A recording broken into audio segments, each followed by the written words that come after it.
creepy down there, but true. That's wall-to-wall Wi-Fi from Xfinity. Now for a limited time, get a free indoor camera when you switch to Xfinity Internet. Learn more at xfinity.com/free camera. Wall-to-wall Wi-Fi from Xfinity. Now for a limited time, get a free indoor camera when you switch to Xfinity Internet. Learn more at xfinity.com/.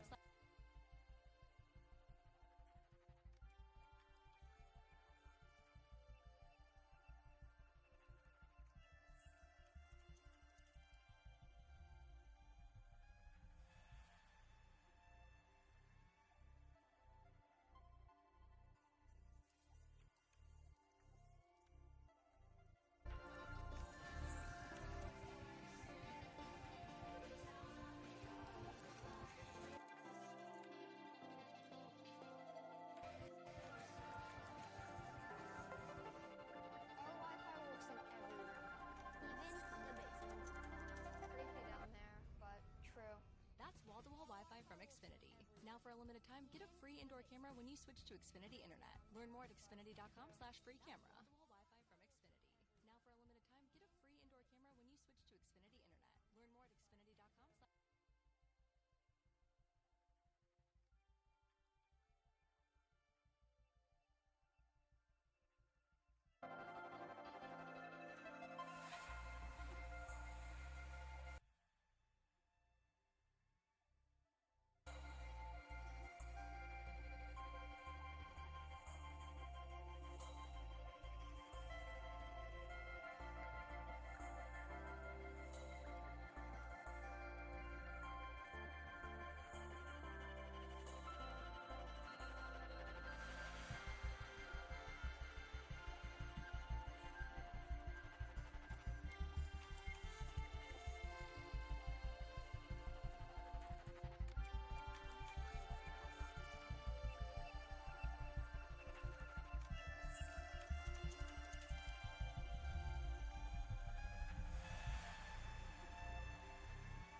Hey, hi, hello, good evening. Hope you have been having a good week since last week. It's been a while, man. Always feels weird to kind of come back to the streaming after a long period off. Well, in the interim, I hope you have had a good start to the Lunar New Year. Also, if you celebrate it, Happy Valentine's Day or Singles Awareness Day, whichever one, I won't judge. Happy Wednesday! And happy late Valentine's Day. Yes, same to you, Molecular Shadow Fox. And, as always, good to see you. Oh, there's a 90-second ad going. Okay, maybe I'll stall it out and wait for a bit. Man. It's weird. Like, my streaming software seems to be slightly on the fritz because, like, I don't know. It seems to be only today, because before, right, when it's live, it would show you like kind of like a live running time. It would tick up and show you in real time. But for some reason, it seems to be stuck. Like right now, it's like stuck on 6 minutes, and I don't know why. It's weird. But yeah, plenty to talk about, go over, and everything. Oh man, not sure how long I want to go tonight. Probably not so long that we'll actually finish off the GT series, because there's a lot of it, and a lot of those events are like 3 to 4 races. So I would not be surprised if we only like made it partway through that. And then we got that like whole special track dedicated to that one racer. Fortunately, I'm not like more in tune with the racing scene, or maybe I'd know who the fella is, but apparently important enough that he got his own track. And then, of course, after that, there's the Invitational Series, which is so important. It's got 2 rows. So, we're going to be spending, like, twice as much time on that. It's going to be wild. I see ad break is finishing now. All right. But yeah. How are you? I am doing fine. Thank you. Yeah. So I spent the weekend kind of like just going around and visiting family. Visited some of my immediate family on like at the start of the weekend to kind of do our usual observations for the New Year's. Right, we set up our altar, put out the food for our ancestors, and said our prayers and made our wishes and all that stuff. Yeah, it's nice to have that fam time to catch up and stuff. We certainly we did a bit of catch up as well. Also did a little bit of shopping because my parents needed like little food, last minute shopping trip. So I also took like the time to, since we went to like a big discount warehouse, I took the opportunity to grab a couple of stuff for myself. Got like chocolate covered raisins, a big bag of chips. So I'm good for snacks for a little bit. And then like the second part of the weekend was dedicated to just like visiting some cousins. A little ways out. I thought it was a lot less. It was a lot more low key than I thought it would be, right? Because it was like one of their birthdays, and we thought they would have like a big old party. But I guess maybe it didn't quite work out because this weekend was the past weekend was also Super Bowl weekend in the U.S. So everyone was also focused on that. I gotta be honest, I didn't even realize it was Super Bowl weekend until it kind of came up until it came up. Don't get me wrong, I like sports, I'll watch sports, but I'm not gonna keep my finger on the pulse, as it were. So, yeah, so we just like played board games, and we ate their food because they're like really good cooks, and yeah. Seems like they're like having plans for another get-together pretty soon, so it's gonna be surprising after a long period where we didn't meet. Suddenly we're just like meeting. I guess that's winter for you, since spring is upon us very soon. Everyone's kind of just like getting back into gear for socializing and stuff. Board games, a surefire way to have all-out war of yelling. Well, we refrained from doing that because we also played with our little cousin. We don't want to set a bad example for her, so we were, and also we were playing. We're all pretty good sports. Like, Some of the games we played included like Scrabble and Uno. So, you know, it's like boils down to a lot of luck too. So, you know, we can't stay mad because hey, if you mess up, well, that's just sometimes it's the bad luck of the draw and all that, right? Yeah. So, anyways, how's everyone else been? And while I ask that, I'm going to get back in here. Enough dilly-dallying. Let's continue our rise. Yep, last we left off, we finished about third of the GT series. Then we're off to Euro GT race 3 rounds. And we got a car supplied for us too. Just gonna jump right in here.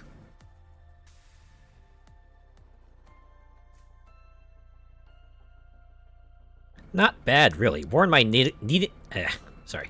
worn my knitting needle down to a stub from itching. Ooh, boy, man, just a lot of back itches, huh? I hate it. That's the worst place to have an itch because you really have to like either stretch your arm really far or gotta get some sort of back scratcher. It's just it gets really uncomfy, but sometimes that itch is so uncomfortable you just gotta roll with it. You gotta do the motions. You know what's also like secondarily annoying? Having like the soles of your feet itch, especially if you're like ticklish. And I know a good number of people probably like ticklish at the soles of their feet, but it sucks, right? Because you gotta scratch it. And also, you get that little like laughing sensation, and it like both hurts and makes you want to laugh, and like the combination doesn't feel great. I'm really ready to get properly up and about now. Yeah. Hope that, well, I guess your recovery is progressing nicely. That's good to hear. OMG, yes, after you've tied your shoe. Oh my god. That's even worse. Yeah, when you put your shoes and socks on, ready to go out, suddenly your foot starts itching, like, man, there's no real easy way to scratch it, right? You either gotta, like, take your foot out of your shoe, you just gotta, like, shuffle your feet about awkwardly, hoping that the itch will get satisfied. There's no easy way about it. I don't know. I got like super dissuaded from ever taking my foot out. The one time, because I don't know, I guess for some reason I got really plagued by the itches when I was a kid. So I'd end up having to like scratch myself a lot. Unfortunately, well, feet and shoes after a while does not tend to smell great, so I would take them out and like the rest of the class would just immediately react to it because that's what kids do. They kind of knee-jerk a reaction most of the time. So just after a certain point I just try to bear with it, or just move my feet and the foot like really, really vigorously just to try to get that itch out. Oh. As the old wives' tale here, itchy foot means you're going on strange ground. Really? Is that like metaphorically or literally?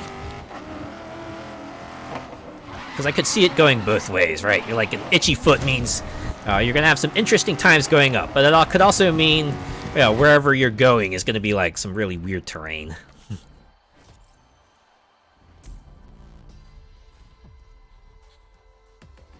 I feel like that's like how a lot of sayings go.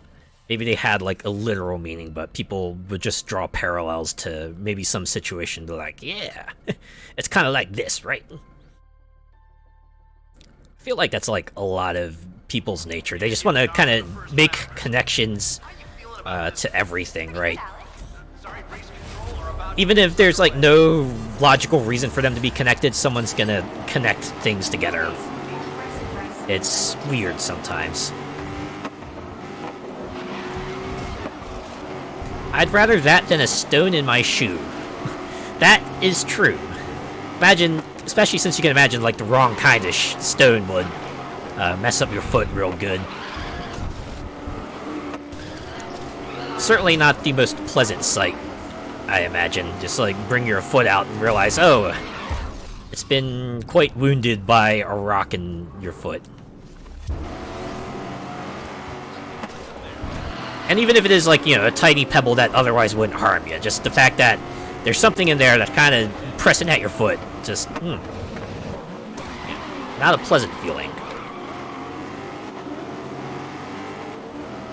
Probably even worse if you need, like, orthopedic soles or something like that, right? Man, this is a tough crowd. One lap in, and I'm still ninth. Like, sheesh.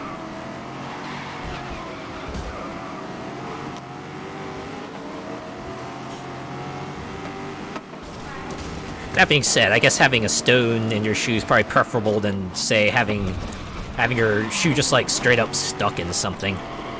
I don't know, I feel like that would be pretty harrowing. It's like, oh no! Because then you'd have to, like, debate on whether you just, like, abandon your footwear. Sometimes that might be a necessity. It's like, ah, jeez. Sucks especially if it's, like, maybe your only traveling pair of footwear, or it was, like, a pretty expensive or pretty exclusive set, you know? Not to say that they can't still be ruined by a rock inside the footwear, but, you know.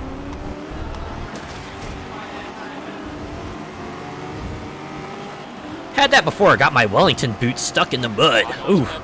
Yeah, something like that. It's like, well, I guess you just have to let it go. Reminds me of one time I read a children's book. I think it was, Ramona. Like, do you remember the one part where they were talking about how she got, like, these cool red rain boots, and they were talking about how cool they were. And then Ramona steps, like, in a puddle of mud, and then her boots get stuck in the mud, and then eventually some people have to come out and kind of just, like, pull her out of the boots. And, man, that's gotta especially suck for the kid, right? Because they have to, like, let go of the thing they really like a lot.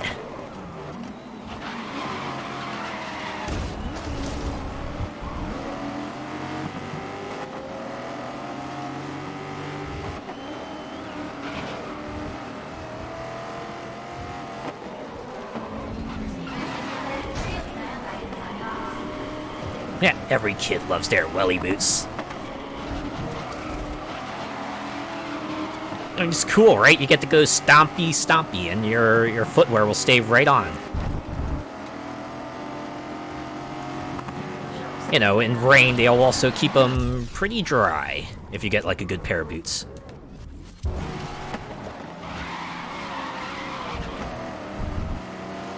Yep, those green ones that have the frog eyes. Yeah, get something that is like, you know, nicely decorated. That's, like, pretty cool too, right? Whew, alright. This is the final lap, my friend. Final lap. And markedly improved my position, so I'm not feeling quite as hopeless.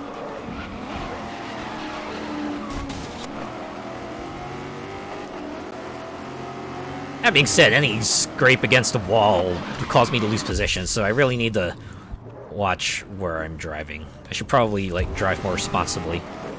Also, when flashback left, I gotta...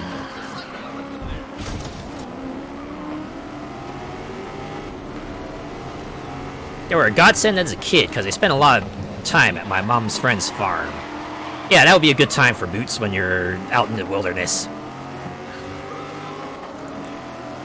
Oh, that's, like, multi-purpose, right? Not only will they keep your feet, you know, nice and cozy, they'll also, like, protect them from the elements, right? Any sorts of low-hanging branches or thorns or, like, sorts of, like, poison ivy, like, plants, you're less likely to be affected by them, right?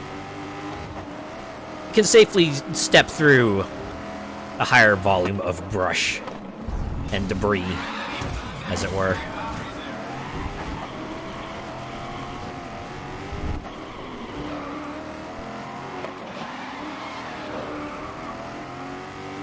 I gotta admit, as I've grown, I've kind of started to appreciate the boot Not only in like a functional sense, but also kind of like in a fashion sense.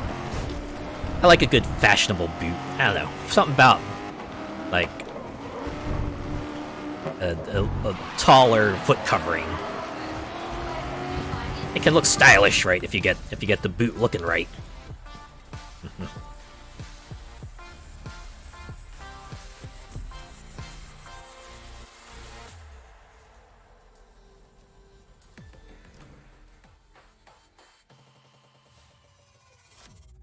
Love those chunky ones that have buckles all down one side. Very goth style. Oh man, I like them too. Or the ones with like lots of laces.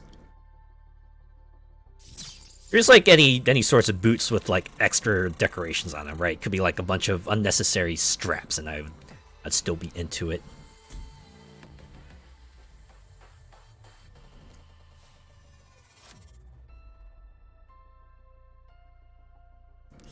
Even better if they just like put ribbons on it too. Well, maybe not too many ribbons. Like maybe one ribbon, right? Either like at the kind of like the foot area, or maybe at the top of the boot. Maybe you can just like, you know, make a bow out of the laces as well, if they can.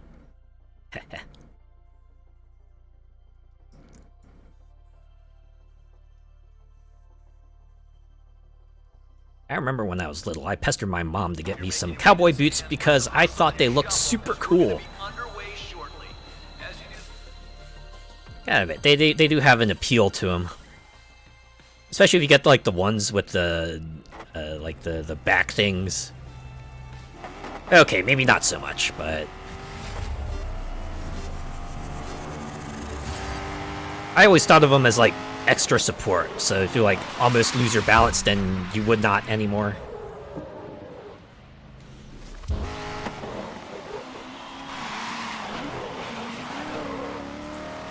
You know how it is, you flick through the catalog and see stuff that takes your eye. Oh my god.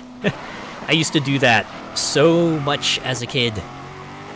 Right, because that was the years where you would get like a lot of those types of catalogs in the mail, and I remember taking them and just like you know, riffling through the pages, just taking a look at all the cool products.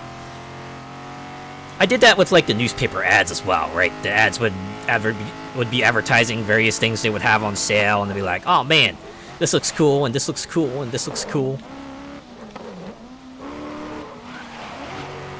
Certainly exposed me to like a variety of, you know, products and outfits and toys and other things. Circle everything you wanted, yeah, especially during Christmas. Be like, alright, look through this catalog and let me know what you want, and we'll pick something out from here. Good times. Other than that, back then, it was like me with the Lego catalog. It was either that, or just like, you know, letters to Santa, of course. Hey, dear Santa, I would like this particular Lego set. If you could get that for me, that would be great. Thank you. Straight to the bike section, yeah. All to the stuff you want. For me, it would be like to the toys and video games and maybe clothes.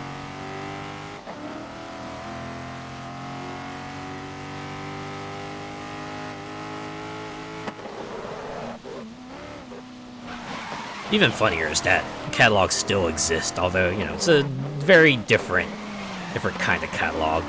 I think the only one I actually get regularly is an Amazon catalog, and that's usually during the holidays, mostly Christmas, obviously. Like I say, that's like kind of like the best time to be advertising products. Ha! Little deviant me would look a lot at the women in the underwear section, right? That was always the joke. It's like, yeah, your first exposure to, you know, more R18 themed material was your local clothes store's ad, because they would be marketing that kind of stuff.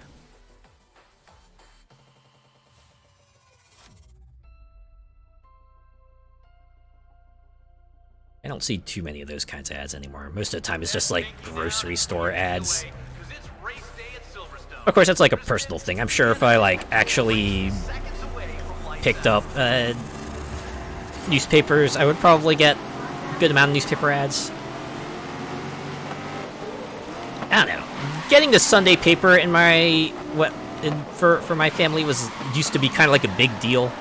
Not just because of the Sunday comics, which were great, and weekly news and all that, but also kind of like the big ad insert they would always have with the whole variety of stores, just trying to sell you on their stuff, both chained and local.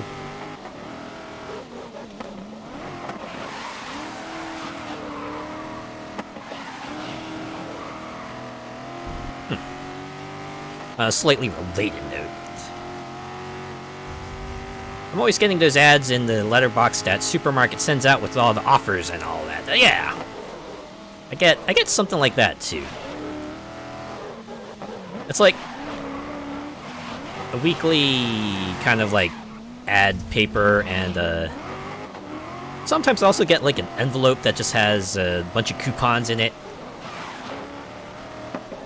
It's like one of those things where you end up maybe not using 98% of that, but if you find that one coupon or two that you might actually find useful some way or another. Domino's Pizza, get so many of those, oh boy. Yeah, I think I get a lot of restaurant coupons as well. Mostly like Subway, Burger King. They seem to put those out a lot. Like, it wouldn't be a week of ads if I didn't get like a full page insert with a whole page worth of coupons I can use to get their stuff. But I don't even use that. Because most of the time I can just like use their apps to put in my order, and they usually have the offers there.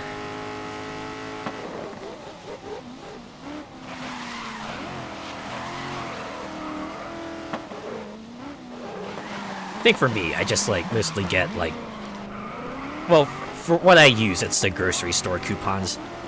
And even then, the grocery stores usually have ads like in a little stand by the entrance, so I don't have to worry about that. I could just get their ad from the front of the store and just flip it there. I usually rely on my supermarket club cards for coupons. There was one grocery store I did go to regularly that had an app that you could kind of use to kind of clip offers, as they put it, but you would just be like activating them and saving them, and then they would automatically use them when you went to buy the product and check out in the store. So that was like pretty cool. Pretty sure most grocery stores do that kind of thing now. At least I think they do. I could probably just like abandon the coupon thing entirely. I don't, for one reason or another. I don't know. I guess there's just like something satisfying about, scanning all your stuff at the self-checkout, and then afterwards scanning in all your coupons and just watching that total go down. If you even if the outcome is the same, right? Like I could just activate the offer in the app and get the same result. Something satisfying about seeing number go down in real time. It's like, oh man, look at me. I'm a saving master. I'm saving all this money. Woo!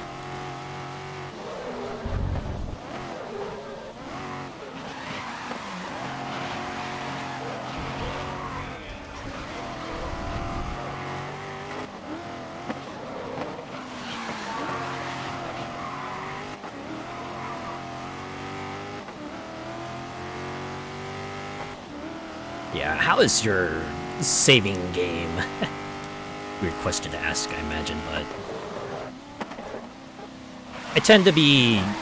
I at least try to look for deals, right? If I'm like, hey, I'm gonna go shopping this week, I usually try to look at ads or coupons and see what's on sale, and I can make a judgment there. All right, what am I gonna pick up? Where should I go? Is there anything extra I can get?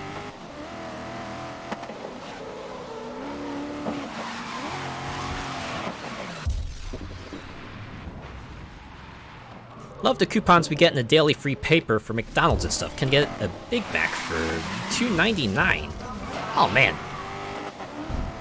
Sounds pretty good. Okay, I'll try to get them to attack. Listen up. Hold the lead. Last lap. When it comes to fast food, I usually try to order from a particular restaurant if they got like a pretty good offer. Man, it kind of blows sometimes, right? Because I'll be looking at the app and I'll see this offer that's like, ooh, I like this one. And then I see a little fine text says, it's like either pick up or dine in only. And I'm like, alright, I guess I'll just find something else. But more often than not, there's usually at least like one restaurant when I go to order takeout that will be running some sort of deal. So it usually works out in the end. Me and saving are two words that don't belong in a sentence together. Ah, okay. Well, I mean, hey, as long as you're budgeting in some way or another, that's what matters. Yeah, you get a Big Mac, fries, and a drink for $2.99. Oh, man. I wish combo meals were that cheap in the US. I think there was actually an article recently where people were complaining super hard about McDonald's combos being like absurd prices in some areas. Like, I was reading like having that combo meal of a sandwich, drink, and side could set you back like $18, and I'm like, good God, man. Even where I am, it hasn't quite hit those heights yet. They are somewhat expensive, yes, but not to that degree. I remember, I think the article was saying specifically there's like some spokesperson or another coming out saying, yeah, sorry, we screwed up there. And it's apparently because McDonald's adopted like the sort of surge pricing strategy that other companies like Uber does. Or, you know, like demand, I guess demand for a certain thing will affect prices in some way or another. Which, capitalism, am I right? It's not enough to make it, you know, fairly pricey for food. We gotta jack it up when there's high demand, because it's not enough to make money. We gotta make all the money, and we will squeeze the common consumer dry for some food. Not sure if you have them there, but here ours have the Savor menu, stuff like a cheeseburger for $1. Yeah, we got something like that. They used to call it like a dollar menu, but now they call it like I forget what they call it, but it's something like that, where, you know, they offer like menu items for cheap, like usually $1 to $3, and you can make yourself a decent meal out of that. So, you know, if you want like a small drink, small fries, and a simple burger, you can get it for fairly cheap, but yeah, still blows that the top end they're just wringing Americans dry. Like, what the heck? Like, and we're heading into the final round now. yeah, it's the kind of thing that might actually motivate people to go, hey, maybe I'll just like screw it. I'm gonna go learn how to cook, right? Dare I say, it looks set in stone. At the very least, that might be what I do more often. Just, I really ought to do that. Just like maybe look up a recipe each month and just see if I can make that. 'Cause, man, I've seen like various streamers making food. I had my cousin's pretty darn good at making food, and I want to try to get good at making food too. I so miss the Mega Mac and the super size sizes. I think they're they're coming back with that kind of stuff. It feels like they're coming back. I saw they had, at least in the US, McDonald's has like a new burger out. It's like a double Mac or something like that, where they like just shove 4 patties into a Mac. Like, oh, I don't know. Feels like a case of history repeating. Because, yeah, I remember when I was young, they brought out that supersize stuff, and, you know, became a game of every fast food restaurant trying to one-up the others by making their portions bigger and bigger. And eventually, there's like a public outcry. It's like, wait, this stuff is like not that healthy. You know, maybe we should dial it back. You know, that's when we kind of went into the health phase where, you know, each restaurant would be offering up alternatives. Like, hey, maybe if you don't want French fries, you can have like apple slices, and if you don't want soda, you can have like a water or milk instead, things like that. The government has waged war on fast food and anything not good for you. Obviously there's limits to that, but on one hand, it is nice to kind of have like that sort of check in there. I mean, I get it. In the end, it's up to the person, and, you know, if they want to end up self-destructing, then so be it, but still. At the very least, we can at least try to, you know, help people along, right? The flip side can be true. We can try to guide them to making the right decisions. Whether it be maybe not spiraling out of control with the portion sizes and, you know, offering up alternative programs and foods as well.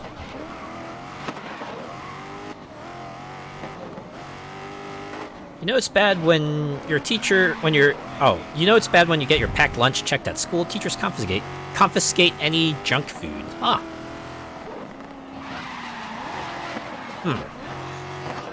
I don't think they ever did that in any of the schools I was in, but yeah, that sucks. It's not great when they do that.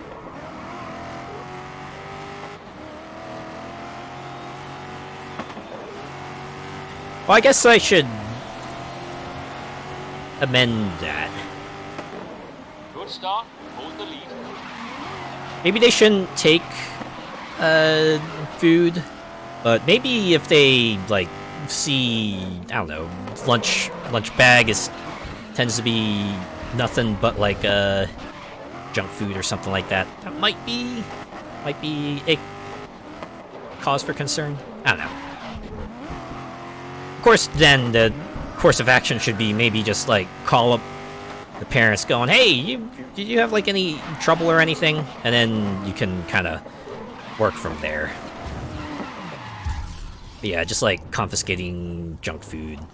I don't know, just if the procedure is look in lunch bag and snatch all the chips and candy, then yeah, maybe that's not the best way of doing things. Ban chocolate advertising before 9 p.m. Shrunk all fizzy drinks, the sugar tax. We're seeing like a similar thing in the U.S., although that's purely for monetary reasons, and I think they dubbed it shrinkflation. Prices are the same, but they're cutting down on portions, making it look like you know, you're still getting your stuff when you're not really. At least not your own anymore. I don't know. I feel like for me, I'm just annoyed at the businesses who seem to want to just like make money above anything else, like screw the well-being of the common person. Right? They could happily try to make life better for everyone, but they aren't. And unfortunately, we kind of let, at least in the U.S. has let corporations kind of run unchecked, and now that they've got like a big hold on various things like food and entertainment and things, we're starting to see them go through with things that are hugely unpopular with the public, but they get to do it anyway because they control so much of it. And it's like, well, do you hate it? Well, too freaking bad. It almost feels like a cycle of things, right? I see it a lot with online services. Like, note to companies, stop having your less salt and reduced fast items the same as the regular. It's so easy to pick up the wrong thing by accident. I feel like in the US at least, there's the packaging is different enough. At the very least, they'll have like big old thing on it letting you know, hey, this is reduced fat, or you know, reduced salt, reduced sodium, things like that.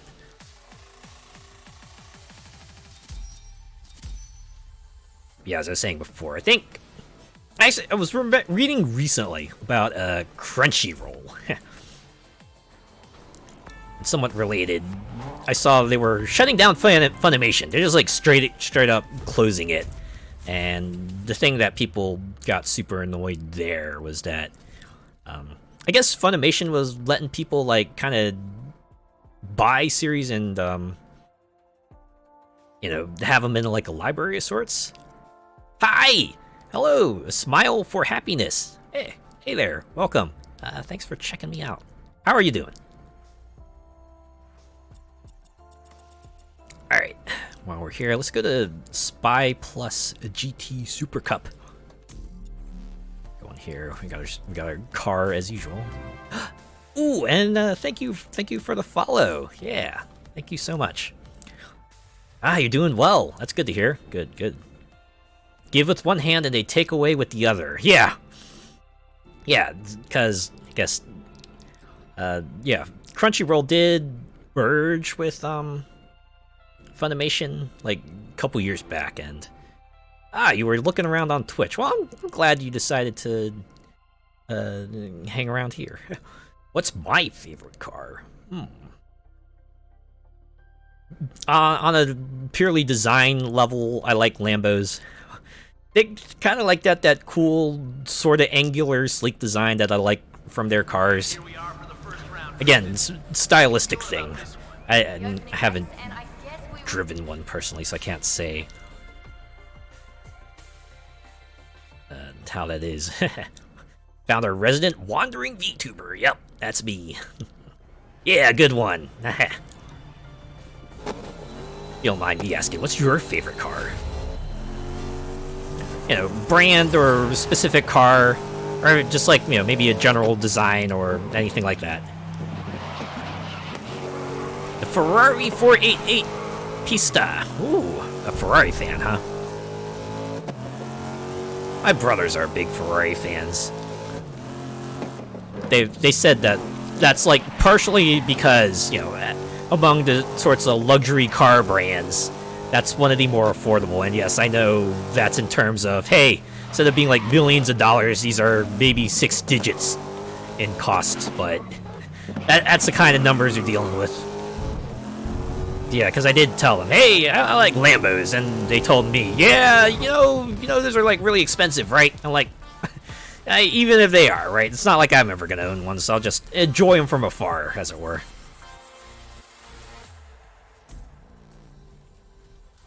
Yeah, I also like the WRX 2018 year, though. Nice. And here we are for the first round, Kristen. How you feeling about this one? The opening race and I've just been told the race is seconds away from lights out.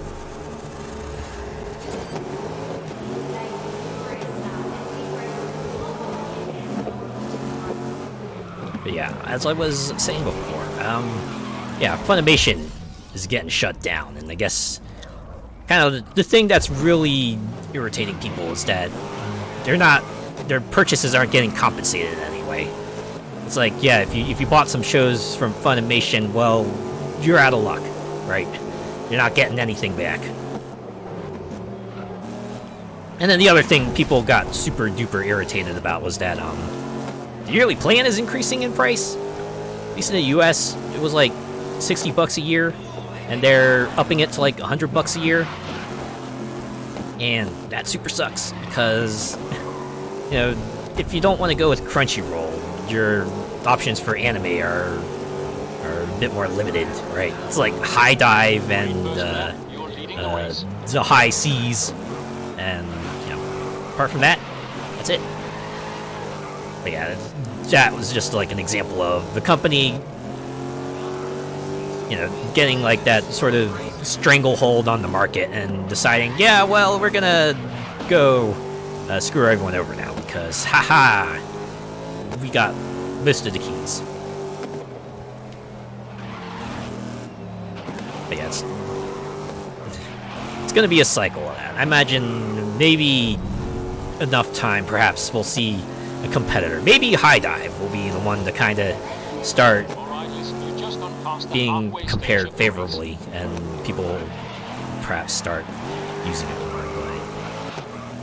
But for now, it's kind of a bad outlook.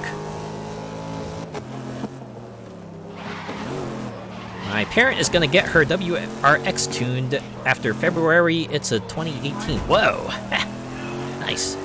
What's the game? Game I'm playing right now, it's Grid 2019. Kind of like I guess a reboot. Well, not necessarily reboot, just like a new game. Because this one came after, you know, Grid series was like kind of like at radio silence for a long while, so they just went and slapped Grid on it.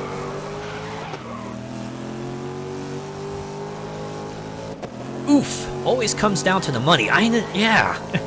It's like there's no reason for them to hike up the price by like 2/3.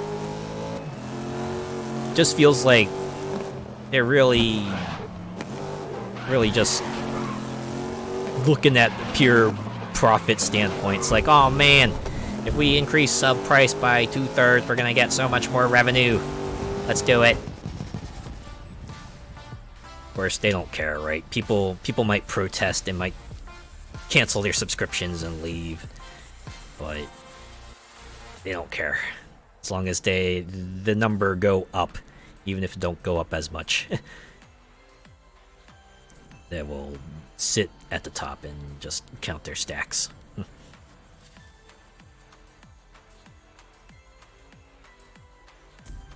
If you leave your teammate behind, they're gonna be mad. Also, okay, I'll look at it. Wait, what? They do have, like, limited teammate control. You can, hey, let them know, hey, tell my teammate to try to push or try to block, but it feels like it doesn't affect make things too much at the end. In the end, your friend plays. Rather fortunate, because I know this game got delisted like a few years ago. So, fortunately, the player base is going to be fixed now, right? It's only going to go down. Diving into Money Vault like Scrooge McDuck, yeah. It sucks, man. Like, with each passing day, I'm starting to think, like, maybe those people who say, perhaps those guys at the top who make like a gazillion dollars could maybe afford to give up some of it to help the little folk. I'm starting to think maybe they got a point.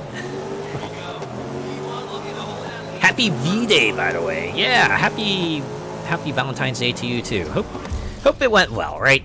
No matter how you decide to spend it, hope you had a good one. I got a pretty good day of just like getting all the art that I commissioned, and man, I just become like a sucker for commissioning art.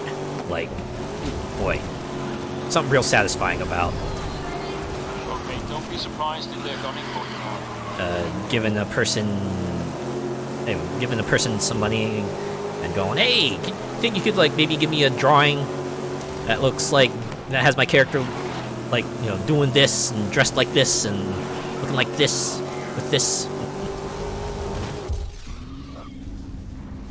Nice Corvette, thanks.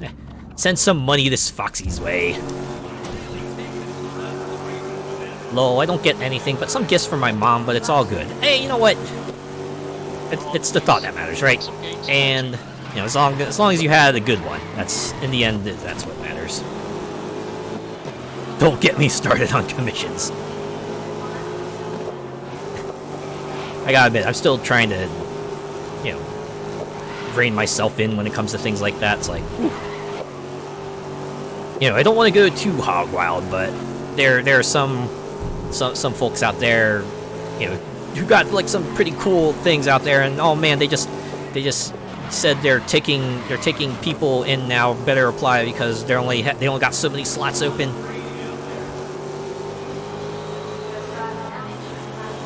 You know, I'll avoid anything that's like maybe really, really expensive, but you know, if someone's putting something out there that's like, hey, you know what, this is like a bit more in the affordable range, I'll be like, yeah, you know what, maybe I can afford to spend a little money. In the end, I also get to show off the art on Twitter. That's like pretty cool. I don't know, it's the visualization, right? It's the realization of my character in sort of a tangible form. It makes it all super satisfying. Yeah, it was fun. How about you? Did you celebrate V-Day? Only in so much in the sense that I did post a couple of Valentine's Day art on Twitter. Also, the short I released today was tangentially Valentine's Day themed. I used the word heart, so I guess close enough.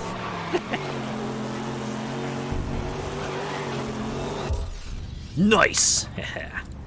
I'm glad. It'll be a happy day when I can secure a first slot. I imagine those don't pop up too often. Imagine both terms of time and money. It's a lot.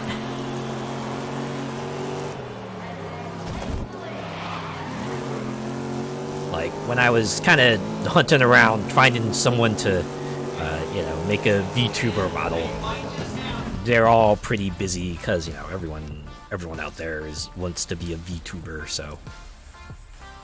Not to mention, in addition to, say, price and open slots, you also want to try to find someone that has an art style that you can sort of meld with, you know, art style that you like. Someone who's able to draw the character in the style that you want it. Yeah, it's like getting in to see the Pope or like any sorts of celebrities.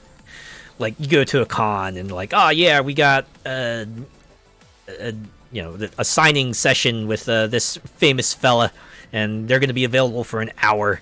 So you got to like show up a long time beforehand and hope that you're close enough to the front that you'll be able to see them before they got to head off to their next gig. Have you played Forza Horizon 5? Oh boy, have I ever! Playing it since day one, and I've been doing the weeklies. At least as many of the weeklies as I can. Yeah, I adore the Forza Horizon series. It's like the best escapism series for me. Perfect mix of just driving in scenic locales with the coolest cars. And, you know, kind of revered as like a super cool person, and yeah, it all comes together super well. I love that. I love it so much. Really pays to shop around because it's easy to get scammed. Oh man, yes, you're right. That is the other thing you gotta keep mind of, right?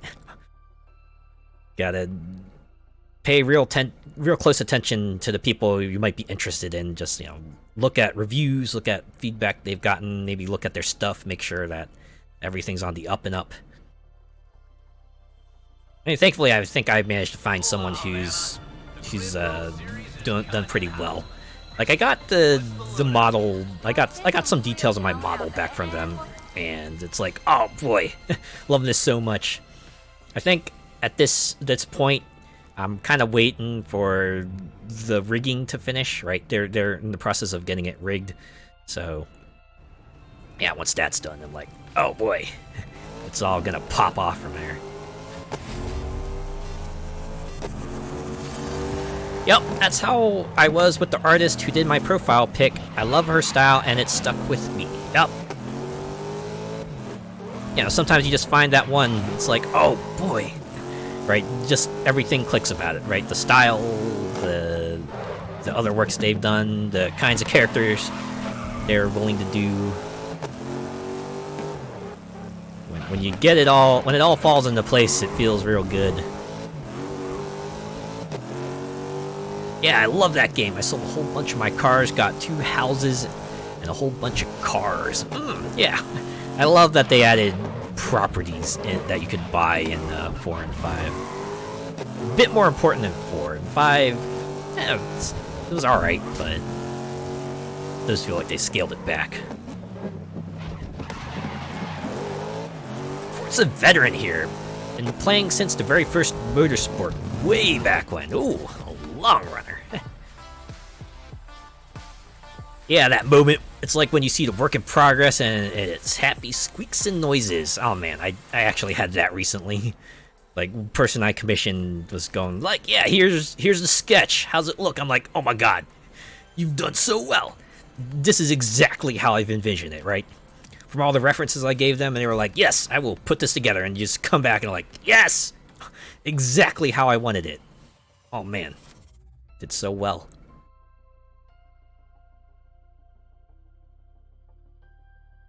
They should make 6 in Tokyo or New York. It would be so cool. Or LA. Odds are it'll be China. Playground Games love the Chinese money lately. Well, no matter where they put it, I'm sure it'll be great, though. So Japan would definitely be a winner. At the very least, you could have like a very, very different feel. Although, given Playground Games' trend for not placing them into, you know, all the popular locations,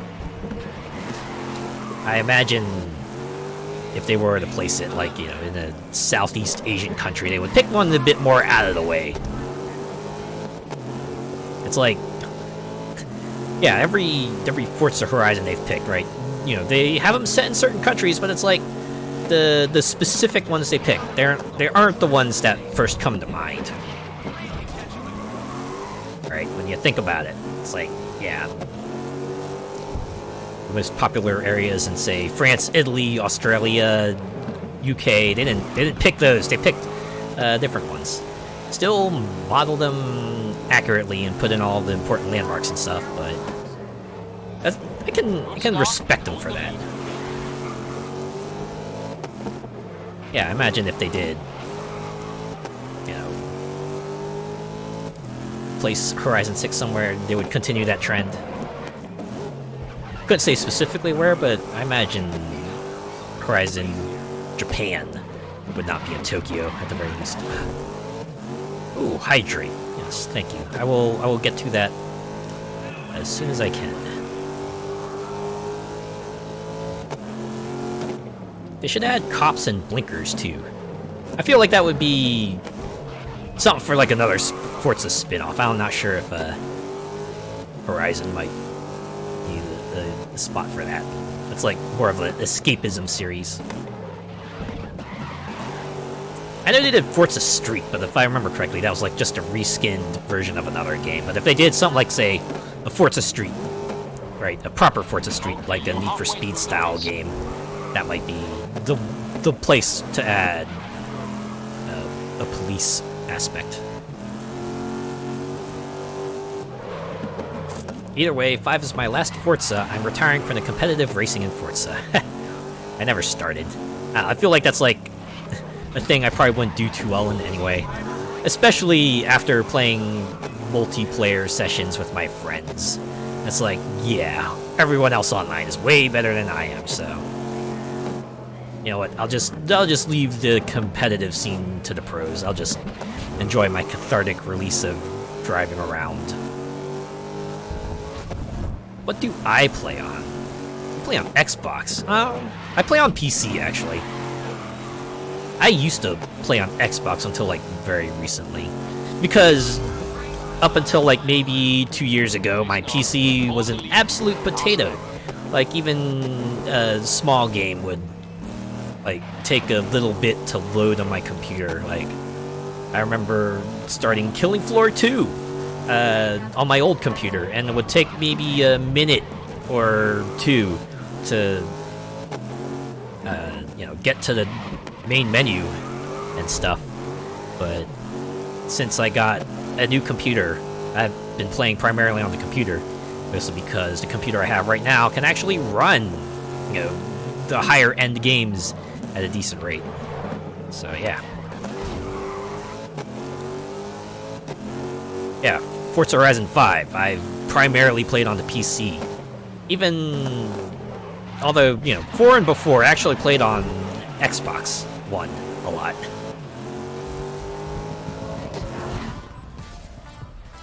Nice, I wish I had a wheel setup, but I'm kind of broke.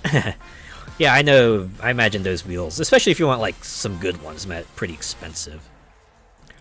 My brothers have like racing wheel setups, and you know they talk about how they gotta mount everything and make sure that, you know, it's all secure and stuff, and although they have to pay a lot for them. So yeah, definitely not cheap. Them wheels ain't cheap. Yeah. Expensive AF indeed. That's why I built my own sim rig to save some money. Yeah, that's one way of doing it. Yeah, they like the joke of like, oh man, maybe we should perhaps shell out some cash for like an immersive cockpit or something like that. Like, of course, it's just a joke. I don't imagine they'll actually go through with it, but it is kind of nuts just seeing some of the people's setups out there. But hey, if you want authenticity, then why not, right? It's their money and they can choose how they spend it. Right, some people spend it on games, other people spend it on VTuber stuff and art, and other people spend it on immersive racing rigs. You rich, lol, in game. I don't know about real life. Oh yeah, you notice my 9 million credits I have. I could probably buy a lot of cars and still have some money left over. This is the perks of just keeping that humble monthly subscription going. Just like, yeah, 1 month I guess they were offering up Grid 2019 Complete Edition, and even though they delisted this game a long time ago, that Steam code still worked. So I was like, yes, punch it in, and I'll get all the DLC with it. Currently grants me VIP status, so I get even more credits. 11 mil. Oh man. Yeah, last I checked it was 9 mil. Goes to show you how much I pay attention to my credit usage. I feel like it's like the thing with most in-game economies. It's the kind of thing that does limit you to start, but if you even take like 10 minutes to grind cash, you're pretty much set for the rest of the game. You don't have to worry about your money anymore.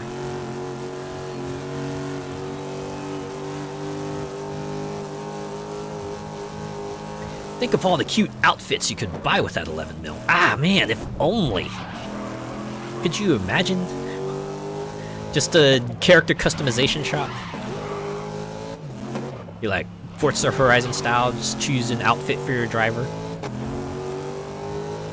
Of course, this ain't that kind of game. This is much more regulation racing, so you're gonna be wearing them suits and all that. Like, even Motorsport is like that, right? As like the regulation racing game, so they limit you to helmets and suits.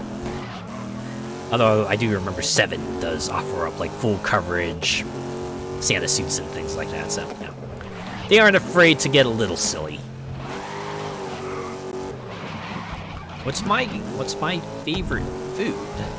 Oh man. Depends.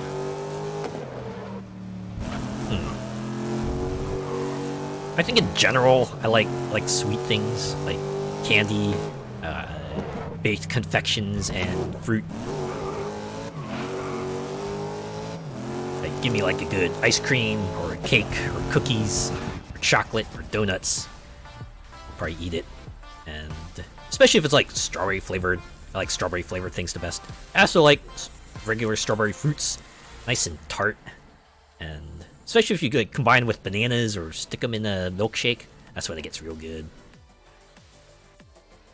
You have a YouTube channel, but only 43 subs. Hey, you know what? My YouTube channel, it's popping a little bit. I only got like 110 subs. I don't know. I'm pretty happy where I am, and that number is going to keep going up. So, yeah, can look back. Right, once you hit it a little bigger, you can look back and be like, "Oh man, remember when I had just a double digit?" Yeah. Nice fire. Well, I doubt we're gonna see anyone really. All right, we'll get back to that shortly because it's time. I'm a sucker for a nice triple berry muffin, and cause I'm English, we love our Sunday roasts. Oh yeah, I like a good berry muffin as well. Blueberry, raspberry, cranberry. Yeah, if you combine berries together, even better. I'll sub. What's it called? I think if you like go to the about section, you can see what it is. But if you go, I think you can also go to youtube.com/@AzureGale, and that will also take you right to my YouTube channel. Gotta go. Bye, guys. Have a good day/night. Love the stream. Alright. I'll see ya. Smile for happiness. Thanks for hanging out. Hope you have a good day, morning, afternoon, evening as well.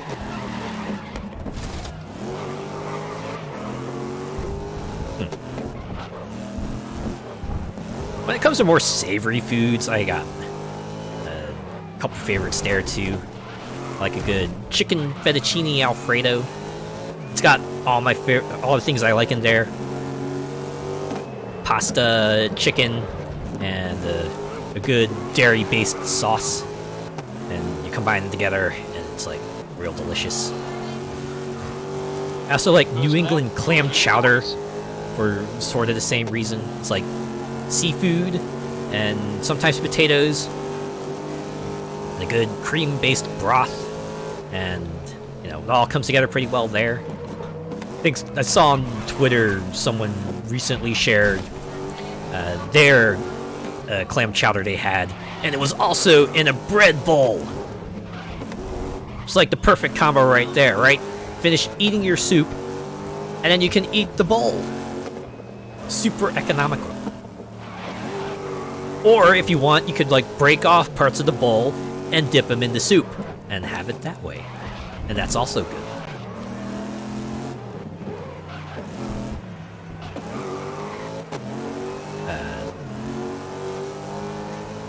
Hey, there were a bunch of other foods I like too, right? Like a chicken salad sandwich, a tuna sub, Italian dressing-based pasta salad,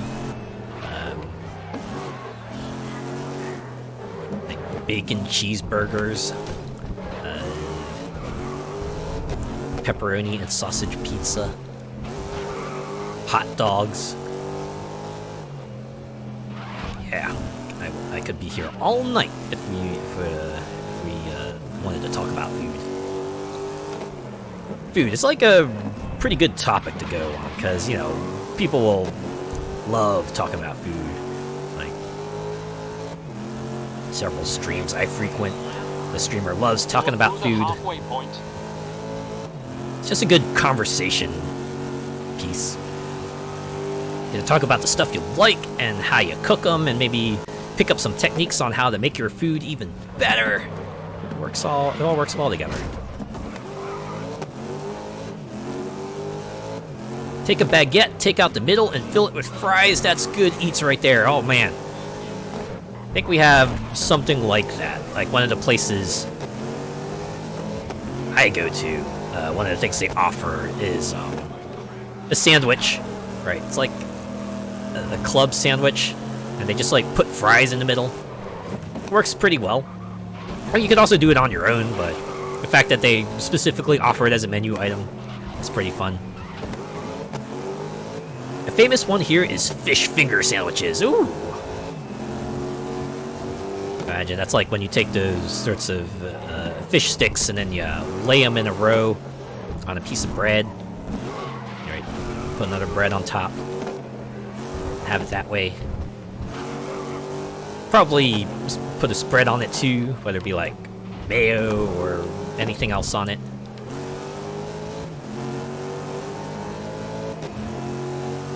Fries on a sandwich is an English institution, or chip buddy as we say up north. Ooh.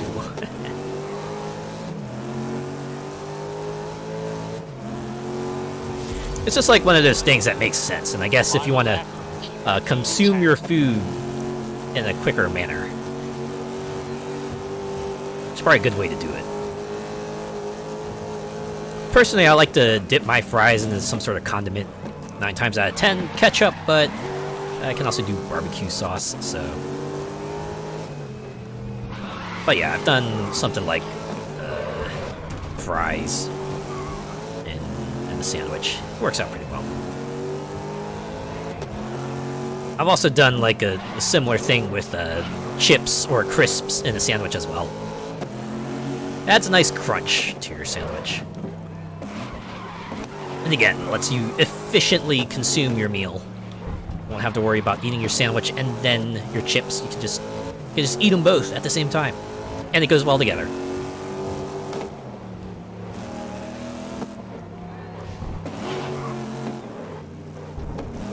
Crisp buddies are amazing.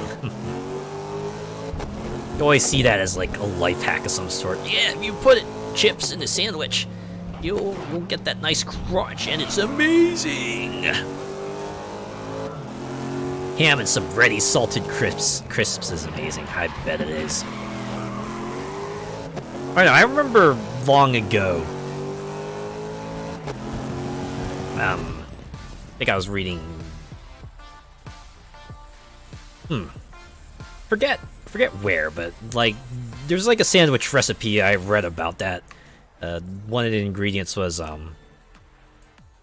like those Frito-Lay's corn chips. You like have that with a breaded chicken patty and a tomato-based sauce, and you get like a pretty decent, chicken sandwich that way. Like a recipe out there for it, but I remember being pretty surprised by that. It's the kind of thing you don't think about, but when you put it together, yeah, you know what? It works pretty well.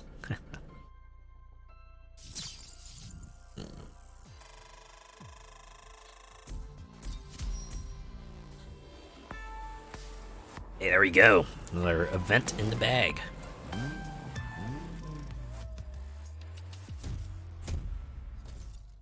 And with that, we are a little over halfway through the GT series. What is this? Sorry, I wanted to see the name of this. GT Group 1 Super Sport. Oh, it's a 1-round race. Okay. Do you make your own fries from scratch? I do not. I'm gonna shamefully admit I use frozen fries. Right, because my supermarket just sells them in bag, and I like getting... They sell a seasoned variety. I usually get a bag of those and do that, but...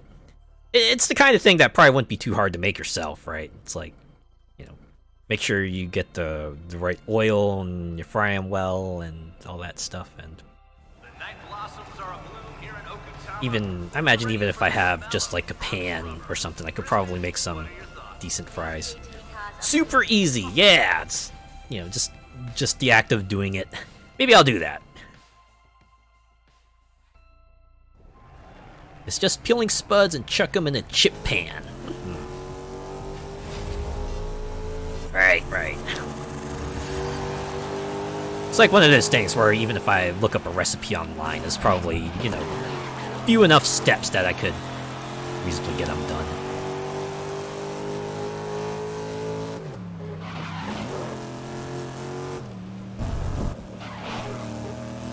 Probably just have to check to make sure I'm using the right oil and the right portions and frying the potatoes for the right amount of time, for the kind of consistency I want from it.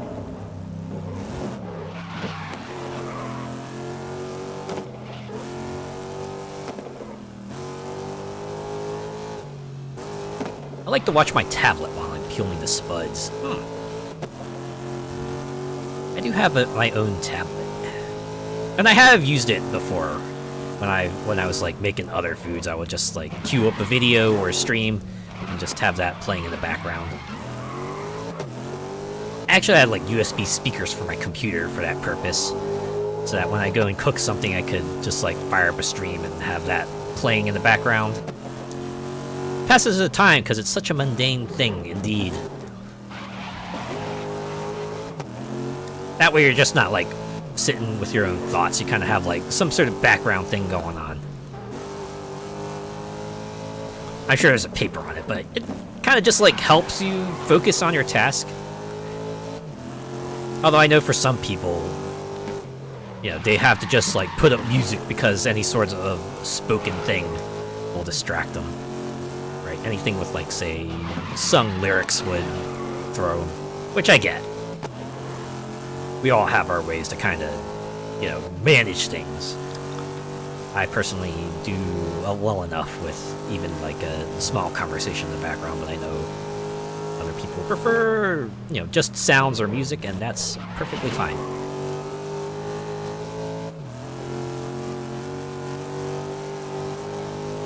Really, the last thing I created from scratch, if you could even say that, were like meatballs. I remember reading somewhere about meatballs and thinking, you know what if I like tried creating my own for spaghetti, right? See how that goes. So, you know, I looked up a recipe that involved things like, you know, ground beef, of course, and breadcrumbs, and various seasonings, and you know, other things like, say, chopped onions and that. And, you know, I tried that, tried putting it together, and I would not say it was the best. They were edible, but there were definitely things that could be seriously improved about it. Like my bread breakup game, like I still had like large chunks of bread in the meatballs. Just glad I only did the meatballs making as a personal thing, because I'm pretty sure other people would balk if they saw the meatballs I made. Thankfully, you know, they were edible. They tasted okay, but something I'd have to improve my technique on if I want to try to make meatballs again.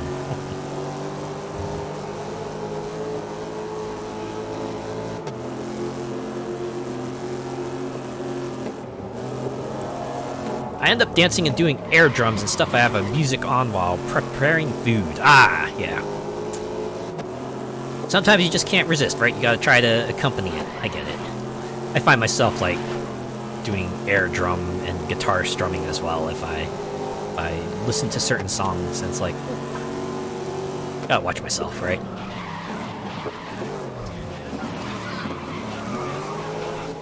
Singing along maybe isn't so bad, unless you're the type of person who sings really loud, but again, we each and every one of us has like different ways of kind of managing things, and they're all equally valid.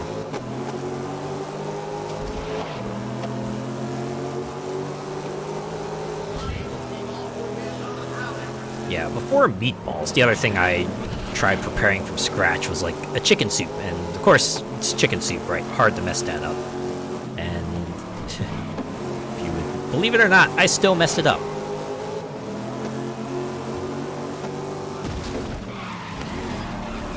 Just stay out of their way. Like, the thing I did was, you know, I prepared the portions according to the recipe, even to the noodles, but when I dumped the noodles in, I thought, hey, wow, that doesn't look like enough noodles.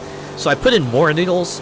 Unfortunately, it turned out to be so many noodles that the dish actually ended up being just like boiled noodles with maybe some soup on the side. You know, it was fine, but maybe a lot more pasta than even I wanted to enjoy. So, you know, lesson learned there, right? Trust the process, trust the recipe, and maybe you won't get yourself inundated with too many noodles. Sounds like dinner party time at Azure's place. Hopefully I'll get to that point, right? I'll get to that point where I can comfortably make food that looks semi-decent and tastes well, and I can host a small gathering of people.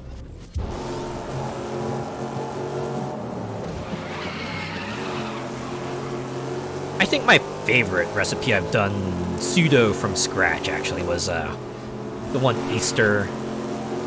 I decided, hey, I'm gonna bring my own food, and I recently learned how to like do Rice Krispies treats.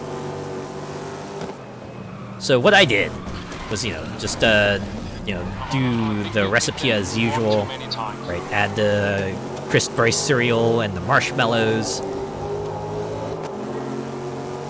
Mix them together, and then but what I did afterwards was would take it, like, just shape it into an egg, and also like just put like a little chocolate egg candy in the middle. So, but it was Reese's eggs for me, but I thought it would be like a fun idea, right? It's like a food Easter egg. You eat the Rice Krispies treats egg, and then you have a little treat inside, and my immediate family was like, hey, you know what, that's like a pretty cool idea. And then I brought it to the family gathering. I think the treat was enjoyed by little cousin, who was a toddler back then. And like several of my other immediate cousins also took one. And I'm like, you know what? I'm glad it worked out well. Never did them again, but maybe I will. Maybe I'll do that. I know Easter is around the corner. And now that Valentine's Day is done, people are going to be... companies are going to be going ham on pushing those Easter products. Who's going to promote St. Patrick's Day? It's all about beer. You can't promote that to the kids. Nah, people will still promote St. Patrick's Day, obviously. It's just not going to have as much hype as, say, Easter.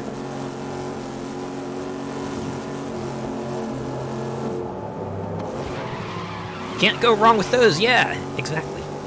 It's just a good dessert treat. Especially, it works because it's a handheld thing. You can just munch on it little by little as, the day goes on. Good lord, why is second place, like, so cracked at this? I swear.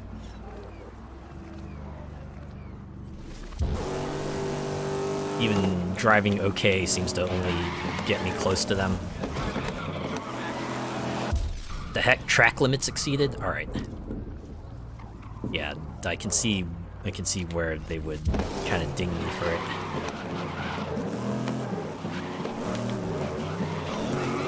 Man, it's moments like these where it would be nice to have that sort of Grid 2 progression meter, Grid 2 style progression meter, just to let you know where you are in the race, so you can tell if you really need to start pushing for first, if you can just still try to keep your lead.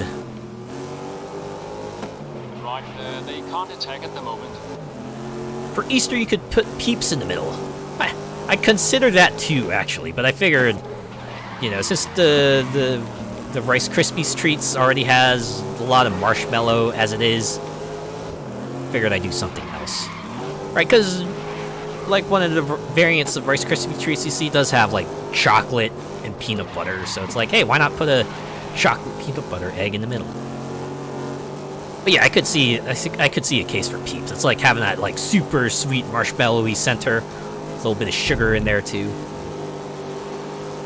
It would work. It would absolutely work, that's for sure. I could see it working.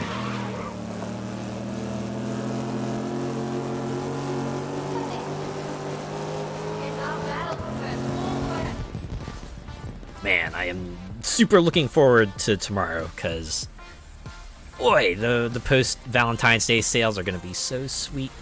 It'll be the perfect opportunity to go stock up on candy again, because my candy stash is running out.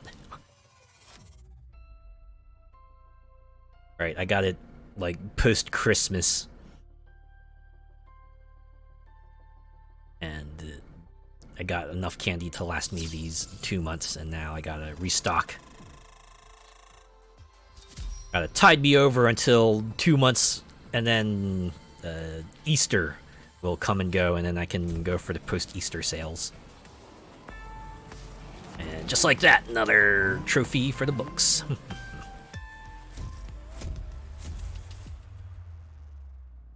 Yeah, I swear my boyfriend is trying to put weight on me with all the chocolate he sent. Nah, it's just a sign he really, really loves you. It's really sweet either way. American GT's Championship, 4-round race. Alright, this will be a long runner.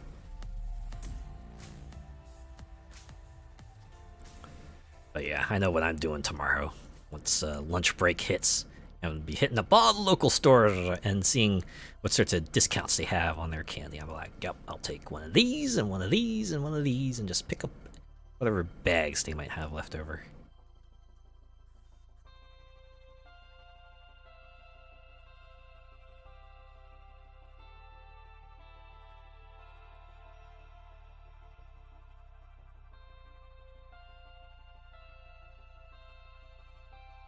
I am curious, does your school like ever have like a tradition where on Valentine's Day you would like have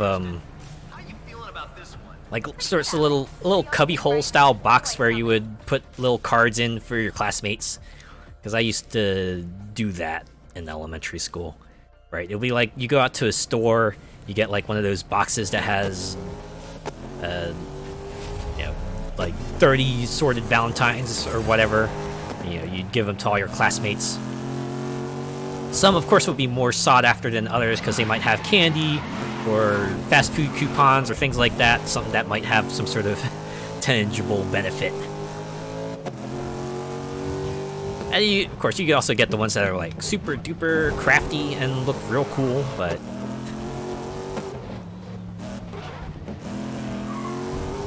I think for me it was like a mix. There would be some years where I would like, well, my parents would handcraft Valentines to give to all the classmates, and there would be others where we would seek out the ones that had like a little extra to them to give to everyone. Yep, we did. We made little mailboxes, those love heart sweets with the little messages on. Oh yeah, the candy hearts, little chalky things. Not sure. Well, I know why I would enjoy them as a kid, because, you know, super sweet sugar would make a kid, anyone, excited. Looking back, it's like, man, it's like more of a novelty than anything. There's actually a segment on Colbert recently where they were talking about that. I think, what were they saying? It was like something about a relation gram. They were sending out the thing they would call like a relationship gram, and the only difference was that the messages weren't like, you know, clearly printed on. They would be scuffed in some way or another. I think Colbert pointed out, hey, you know, stop trying to make a profit off of your printing errors. It's pretty funny.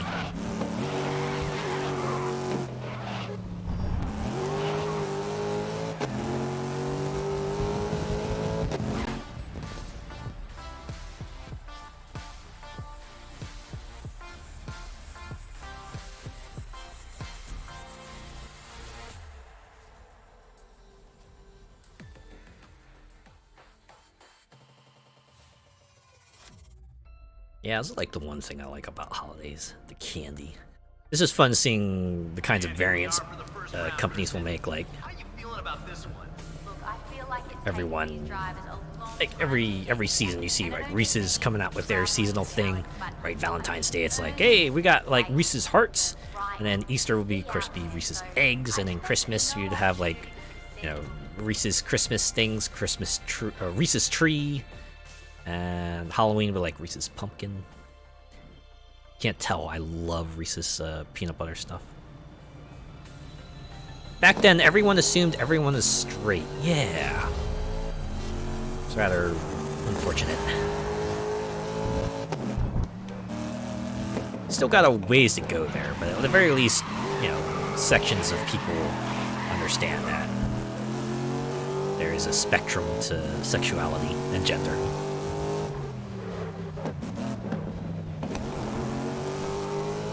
Like even romantic degrees of romantic interest, right? Some people out there might require, like, you know, a really deep attraction. Other people just aren't straight up romantically interested. That's also fine. Peeps Pepsi. Ooh. Never tried that personally, but as much as I enjoy sort of out there flavors for things, that might be like a bit too sugary for me. At least from the sounds of it, because Peeps is already by itself like a massive sugar rush. I can only imagine what a soda that's going to taste like a sugar hit must taste.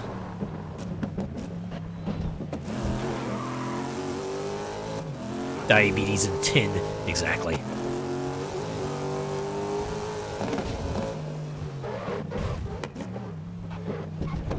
Are there any other like soda varieties that you prefer?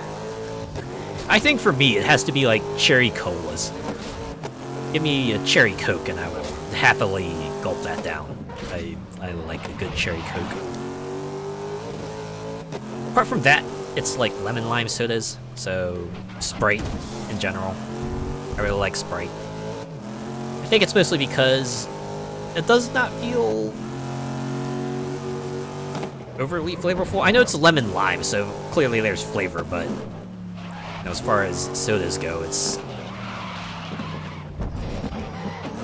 sweet enough, thankfully not overly so, and tastes, you know, enough like a fruit.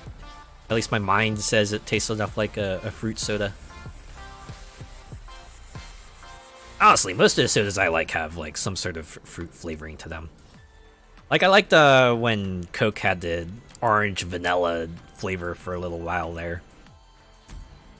And if it's not Coke, I usually get myself like say Sunkissed or Crush, because they usually have like a billion different fruit flavors, right?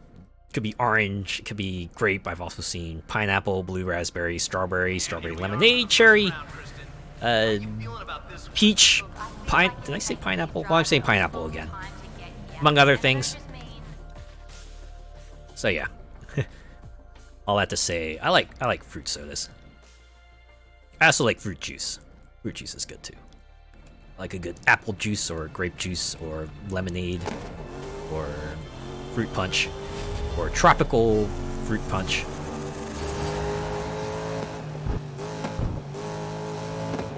Really should get back to doing that. When I went to an old supermarket, I usually got a few cartons of juice, but I don't do it as often. I think it's like the place I go to for drinks usually sells sodas for super cheap. They used to sell them for like just $1 for 2-liter bottles, which is an absolute steal.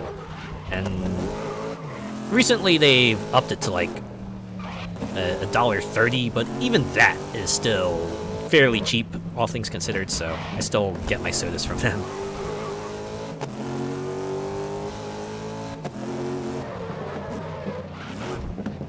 Rare I drink fizzy drinks. As I got older, I tend to have either coffee or fizzy flavored water. I've seen that sentiment among a lot of people. Right, they talk about how, yeah, I stopped drinking soda for like a month, and now drinking soda just feels funny to me. Which, you know what? I applaud them, right? They're taking steps to better their health, and you can't ever get mad at that. I don't know. I enjoy fruit soda too much. Maybe it would do me well to scale it back, but yeah. I'll continue thinking about that. Ocean Spray's blueberry and cranberry is super good. Ocean Spray. Yeah, they make some good juice. I think another brand that I tend to enjoy is Scouts. What was its name again? I forget, but yeah, their particular brand I enjoy is like there's some good flavors. Well, like even juices are kind of a thing you want to be watchful of because, yeah, most of the, at least in the U.S., the mass-produced brand juices tend to be like, yeah, they say it's a particular flavor, and you look at the ingredients list, and it's like, oh, wow, the first ingredient on the list is like apple juice. So it's like, well, or maybe you even realize, oh wow, it's not even like that much juice is actually these other things, and then juice is like somewhere halfway through or on the bottom. Love my flavored waters from the supermarket. It's good when you find a store that carries some good local products. Sorry, Breeze Control, we're about to get this underway.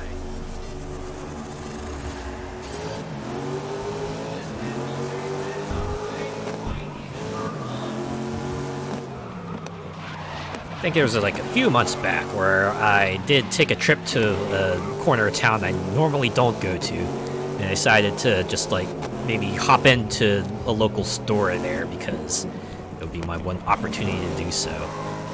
And they did have a drink, right? A special store brand drink that they carried, and I figured, you know what? I'll just get a bottle because it was like an interesting flavor. I think it was like the strawberry lemonade, but you know, you look on the list. Of course, it includes like strawberries and lemonade close to the top. So I'm like, yeah, you know what? I'll try it, right? And then I brought it home, had a couple glasses, and I'm like, yeah, I like it. I like it. I haven't gone back out there since, but I have pondered it a few times. Like, yeah, you know what? Maybe I will go out to that corner of town again, just so I can go to that store and get their local foods. There were like a handful of things they had that were cheaper than the stores I normally frequent. This is the kind of thing where I have to kind of make my decision of which store I want to go to because I'm not going to stop by every store every week. So I just got to pick one or the other. I rotate my flavors each week between my faves. Oh, I do that too, actually. If I go out to like get a variety of things, I always try to get like multiple flavors. You know, whether it be like drinks or food or like, you know, salads or cereal. I always try to. I don't get like, you know, the same thing. I always try to get like a few things. You know. Still my favorites, of course, but yeah, like with, say, soda. If I go out to get soda, I always try to make each bottle different. So I might get like, say, a pineapple soda and an orange soda and the grape soda, strawberry soda, so on and so forth, right? I'm not gonna get like 4 bottles of orange soda. If I get cereal, I'll try to get like plain cereal or honey, like honey flavored cereal, and maybe one with strawberries in it. Yeah, it's not like all strawberries or all honey oats. I don't know, I guess I just like mixing things up. It even comes to like, say, the foods I eat each week. Right, if I have soup one day, then maybe the next day I'll have like finger foods or a salad. The only exception there is if I cook a dish, then I'll usually just have like that for a few days. That's the one time where I don't mind eating the same thing over a few days, is when I cook my own food. Because, you know, a home-cooked meal, that hits different. That's the kind of things like, yes, I made this, and I enjoy it, and so I consume it each day. And it's great.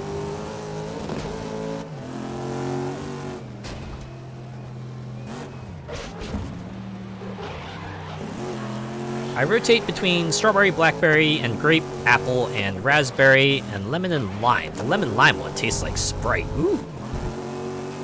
They do a nice passion fruit and peach, too. Oh, man. has a good variety of flavors. I also like how they have combos as well. And combos that make sense.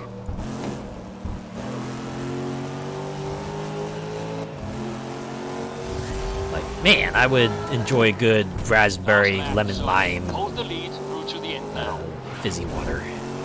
That sounds pretty good, actually.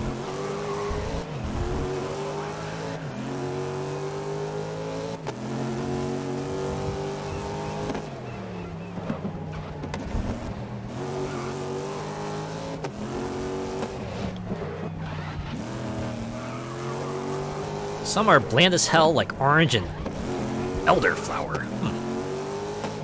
Yeah, they can't all be winners. That's the one thing that's the bummer, right? I'll go out to the store, I'll see, oh, hey, there's an interesting flavor I don't see too often. Maybe I'll pick up a bag, a bottle, and try it out. And I try it, and it ends up, oh, I don't actually like this too much.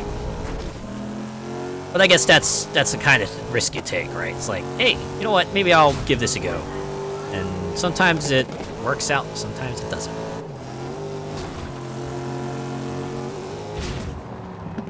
I think the one time that kind of sort of backfired on me was one workplace I was at.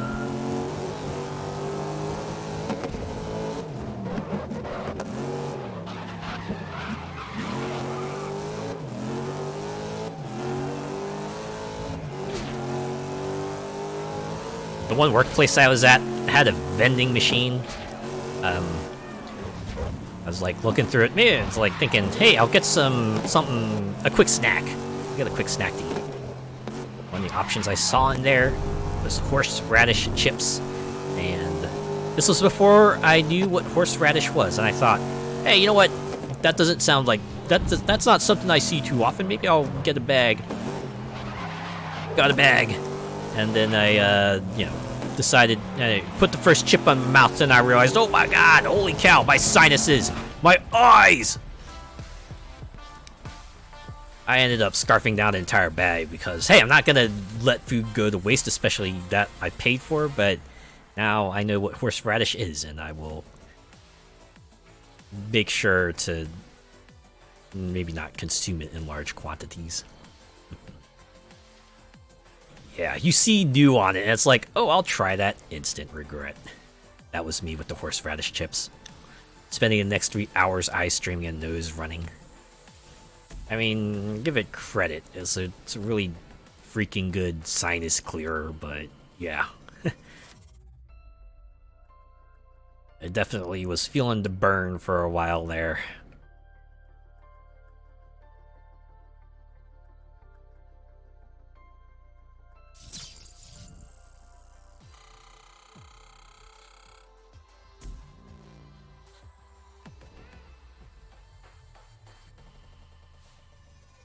At the very least, one bag of chips I picked up recently that I definitely won't regret picking up is this bag of Lay's. They have cheesy garlic bread chips. I saw it in the store. I was like, oh, it's like limited edition flavors they like to do every now and then. Well, might as well pick up a bag because, it's garlic bread. Can't mess that up, right? The Grid World Series arrives at Crescent Valley. Kristen, any thoughts? Haven't opened it yet and tried it, but I'm sure it'll be the least decent.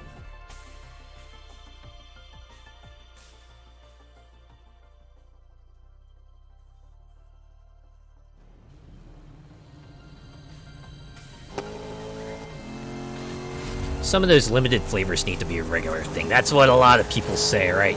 Always just sort of lamentable things like, man, it's just a shame it's only going to be out for a while. And it certainly leads to people going out of the way to try to acquire as many bags as they can before, the timer eventually runs out and they're no longer available in stores.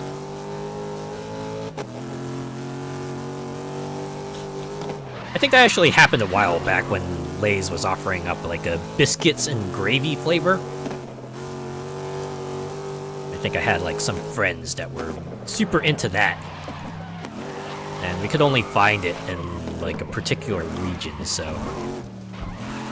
when we saw they had it. I was telling my friends about it. They said, "Hey, you think you could like get a couple of those for us?" And so we went to as many stores as we could to stock up on those biscuits and gravy chips. That was a few years back, so hopefully they're all consumed by now.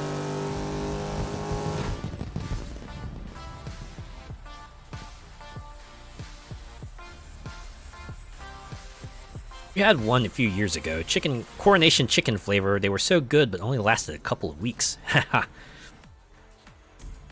Always the lamentable part. At the very least, they got a chance, right? I think what Lay's likes to do is occasionally they'll like put up a vote on the website, just like, "Hey, here's 4 flavors. Which of these do you think we should make into a actual thing?" I think there was the one year, one of the flavors they had like up for contention was chicken and waffles. I remember a lot of people saying, "Oh man, we should vote for chicken and waffles because that sounds like the perfect thing for a chip flavor." Fortunately, chicken and waffles did not win, and I have to admit, I haven't had my finger on the pulse of the Lay's chip flavor contest for a while, so I don't know if they ever made chicken and waffles chips a thing, but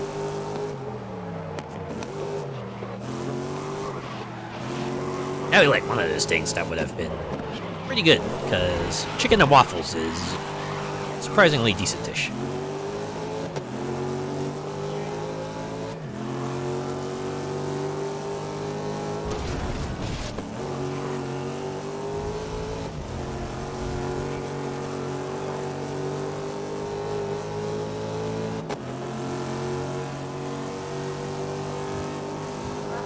Great first lap, you're leading the race.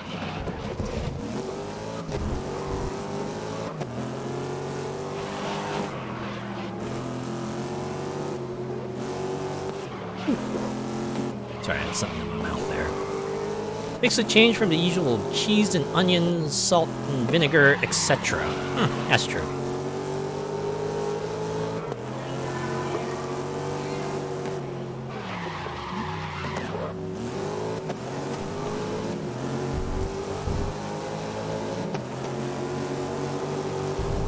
Yeah, as much as I enjoy, like, you know, the classic staple flavors, it's good to have. And it's nice to have something that kind of mixes things up.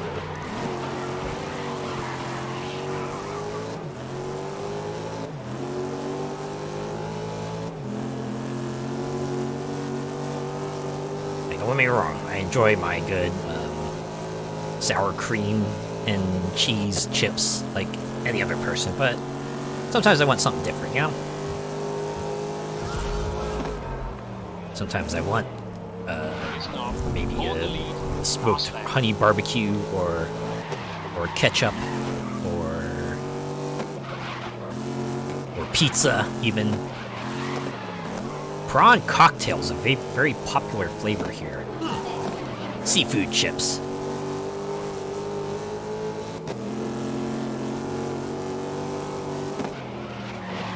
Ketchup is a regular flavor here. Yeah, I hear about them a lot in other regions, but I don't see them too often in the U.S. Bit of a shame, because that sounds like a combo of things that would go together pretty well, right? Because imagine you already eat ketchup with other potato-based products like fries. Why not extend that to chips? You know, even if it is in powder form instead.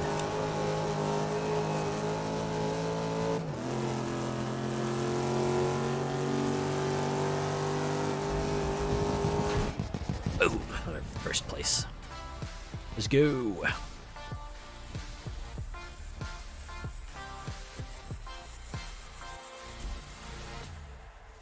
Steak and onion. Oh, man. I have not seen that flavor in any of the brands I've seen over here. But yeah, that would be the fantastic flavor. I wonder if Lay's has a suggestion box. I would totally propose that to them. Give us some steak and onion. Like, just maybe even like steak flavor, because steak and potatoes is a thing. Why not have a steak flavored potato chip?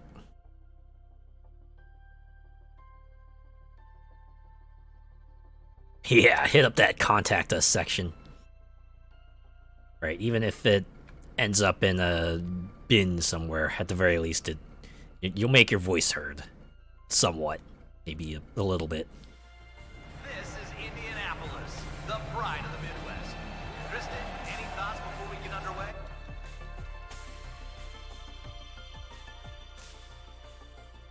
It's like the rock band song suggestions form they had for a long time, right? Just where you can just go, hey, suggest a song to us. I suggested a lot of songs to them. I don't know how successful that ended up being, but I'm pretty sure some of the songs they put up as DLC were probably inspired by that form.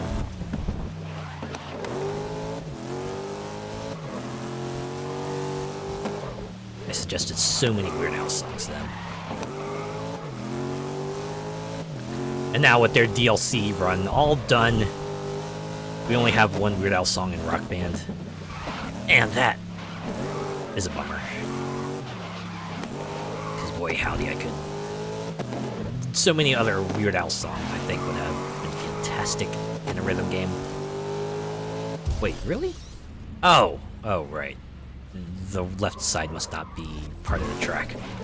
Okay.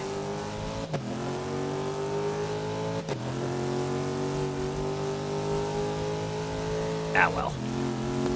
That's how it goes. That's how it goes sometimes. Maybe Fortnite Festival, the thing Harmonix is working on now, maybe that will have additional Weird Al songs. It'll probably only be like if Weird Al comes out with another album, though.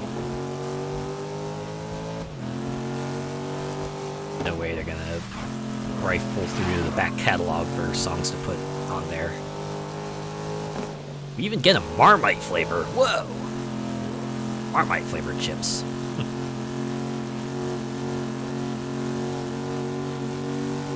I mean, that doesn't sound too out of place. I know, over here, we got chips that essentially have Old Bay seasoning sprinkled onto them. You know, the stuff that they make for the seafood, they just sprinkle that all over the potato chips, and they market that as a product. So yeah, I could see Marmite flavored chips. Same way, you know, Old Bay chips are a thing. Was listening to him only the other day. Yeah. I don't know, I always get that sort of itch to just like, man, I wanna listen to a Weird Al song. I just like hop onto YouTube and go, alright, what song do I want to listen to today? And I listen to it.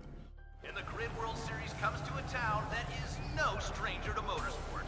Man. Kristen, tell us about Indianapolis. All right, we'll get back to that short. All about the Pentiums. I love it. Yeah. There's other stuff too. Okay, on us into push. Man, I'm hoping Weird Al will come out with at least, Okay, push confirmed. you know, one more song, you know, a handful more songs, or one more album for wrapping it all up, if he goes that route. It's been a little while since he had his last album, and I know he's like super old now, so clearly he should take his time, but I do hope we get at least a few more songs from him, because no one does parodies quite like Weird Al does.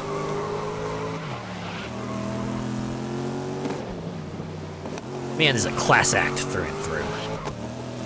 Like, love it.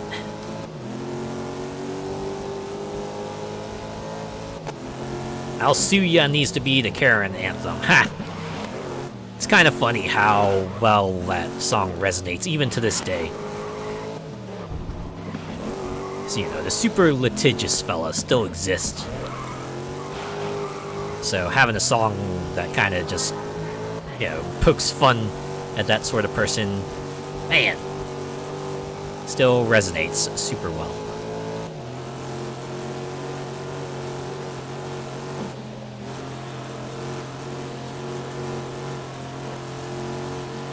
Though on the flip side, it is funny just to listen to some of his other stuff and just kind of being amused by some of the references they make there. Good start. Especially the 2 songs related to TV.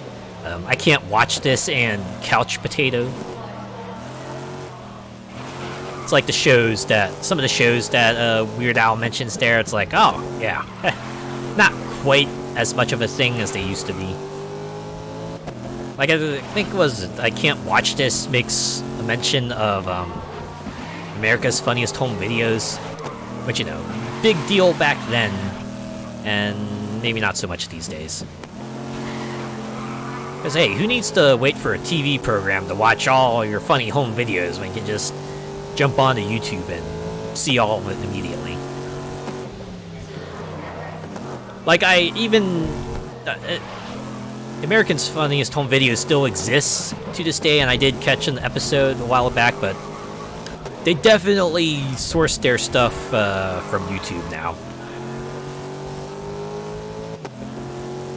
It, like, used to be that, you know, they would actually take videotapes from home viewers, and you would mail them in via snail mail, and you'd hope it would get featured in the future.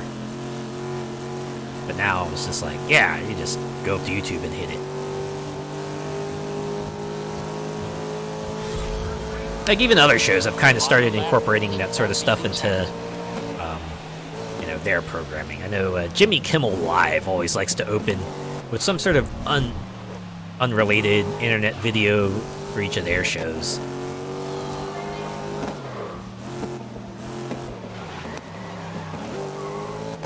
Wow, those shows are such a throwback. And most aren't even funny, yeah.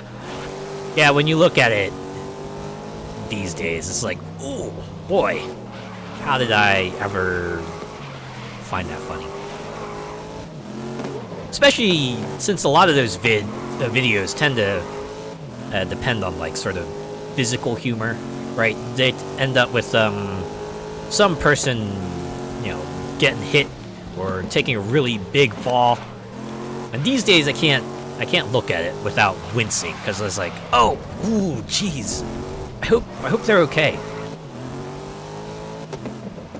Like, I'm pretty sure the show's had a policy where, you know, you can't show someone actually getting hurt, right? It may be physical comedy, but they gotta be able to walk away from it afterwards.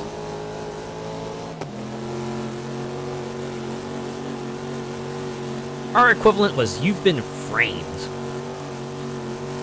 Man, that sounds a lot like a program that used to be popular when I was a kid. It was like, you're on Candid Camera, where they would, like, pull pranks on people, right? They would set up some sort of situation and just, like, do something ridiculous with passersby. And after a while, they'd go, hey, look over there, smile, you're on Candid Camera, and everyone would have a good laugh, hee hee ha. That has perhaps been translated to YouTube as well. Like, so many channels out there about pulling pranks on people, and unfortunately, some people don't really have an idea of when to restrain themselves when it comes to pranks.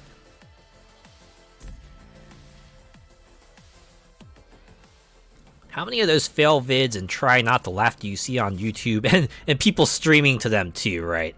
Like, seems to be a common stream type, like the reaction video, where someone will queue up, like, a bunch of YouTube videos, and then you get to see them react to it.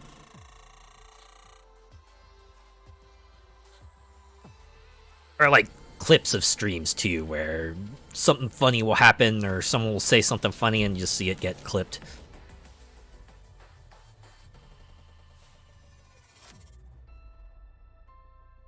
I can see the incentive to send in, though, because you get $250. Yeah, you know what? I forgot about that.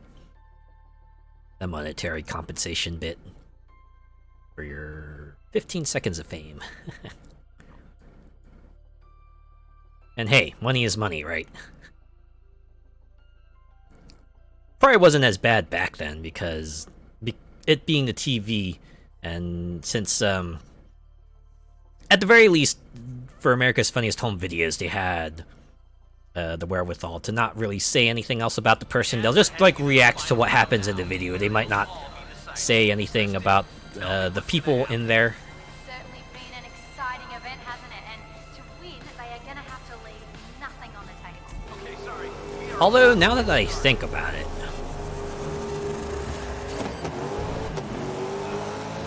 they did also do a thing, at least when I watched, where they would have like the funniest video of the night.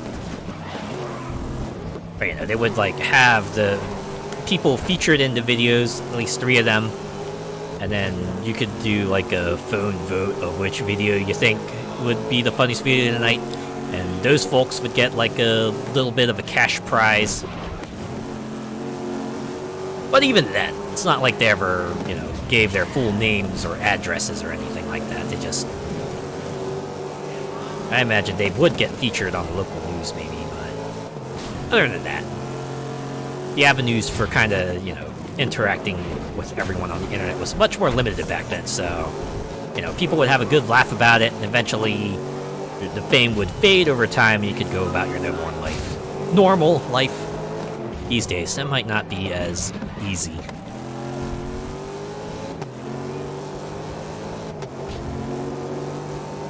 I do get a laugh out of those local news interviews, though. Some of those folk are great. It's one of the things I enjoy about going home. I just like turning on the TV, because my parents like to do that too. Like, when the evening comes and the local program does their like evening news segment, just like seeing you know, some of the local happenings. It's fun, right? You can see a note of what local events there are, or maybe a new store opening, maybe someone did something funny or has a really funny display.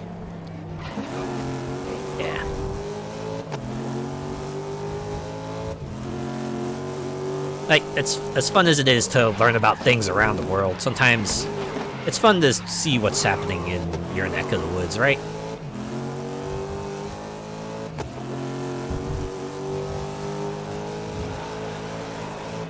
Great first lap, you're leading the race. Like, I recently... well, since I went home, it was Lunar New Year, so... the evening news program was did highlight like a couple Lunar New Year events, so that was like pretty cool.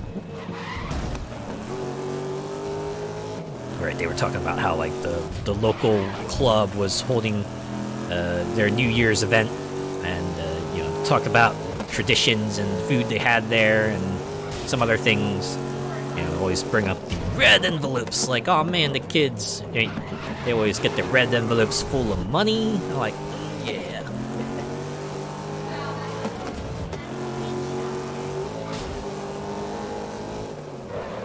Yeah, and there's also interest stories, like how a dog saved someone's life or something. Yeah, those are always the feel-good stories to...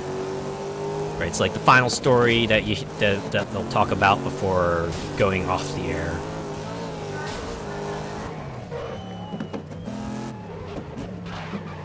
I think I saw one somewhat recently. Where, you know, a dog kind of broke out of the house and started pawing at like a neighbor's house. The neighbor comes out, sees the dog, they're like clearly distressed. Then they realize something's up. Then, you know, finally they go into the house, realize their neighbor's in trouble, and manage to call the paramedics. You know, things like that. That's always nice. Always a reminder too, right? Pets are pretty smart.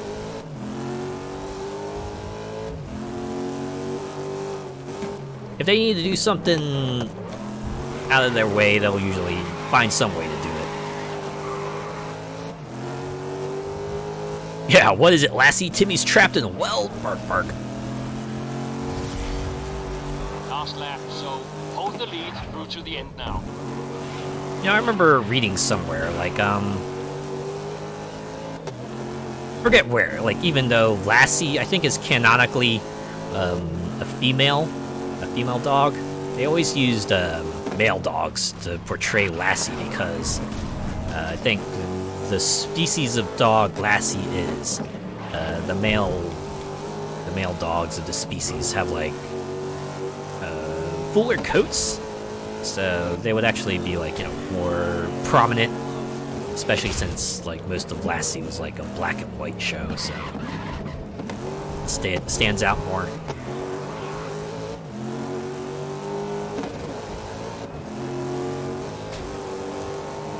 It's kind of like a funny thing to note.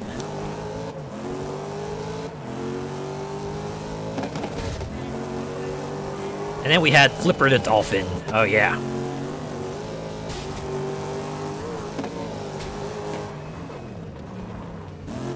Back when standards of, you know, animal handling perhaps were not as tight as they are now. For good cause, mind you. Because, you know, some of the things they did were perhaps cruel, right? But yeah.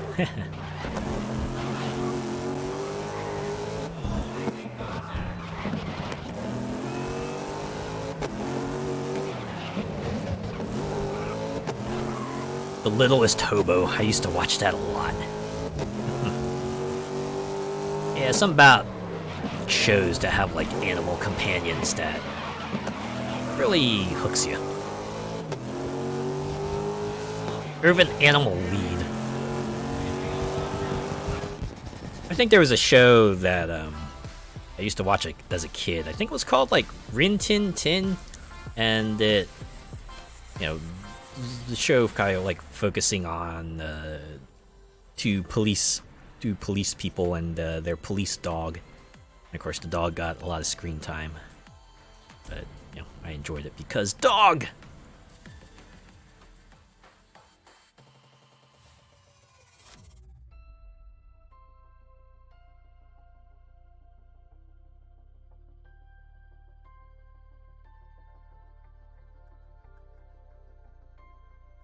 Trying to think of like other shows that had like animal companions. Gentle Ben with the grizzly bear.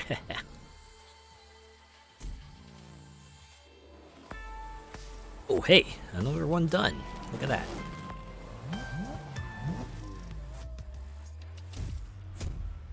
Moving right along.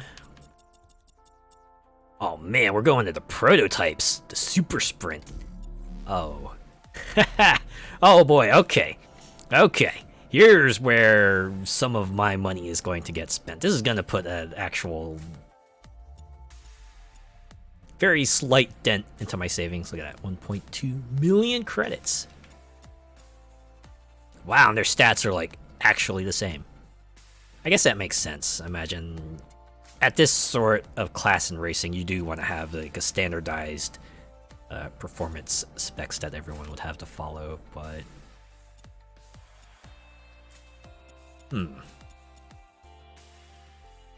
so it's not gonna matter which one I get, so I'll just get Cadillac. Get that. Go. Ka-ching! Alright. Skippy the bush kangaroo, who was a wallaby. I think there were other old shows too. I think one we had one of them. I remember had like a talking horse. I think he was called like Mr. Ed or something like that. It's funny to note. I think that show was actually like a comedy, not really an adventure series, but still. Mr. Ed, yeah. Pleasure as always to be in your company. And if you Black and white. Yep. Yep. An oldie. Oldie but a goodie.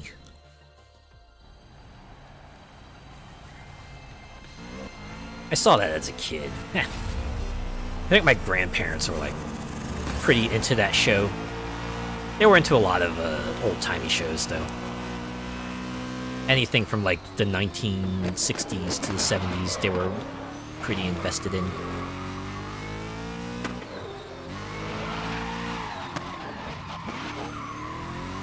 Oh man, this one's got a bit of a turning radius to it.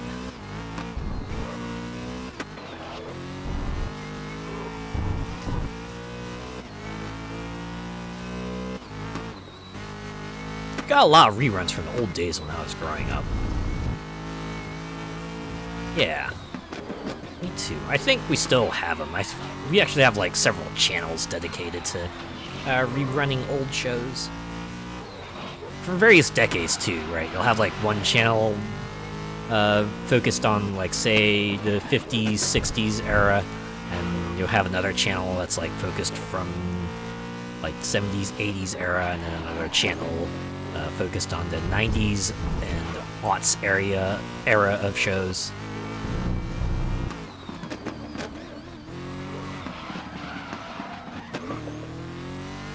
Like one channel here likes doing a lot of crime drama reruns. They'll have like one day where they'll be like, all right, today we're gonna run all CSI Vegas, and then the next day they'll like run all Bones, and then after that it's like, yeah, we'll run all like episodes of Monk, and then after that it's like, yeah, we'll run all episodes of Rizzolian Isles, and then after that it's like run all episodes of Castle.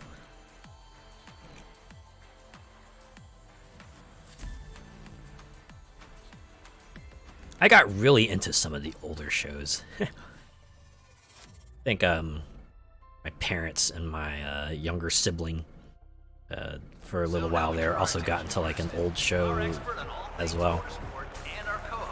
They were telling me about it, right? Yeah, they were telling me about some of the old shows they would watch. Okay, hold on, sorry. It looks like things are about to get underway. We have a channel like that here. Every Sunday is Columbo Day. Yeah. So you know what I'm talking about, right? It's like the days where they will dedicate it to one show. So if you like that, then yeah, you're in for a good day.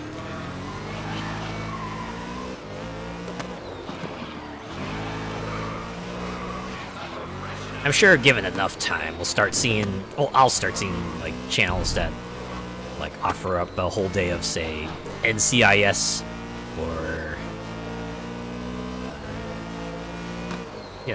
other shows along that line.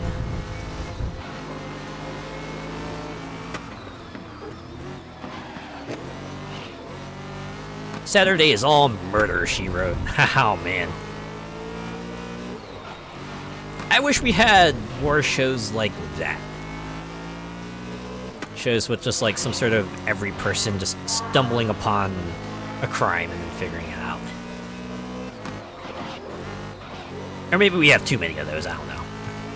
I guess it feels like a lot of the crime dramas, at least around here, tend to focus on some sort of like law enforcement force. Or someone like connected to it in some way or another, right?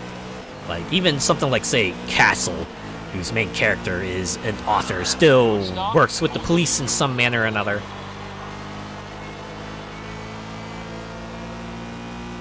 Of course, with something like, say, Murder, She Wrote, always led to the jokes of, man, how does this one author just, like, happen upon a crime every week? But it was still kind of fun for that. Yeah, enough cop shows to sink a ship with. And make a whole, state out of it. I don't know. It's like crime dramas tend to have that sort of mix of things that people enjoy so much, right? Mystery, thrills, a little bit of audience participation if you want to go that far, and clear villains and heroes to root for and against. Why is she allowed at a crime scene? Sometimes you wonder that, right? Reminds me of another show that that I was into. Like I used to watch with my parents back in the day. It's called like Diagnosis Murder, and it actually like focused on people that were doctors, right? Medical investigators and that kind of stuff. But they always seem to happen upon some kind of murder every week, and of course they would figure it out and all that good stuff. OMG, I love that show. Used to watch it with my nan. I'd admit, I found it fun too.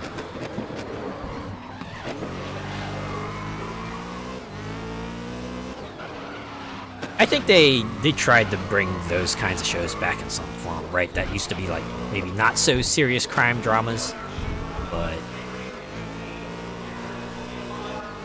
It never lasted that long.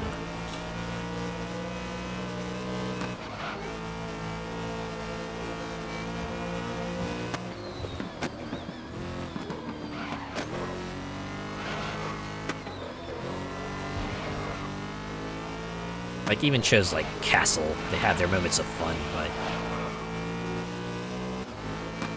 Yeah, it would be nice to have, like, one of those types of crime dramas that isn't focused on some branch of law enforcement. Just like some regular old person that somehow happens upon a crime every week, and people make jokes about it, but you just roll with it because it's a fun show. Anyway.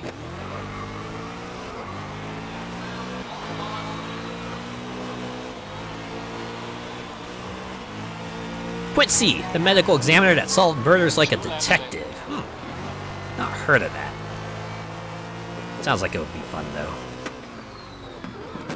Oh boy. You know, it's gonna be wild if someone actually does a reboot. You know how, like, they done reboots of other shows, like, Hawaii Five-0 and things like that. What if they did, like, a reboot of, Murder, She Wrote, or Diagnosis Murder? I can only shudder to think about it, because the original shows were fun, but... I can only imagine, like, a revival, just maybe upping the serious factor, trying to do some sort of long-running plot arc. Like Murder, She Wrote might try to insert in some sort of subplot about, like, finding Jessica Fletcher's character, what happened to her, or something like that. I don't know.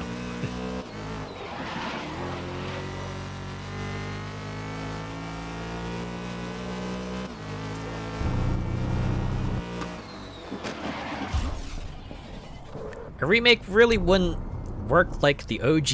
It would be far too serious. Yeah, that's what I was thinking. Like, we even saw that with MacGyver. Like, I remember when the MacGyver series, they remade it for CBS. The original was kind of like a fun show about a guy making these crazy contraptions in a limited space, and then the revival series added in some sort of myth arc and made MacGyver like part of a international force or something like that. And it kind of lost the thread there a little bit. I don't know. It felt like maybe they also craved a bit too much from Burn Notice with the way MacGyver would like self-narrate here and there as well.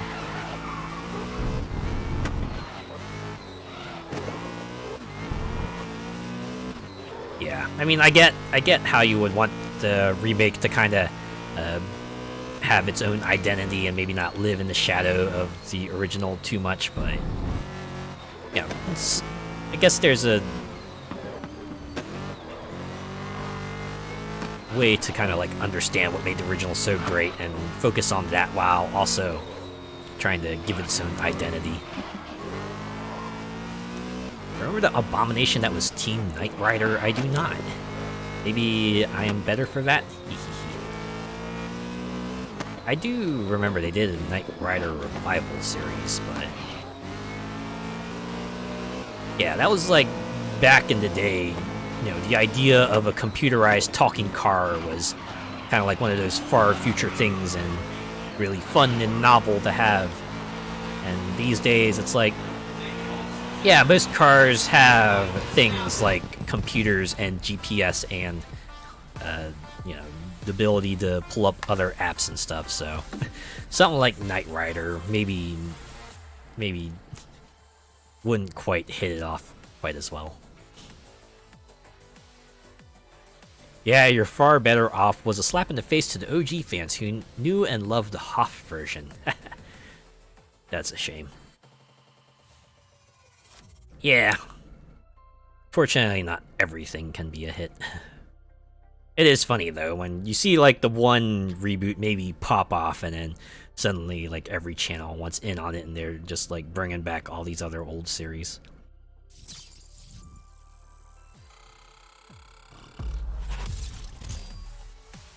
Like, I remember, like, it was, like, only a few years ago, but there was like that one sitcom series that came back.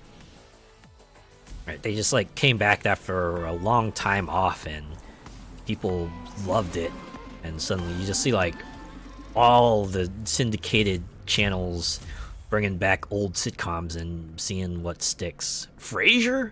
Yeah, I think it was like that or Will and Grace, one of those two. But yeah, you start seeing things like right,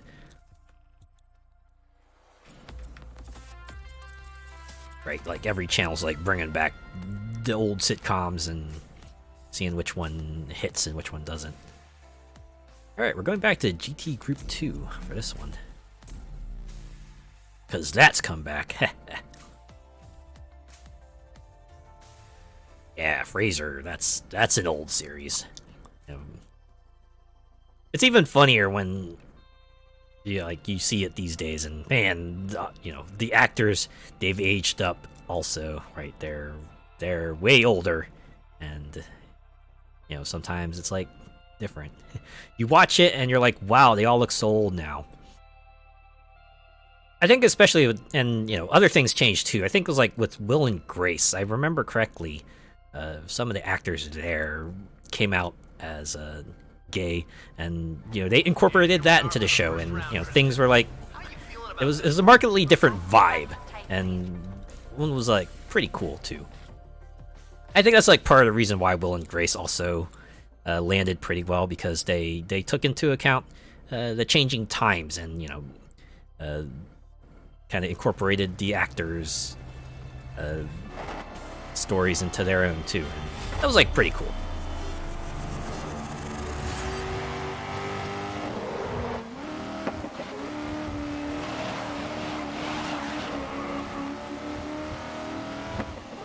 I forget. There was that one series on CBS. I think it was Newsline or something like that. I remember they brought that back a couple years ago. It was like in the wake of the 2016 U.S. elections. So it's definitely also, again, a different vibe, and kind of updated to reflect the times, as it were, then. And did a pretty good job of it. If I remember correctly, that show only lasted one season. Even if they didn't formally cancel it, they didn't really make another season of it. Bit of a bummer. It was pretty. I thought it was decent for what it was. I did like the Goldbergs. Great show. Don't think I ever watched that myself, but.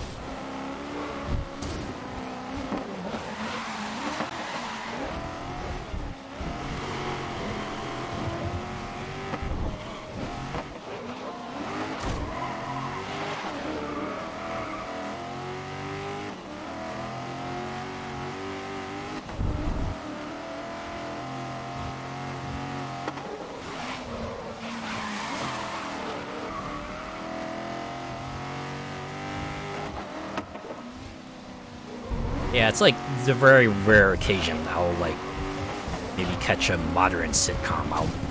I do see, definitely, again, change of the times. I remember sitcoms of old, they usually focused on like, the nuclear family of white people in the suburbs, but at least trying to branch out, don't have more non-white folks in there. Maybe families that aren't like, two parents and two kids.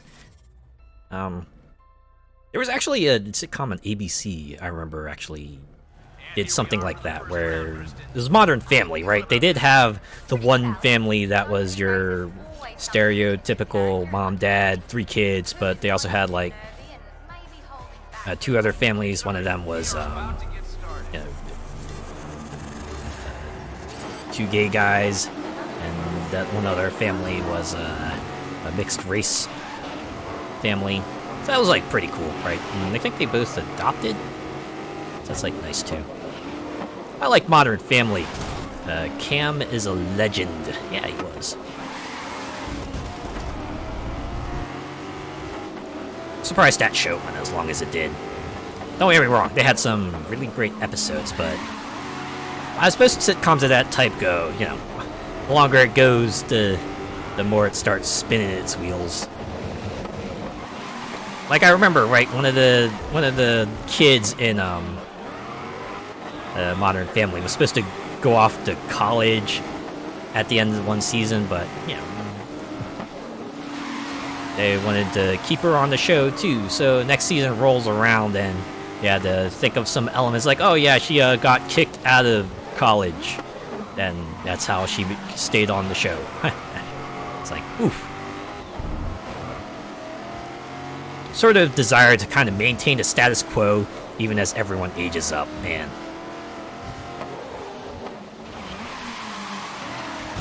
Starts getting more and more contrived as time goes on. We all know Cam. Yeah.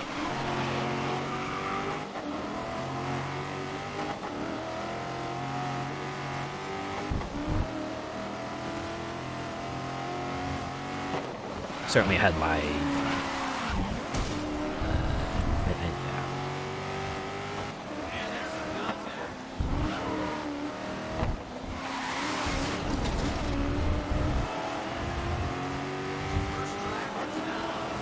surprised Big Bang lasted as long as it did, because it really went downhill towards the end.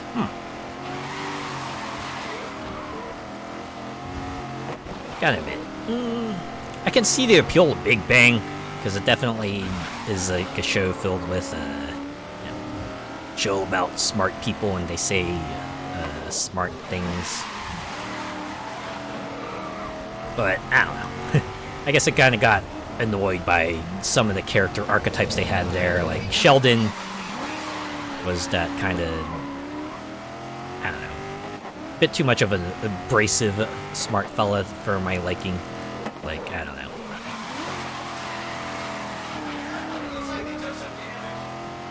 Never sat well with me.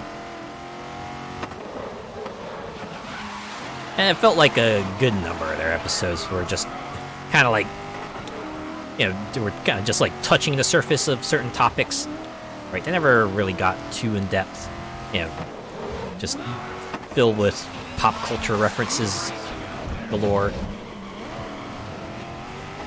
comic trivia, and science trivia, and all that.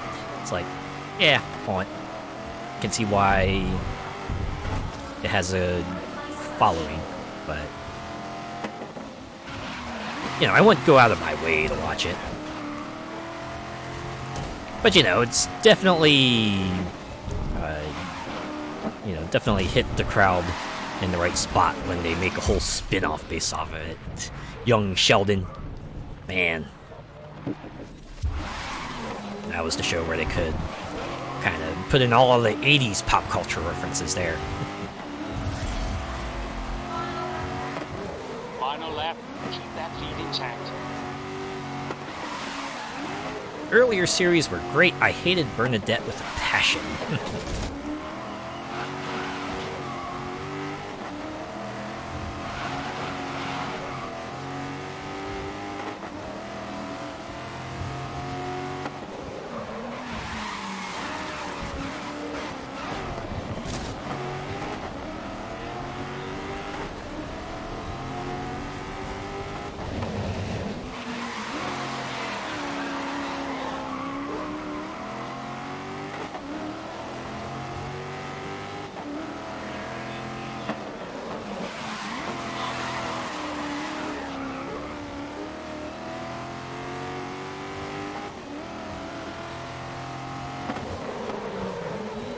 I don't know what it is, but there's like certain aspects of sitcoms that kind of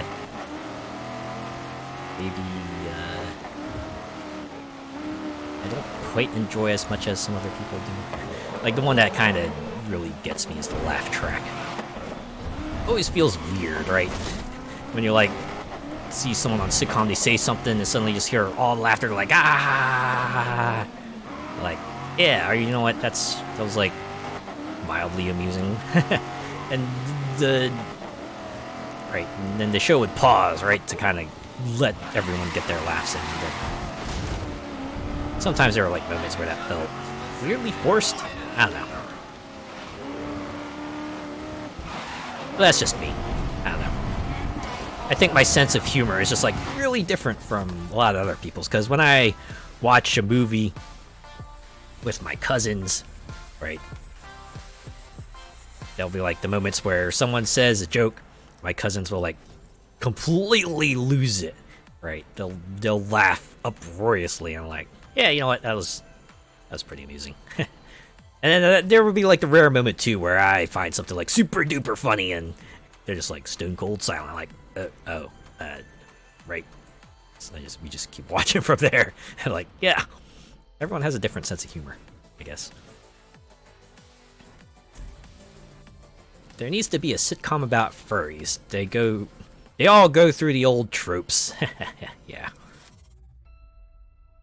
Although, you know what, a furries sitcom might actually be pretty fun. At the very least, I could see that being like some sort of internet series, right? Whether they show it on YouTube or if they make that like a Netflix special or something.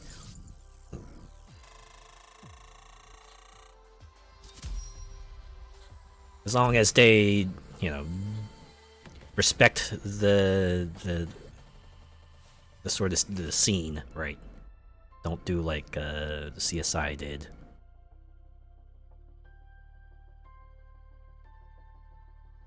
I guess that's like one of the other things I can appreciate about shows these days. They're not pandering to stereotypes as much.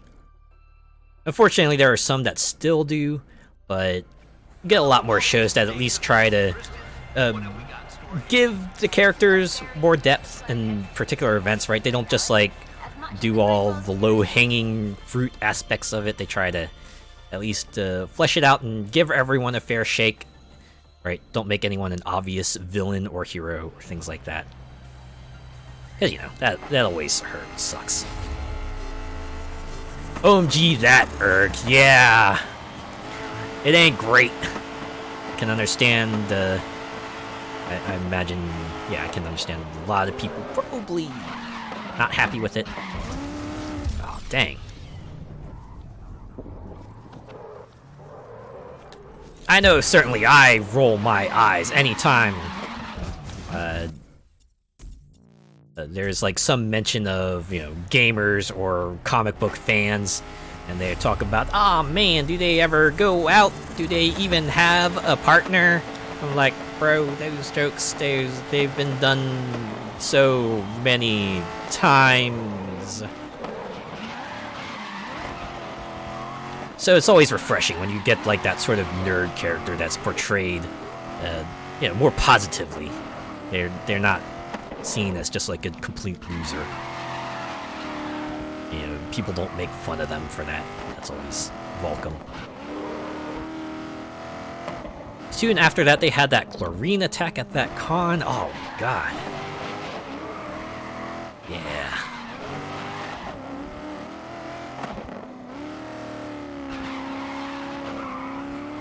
Does remind me of like one episode of a show I saw not too long ago. I think it was NCIS New Orleans. The entire plot of that show was these people, for some reason, they were like looking through the high score list of a particular VR escape room game and were kidnapping people based on it. And they wanted them because they figured their skills would be able to translate to a real-life prison, and they would get those kidnapped people to like hack into the prison system and break out a prisoner. And yeah, the plot is about as dumb as it sounds. I couldn't quite believe it myself that was like somehow that was their A to B connection. It's like, where's the logic behind that? Yes, when I want to find people who are really good at real life security systems, I will totally go through a video game VR escape room. I don't know, and there's all the process behind that, right? It's like they have to look at the usernames and then find the real life people based on that, And of course, they were all situated in New Orleans, conveniently. And the security system itself was really... it was weaker than paper mache. Like, I remember their plan for breaking out was essentially just, you know, cause all the doors to open, have a big old fight to break out, and then they would sneak out the prisoner out the side route, and that went off without a hitch, because, of course, it would. Look, they only had an hour to go through this. They had to cut some steps somewhere. Lazy writing. Exactly.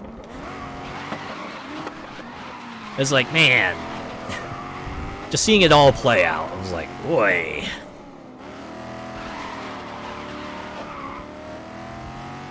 And they even did that thing at the end where, you know, the hacker fella on the main team, not known to be a fighter, they dragged him off to like a super remote location in the jungle, and of course all the main characters were in a race against time to try to reach the person, and then suddenly they hear like a gunshot. They're like, oh no! They finally catch up to where the hacker and the main bad guy are, and of course the hacker managed to get one in on the bad guy, managed to cap him, right? It's like, boy, they played every cliche in the book there. Yeah. You have an episode like that? Episode that's just like so unbelievable. Just roll your eyes at it. It's just like, man, this is... I can't believe they thought this would somehow work out. Oh, my brain is stagnating just hearing that plot. It's like, man, I couldn't. I just couldn't. Like, even by the standards of syndicated late night crime drama, it was absurd. It was like, man, I could have spent my hour doing anything else, but I decided to watch that one episode of NCIS New Orleans instead.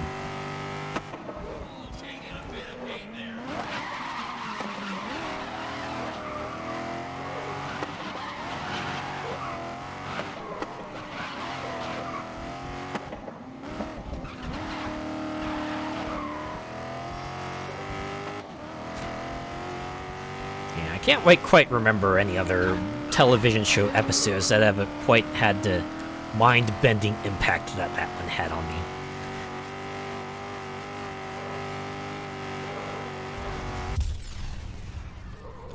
Even then, it's only like a specific aspect of it. Incidentally, also an NCIS show, but this one was like NCIS Los Angeles.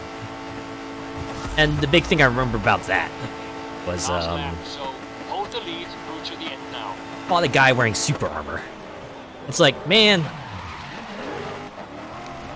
because original NCIS was like, you know, actually investigating more mundane crimes, like, oh hey, guy died. Let's find out what happened, and somehow escalates to, hey, the LA branch is fighting a person wearing power armor. Like, how does that even work? You make it sound like one of those low-budget straight-to-DVD films. You know what? It probably could be, right? If you maybe add some more details to it. Could make yourself a real low-grade thriller from it. Definitely feels like the kind of thing that would make for a thriller. Yeah, just a thriller. Not even a good thriller, just a thriller. Right. One of the thrillers of all time.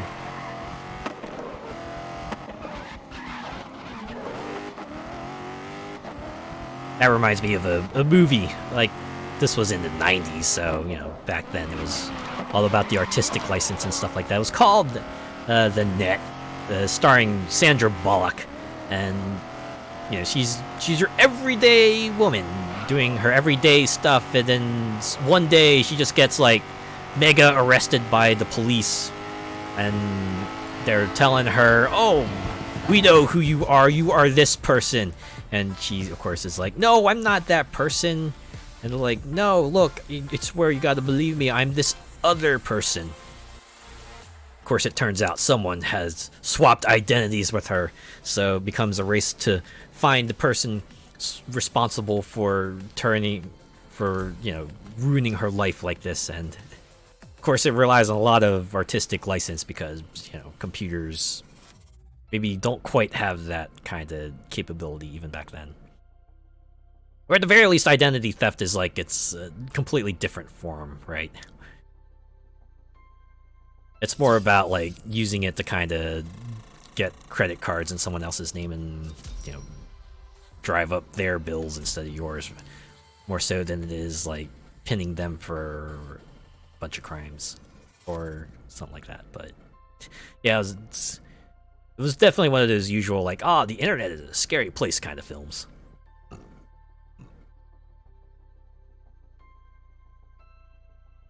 So I guess on the flip side, you also had movies like You've Got Mail, a nice little romantic dramedy film, all focused on, well, what else? AOL Instant Messenger. A huge welcome from the team. I actually don't remember too much about it. I just know that it was really focused on, instant messaging.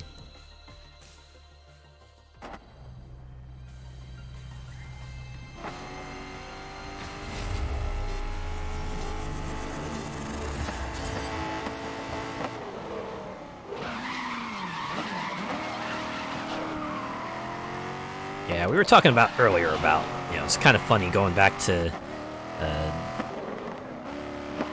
works of old, right? Whether it be music or films or books, and just looking at the sorts of tech they had and thinking, yeah, wow, this certainly dates itself in a way. Everyone had Yahoo Instant Messenger and AOL Instant Messenger and MSN. Oh man. There was one online group I used to be a part of where the majority of them, their primary means of communication was MSN Instant Messenger. Yeah, I do remember those days. I would just sign on, and then I would find myself inside a chat room where everyone else was also there, and we just chat about random stuff. Yeah, those were fun times. Although there was another forum I was part of where the majority of the people there used AOL Instant Messenger, and that was its own brand of fun. Never did chat rooms there. It was mostly one-on-one messages with the folks there. The randos pop up like ASL. Oh man, I remember people making fun of that. ASL.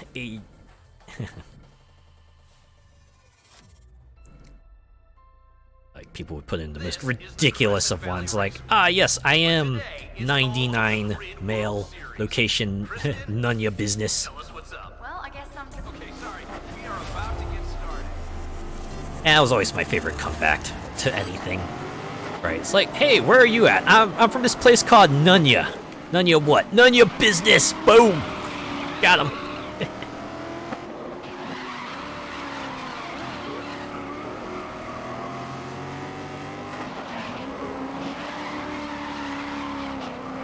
It is wild, though. I came from that era where online safety was heavily emphasized, right? It's like one of those things where you don't divulge your personal information to anyone. At least not freely, and it feels like these days, right, you go to a social media site and you see, people everywhere kind of just, freely saying a lot about themselves, right? Their real names, where they live, and all that. Gotta admit, I'm not immune to that myself. I blame Facebook for this. I think it's because Facebook started off as a site for college people, to the point where you needed a college email to sign up for it at all. And then when they opened it up to the general public, and suddenly that kind of shifted the meta, as it were, no pun intended. Because now it's like, yeah, your real name is there, and your location and, you know, photos and all that's like, suddenly it just became more normalized to just share that kind of stuff, and like to the point where, you know, if you did have a Facebook account, you would try your darndest to not connect it to maybe other online profiles you might have, because, you know, sort of degree of separation. But even that's not foolproof. Remember those chatbots you could sit and talk to if you were bored? Oh boy, do I ever. I remember chatting to a few of them. I think they still exist in the form, right? We have things like, say, ChatGPT and that sorts of AI bots you can strike up a conversation with if you want to.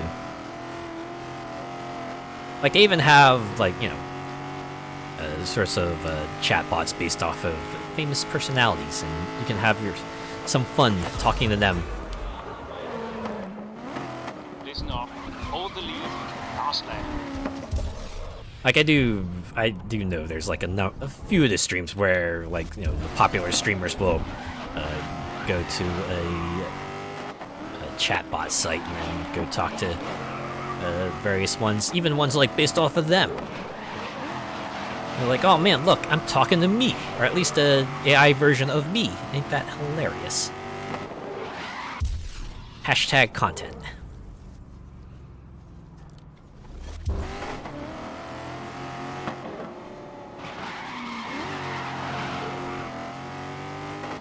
Gotta admit, I've had my fun with them too, just like chatting to bots based on the various personalities. Any ones that you found notable?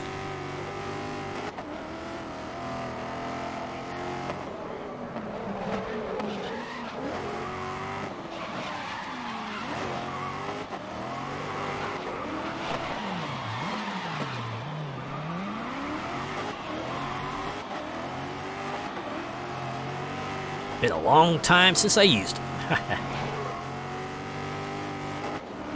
I think on Twitter there was like one recently going around where people would just like say, "Hey, have you heard about me?" And you just like see what the bot thought of you, and that was like pretty fun. I think I went to them and asked to put in my name, and I guess since they didn't, of course I didn't know anything about me, so they just like, "Hey, yeah, based on your name, I think you might like this, and you might be into this. I think your personality's kind of like this." So that was like pretty fine. It's kind of amusing.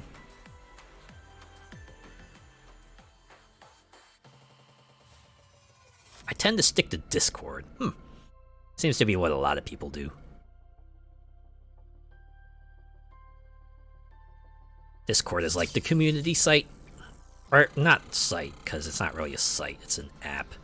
But yeah, it's like where communities seem to gather these days.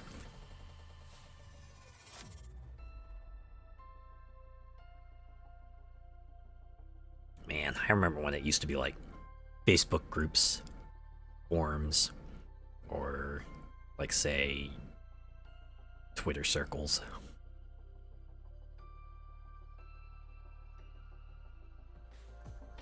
And we're heading into the final round now. I do those quizzes a lot when I'm bored of YouTube with, like, which character are you and stuff. Oh my god. I was actually in a cycle with those. Like, back when I was in college and I had a blog. I would do a lot of those quizzes and just, like, put those results up as a post. And then after I stopped blogging, I kind of fell off for a while.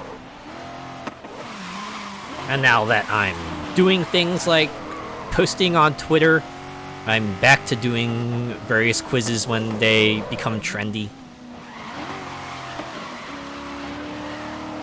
I don't know. It can be fun sometimes. Things like, oh yeah, which Pokemon would you be? Or what element would you wield? The element quiz one I remember prominently, because I remember putting in the answers and them going, your element would be air. And I'm like, Yes! Good. I would hope so. Could you imagine?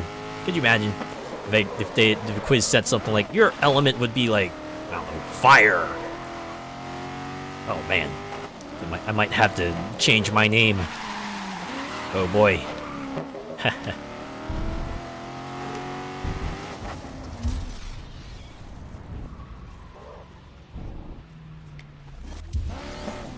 Then again, you could probably like put Azure in front of a lot of things and it would still sound pretty cool, right?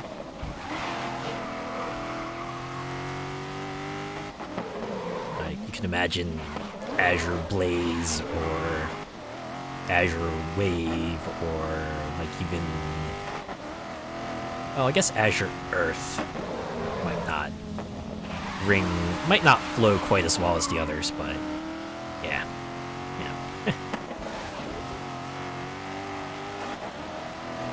According to one, I'm 87% snob. Oof. Azure Inferno. Yeah, that's a good one too.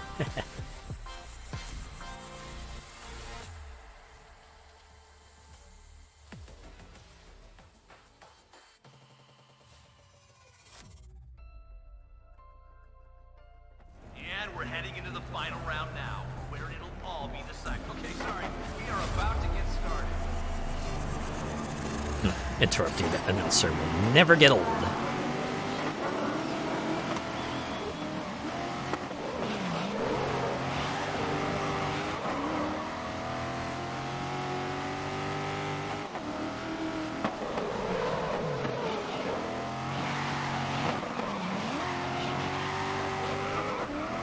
Of course, there were certain other quizzes where, you know, you get invested in them enough. It's like, all right, I'm gonna refresh the page. I'm gonna try different answers this time. Just manipulate them a little bit. Let's see what other results I can get. I think I remember a long time ago there was a quiz that was like, which .hack sign character are you? And I remember trying for the longest time to try to answer the questions the right way, so that it would tell me that you're a lot like BT, because yes, I like that character a lot from .hack sign, so I finally got him. I'm like, yeah.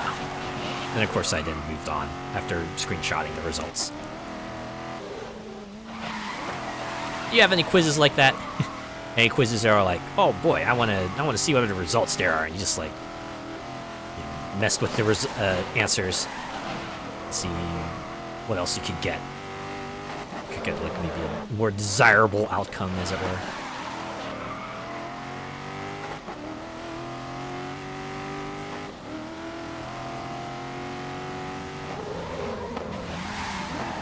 I was happy to get Shadow as my Sonic character.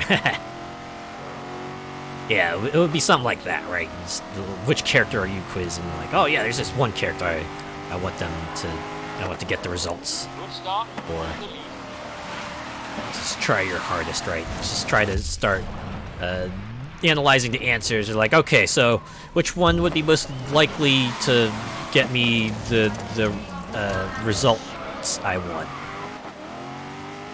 It's like, all right, so which one would be the closest to, you know, get me Shadow, something like that.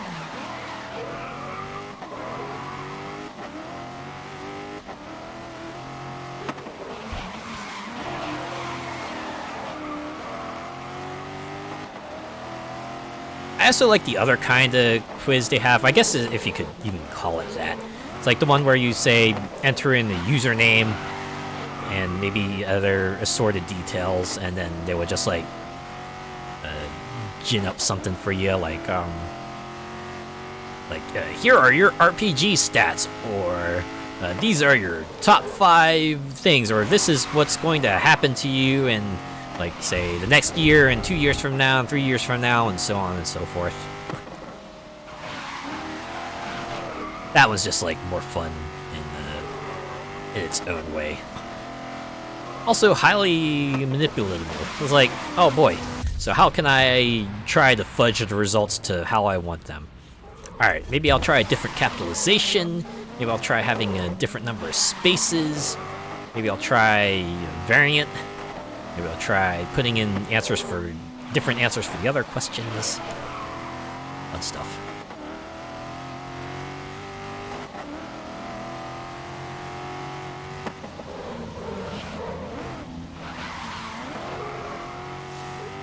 I think I remember one where, yeah, so it was like one that told you your RPG class and the kinds of stats you would have. If I remember correctly, when I put in my username, it said I would be like a paladin or something like that. And I'm like, ha, it's funny. I mean, as cool as a paladin class usually looks. Usually more inclined to like more of the range type classes. Like either bows or mages. Or maybe like bow mages. That would be pretty cool.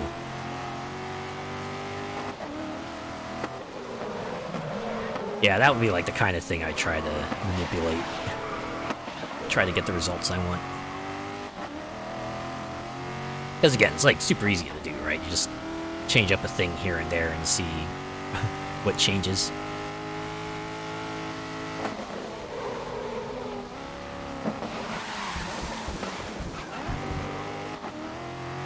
It does make me wonder, though, just like what kinds of algorithms do they use? Like what sorts of equations do they use to kind of, you know, output the kinds of stuff, right? Like what do they use to determine things like RPG stats and your class and, you know, what you'll be doing in the next few years and things like that?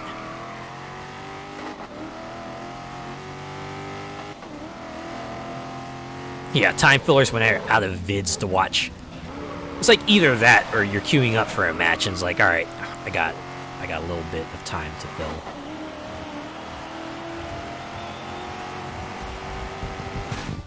Although when I do something like that, I usually like pull up the quiz on my phone. That way it's just like super easy to put down when the matchmaking is done and I gotta get ready. Yeah, I remember watching a stream where like the streamers would do that, where, you know, they would all queue up for a match and then they would just like start doing some quiz on another window. And they would keep doing it even after the match was made and the game is telling them, hey, pick your character, you got like 30 seconds to do so. It's like to the point where someone pointed it out. It's like, yeah, why do y'all like keep on doing things while the match is loading? And then, you know, someone's like, we have bad timing. Yeah. But now I get it. Sometimes it's just like, you know, you're itching to do something, so you just, no matter what that may be.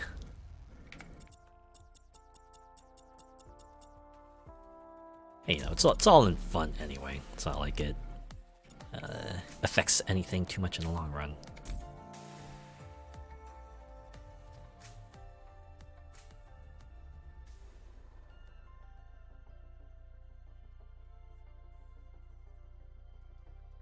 It's actually kind of funny because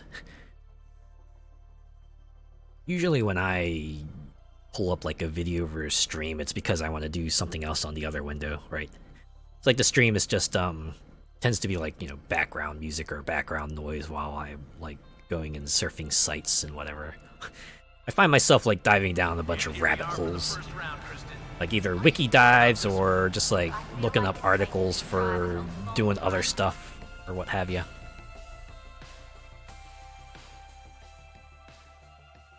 I just put music on if I'm waiting for something to load. Yeah, that's probably an ideal way to do it.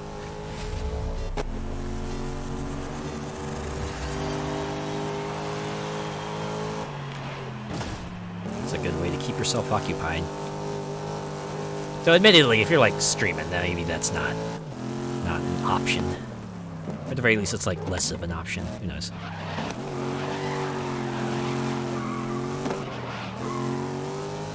That's why I'll usually like do things on my phone. Because that way, you know, I'll still have the focus on, say, the matchmaking screen, and so I can see if the match is made, and then I can just like, you know, get right back to it. Make sure I don't do anything that requires me to pull my attention to the phone for minutes at a time, because, you know, I'm not always going to have minutes to... matchmaking's not always going to take minutes to match me up. That, or I break out the solitaire. That's actually a good one. Like, yeah, if I remember correctly, the solitaire app on Windows... Well, even if it doesn't save your progress, it's not too hard to just quit out and then start up another game later.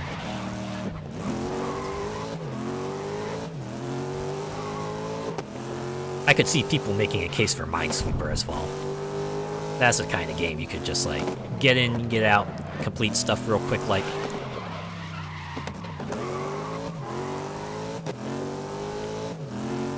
Oh man, speaking of which, that reminds me, Threes is out on Steam. I have not bought that yet, but I should do that.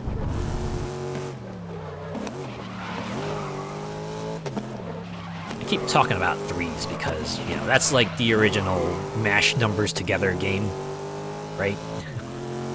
Everyone talks about 2048, but nobody remembers Threes, except, at the very least, you know, some people do because they put it out on Steam.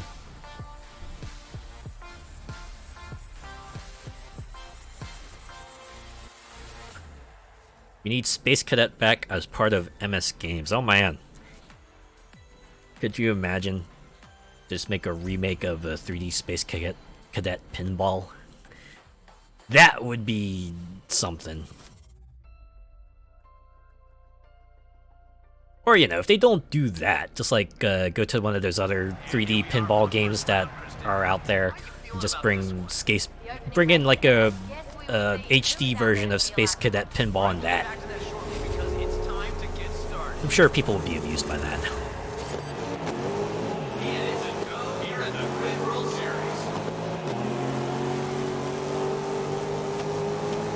Yeah, I remember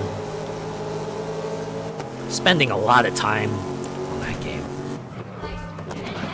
It was a pretty involved one too, like, I remember they had like missions as well.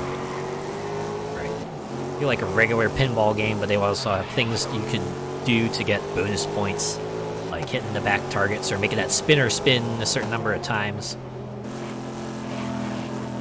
I actually think I saw someone make a stream out of it. They just like played 3D Space Cadet Pinball for the entirety of it, and then for like several streams after that, they would usually wrap up with like a session of 3D Space Cadet Pinball. It's addictive, yeah.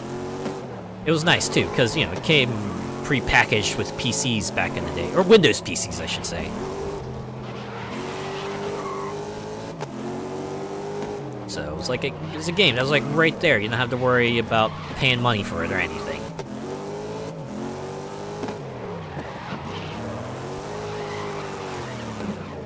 It was like that. You know, of course, Minesweeper and Solitaire, and then some of the other package games that came with the PC back in the day. I remember Incoming. That was like a 3D tech demo more than anything. It was decently fun. And it was like a bike racing game that I remember playing a lot too. It was cool because they had like both varieties of bike racing, right? They had like the speed bike on city streets and that. They also had the dirt bikes and the dirt tracks and off-roads.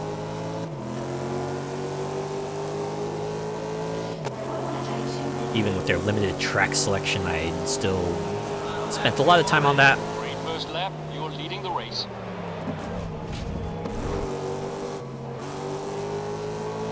It was mainly Minesweeper and Space Cadet. Those two were used the most. I can see that.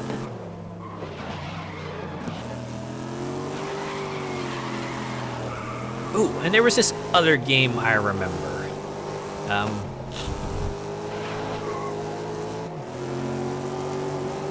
There's this other game I remember.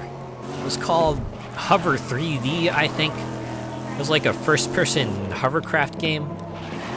And I remember it primarily because it was like a game that was kind of like, you know, styled after, say, This is like the first-person vehicle games, except this one was more of like a capture the flag, and each successive level placed you in like more and more unfair conditions.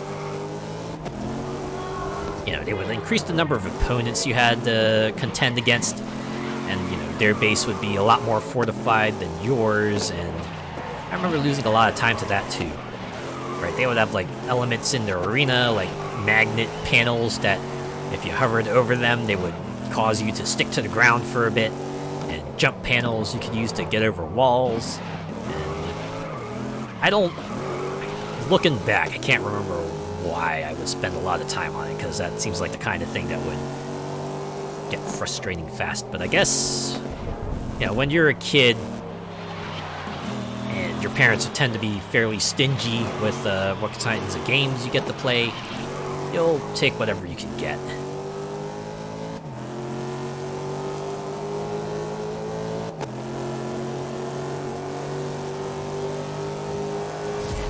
Last lap, so hold the lead through to the end now. Like, man, my parents were big into like edutainment games. They would have all sorts, right? They would get us all the games that would teach us about math and writing and, you know, spelling and grammar and all that. We'd be pretty well acquainted with them.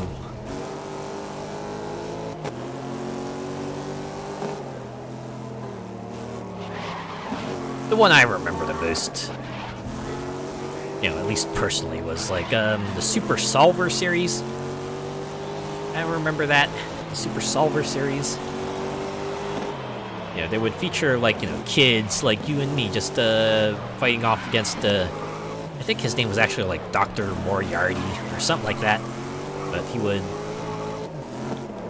do all sorts of nefarious plots, and they would test various knowledge areas. Like, I remember one where he would like take over a TV station and you had to solve math problems to try to reach him. And then there was another one that was more reading focused. You would have to like walk around the school at night to, you know, get knowledge about various works, and then you would have to take pictures of the various suspect bots, and once you collected enough evidence, you would try to accuse one, and the game would end with either you getting it right or wrong. I remember those two specifically because they had like a persistent progression system. The game would start off rather easy, but as you like increased your score and got up like the higher ranks, they would start turning up difficulty in some way or another. Like the problems would get harder, or you would have to like get more things in order to kind of like reach the end game and things like that. Don't remember that. Ah, okay. Yeah, that might have been like a US only series, or at the very least more focused there. There were other edutainment games that I played as well, especially in the computer lab. There are two series rather prominent were Carmen Sandiego, like good knowledge, good test of geography there. Certainly got a lot of use out of the almanac, to the point where they would just keep one in the computer lab because they knew people would be playing Carmen Sandiego a lot. And of course, Magic School Bus. There were a whole lot of games based off of that. Not a lot of subjects too. Like I remember the Solar System one. That was just essentially like 9 platforming levels. They weren't even like that great platforming levels, but you know what? It was what you got.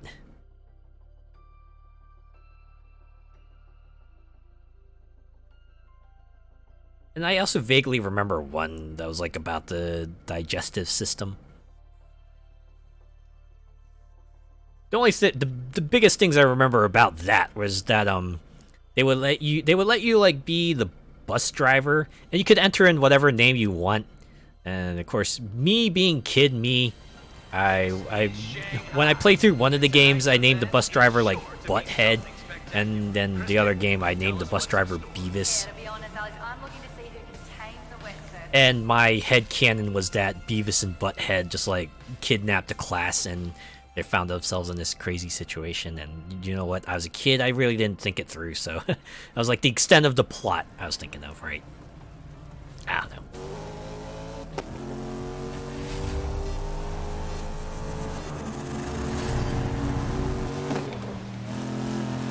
Yeah, when it came to games like just letting you input your name, I always put in the dumbest stuff when I was a kid. I imagine people could relate to that. Like in Pokemon, right? When they let you name your rival, I always name my rival like my worst enemies. That way I could just imagine myself just metaphorically kicking their butts. It's like, haha, you may make fun of me in real life, but look at me, like, kicking you 6 ways to Sunday in Pokemon. Ha ha ha. Worked especially well in Red and Blue, because you imagine that. That game ends with your rival, like, on the verge of becoming champion, and then you go kick their butts and then, you know, knock them down a peg.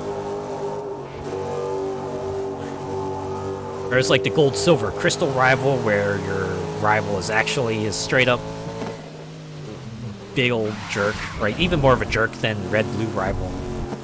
We all did that. yeah.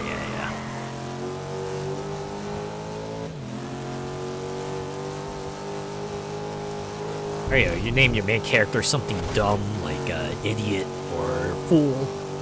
That way, it looks like everyone is insulting you when they go like, "Hey, fool, come over here," or "Hey, idiot, come over here."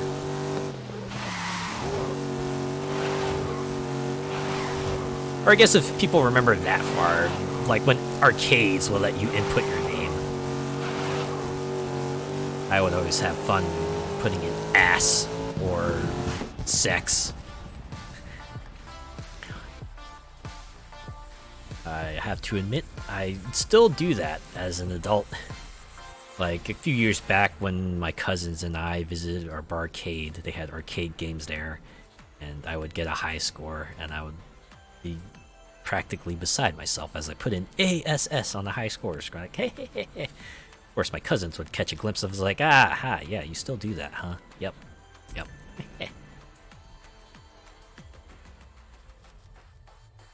Yeah, I'm still the kid at heart in some aspects. Maybe to the detriment. The sun has set on Shanghai, but the stars are coming out for tonight's event. Ed Sheeran in Black and White was such a know-it-all and thought he was all that. Okay, it looks like the race is about to start. Yeah, Black and White was like an interesting case where, like, the two characters you could pick from were like actually mutually exclusive.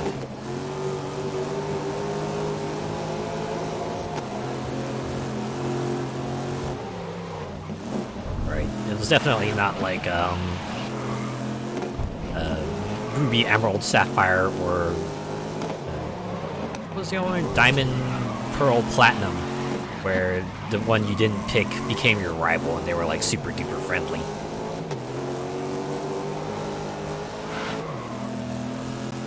And again, XY kind of went back to that. Although they had like the one change where the person you didn't pick wasn't wearing their hat, which was pretty funny.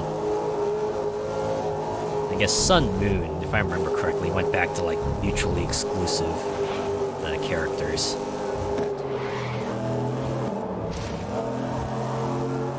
As did Sword Shield and Scarlet Violet, now that I think about it.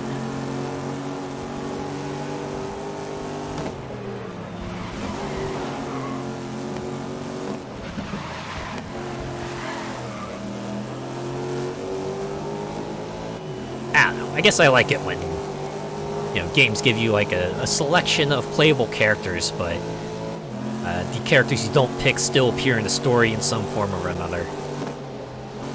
It's always fun. Makes it feel like it's an actual, like one contiguous world, right? It's not like a mutually exclusive protagonist kind of thing.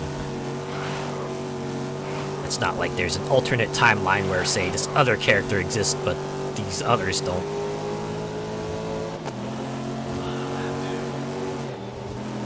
Start, hold the lead. Yeah, they're gonna run out of elements before long to call their games. You can see him, right? You can see him, like, you know, kind of reaching into other aspects to kind of stretch it out there. Although I do find it amusing that they went back to colors for this current gen. Yes, Scarlet and Violet. Interesting picks of colors too. But at the very least, I guess they make it sense. They make it make sense in universe, because that's like the colors of the characters' uniforms and the school they go to.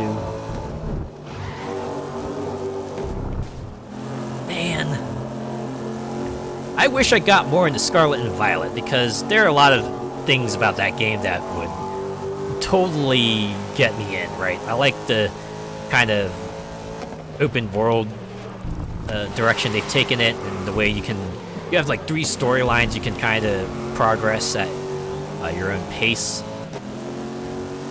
The way where if you really want to, you could like challenge the gyms out of order if you wanted. Like, you know what really drove me away from it? The character customization. Yeah, I know that might make me sound like a very vain person, but when they came out and said that yes, you can have your character wear one of 4 uniform variants, and I remember thinking, wait, what? You mean I gotta wear a uniform? I can't just like freely change my character's clothes? And yeah, you can change, like, say, their hat, change their facial wear, maybe let them wear a coat or not, and you can change their shoes too. But the fact that you can't like freely change their clothes like you could even in Sword and Shield, the generation before, that demotivated me a lot. It was like one of the reasons why I stuck with Sword and Shield, because character customization was fairly extensive, right? You could customize your character, make them look the way you want them to, right? I had like a real cute looking character in Sword and Shield, and telling me I can't do that. I gotta make my character look some way in Scarlet Violet. Even worse was that the uniform variants they had, right? They were either like pants or shorts. You couldn't. That was it, right? If you wanted to like wear a dress or a skirt, you were out of luck. No go. You couldn't do that. They wouldn't let you.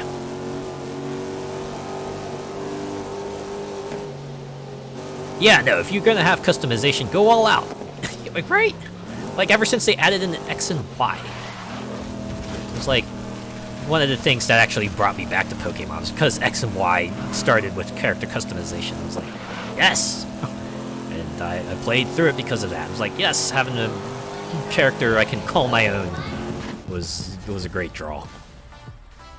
Skip Sun Moon because I was kind of like, you know, recharging, and got back into Sword Shield because it was on the Switch, and that was pretty fun. What trainers do you know wear uniforms? Well, yeah, there are certain trainer classes in the game that do wear uniforms. There's Lass, and the school children as well tend to wear uniforms, but yeah. I mean, they had like a in-universe reason for it. It's just that, you know, it still sucked. And as the DLC came out, they did give you, you know, several more uniform customizations, but still severely limited in the options you could pick for, like, main body clothing. You know, still included no dresses or skirts, so yeah. Nuts with that. I personally hope that when Generation 9 rolls around, it's like they bring back character customization in a big way. WSP. What does that mean? Name is synonymous with racing. This is Silverstone. Kristen, what makes the way those preschoolers are like, I'm gonna beat you now. Not today, kid. Well, that's why they're like some of the first you know, opposing trainers you face. And they always have like the easy the easy the easy Pokemon to defeat. Right, get your feet wet.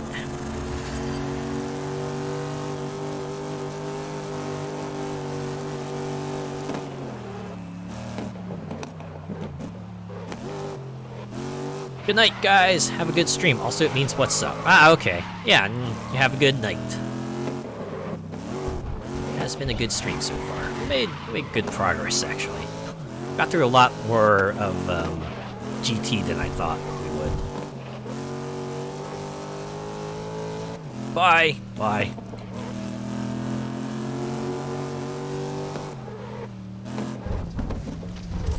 I'm gonna be real. I thought I wouldn't be able to get through the GT series tonight. I thought maybe I would like get through close to the end and then I would have to call it, but a lot shorter than I thought it was. Or maybe I just have a lot more energy tonight and I'm able to get through more of the events tonight. Either way, I'm very satisfied with my progress. I must admit, it's super fun just wiping them out in one hit with Zekrom.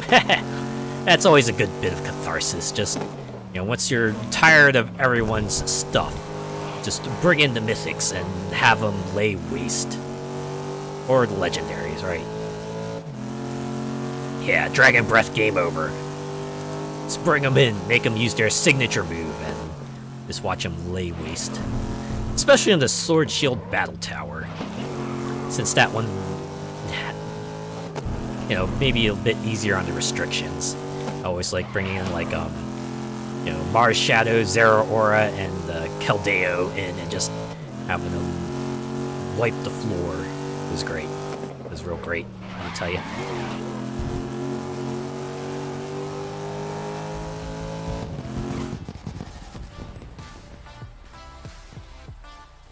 Handy for the forced battles with the randos. Yeah, I certainly get it, right? After a certain point, you're just like, alright, I just want to hit up the story beats because, most of the time, it's like that kind of thing where, you want to get through the main game so that you can get to the end game so you can, start optimizing your teams and get the team you want. Right? It's like, for some people, the main game's more of like a training session. Or, a tutorial for the actual game at the end. Kristen, tell me about this Silverstone circuit. What have our drivers got in store today? Yeah, Alex. Okay, it looks like the race is about to start. Although for me, it's like one of those things I get super meticulous about because, trainer battles, that's the kind of thing that only happens once. Once you defeat that trainer, most of the time you can't fight him again, right? Unless the game lets you through a device or something like that, but most of the time it's like, yeah, you fight them and you're done. So what I do is let's like try to bring Pokemon that are like maybe appropriate to the level, so that way I can maximize the experience gain. And I always make sure I have one of them with the amulet coin, and always make sure that they come out in battle at least once, so I can get double the prize money. Right, because it feels like if you don't have the amulet coin, it's like, man, that's like a lot of money you're just not gonna get, right? It's even easy money, right? All you need to do is have a Pokemon with the amulet coin. You just need to make sure they show up once, and that's it. You can even tag them out or just let them faint after that. As long as they come out there at least once, you get all that extra money.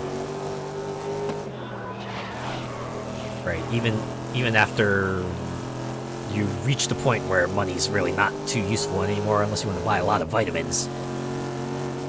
That or the lucky egg, yeah.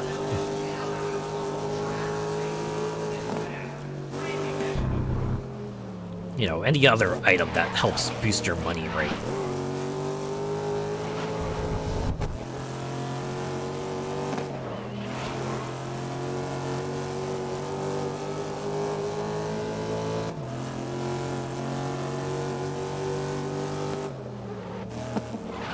Yeah, I remember even like Sword Shield letting you customize your trader card, and I had a lot of fun with that. Though I think that gets brought over to Scarlet Violet in some form. I had to admit, I haven't played too far into it, so I can't really say how that goes.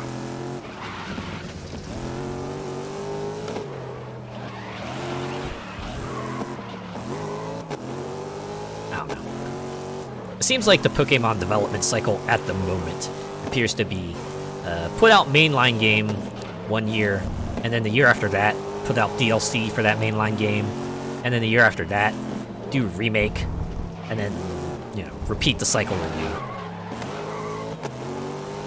Right, we saw that, like, starting with Sword Shield, right? They did Sword Shield, and they did Sword Shield DLC, and then they brought out the Diamond Pearl remakes, and they brought out Scarlet Violet, and they did Scarlet Violet DLC, and now, at this point, people are expecting, like, Black White remakes, which, you know, that's the beloved generation, so we'll see how that goes. Hopefully, they'll do it right. Hopefully, it will come out okay.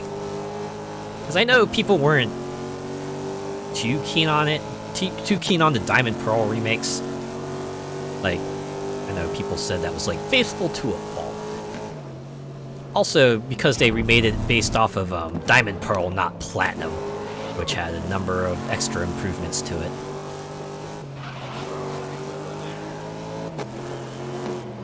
And then I guess there's also the extraneous circumstance where, and you know, instead of a third version, Black White had like Black 2, White 2, so it does make one wonder how they will incorporate that. Will they not remake it at all, or will they maybe just like do an amalgamation game, or will they do like Black 2, White 2 remakes? Who knows?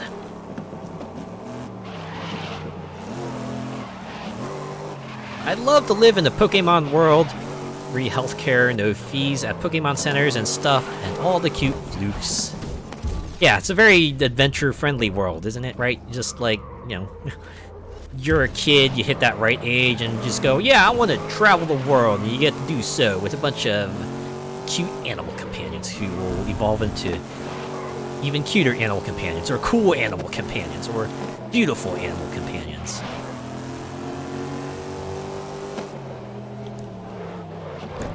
You know, as long as the humans are the type who can endure that sort of hit, right?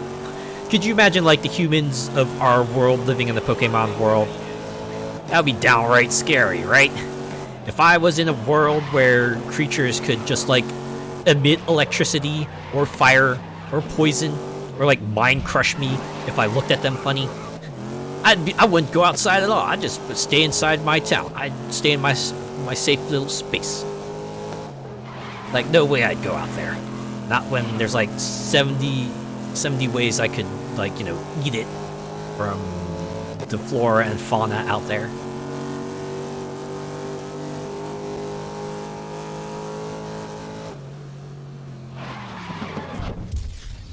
Of course, as a kid, it's like, you know, that's not the kind of thing you think about. It's more like, oh man, it's like creatures with cool powers, and I get to command them. Yeah, it's like, okay, you're 10, off on my own now to go out in the world, no supervision. Yeah, you just get to walk the earth.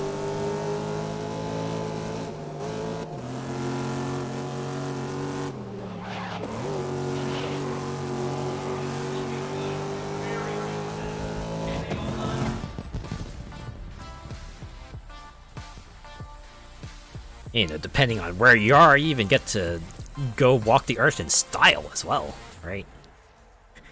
You can pick the kind of style you want to walk the earth in.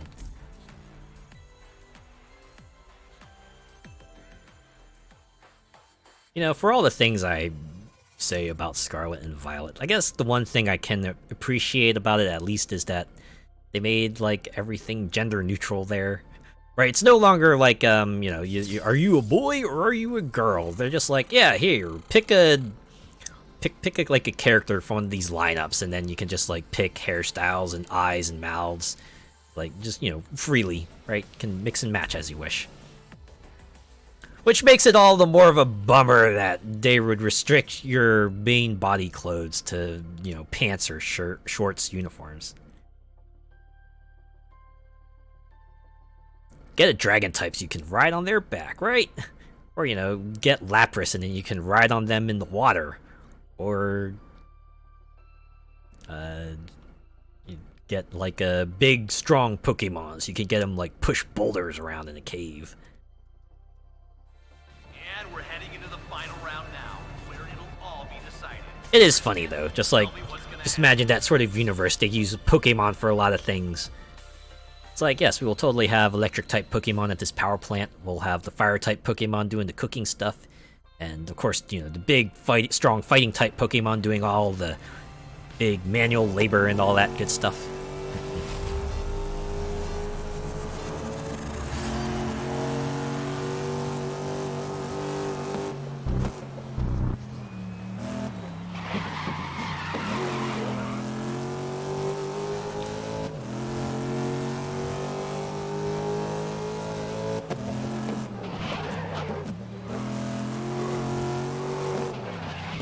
Hey, yeah, girder for the building sites.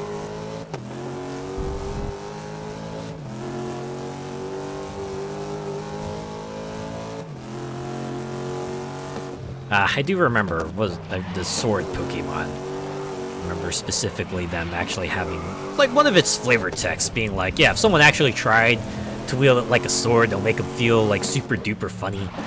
That's why you never see anyone actually wield the sword Pokemon like a sword.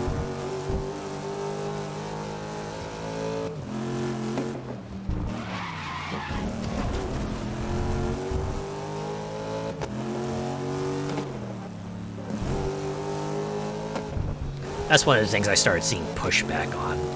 So I do remember for a long time, like complaints about Pokemon are like, man, these newer designs are nuts. They're weird. And the counter to that was always, yeah, man, let's stick with the original 151 designs, like not Pokeball, reverse not Pokeball, pile of goo, actually a turtle. It's like, yeah. Okay, so yeah, you know, each generation will have a bunch of memorable designs and maybe some that are perhaps a little more mundane. You know, it's not really an inherent advantage of one generation over another.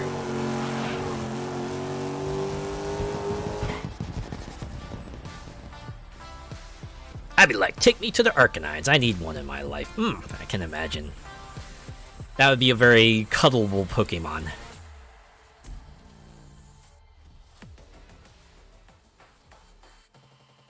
Licky, licky, yuck. Yeah, there's some other ones that are like, I don't know. And we're heading into the final round like now. Grimer and Muck, right? Considering they're Pokemon based on pollution, definitely not something you want to get yourselves mired in. They're also poison types, so, you know, double the danger.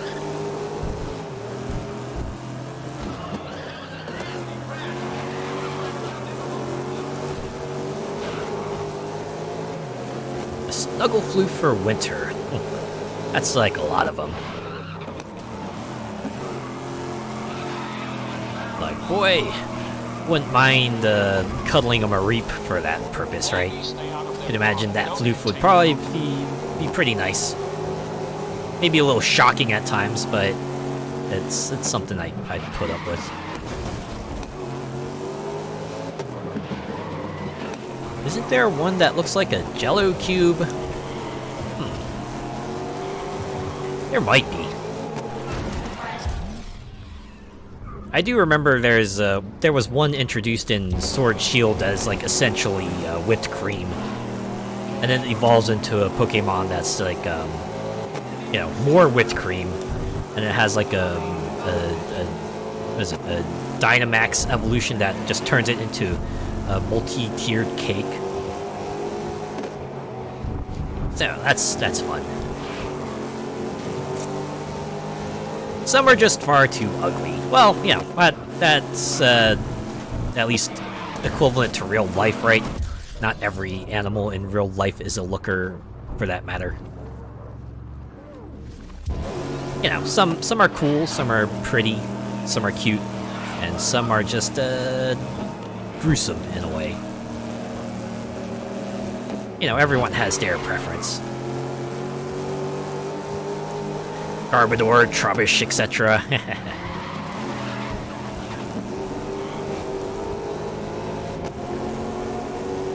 You know, some of them still have a certain different kind of cuteness to them, even if they aren't, like, you know, conventionally cute.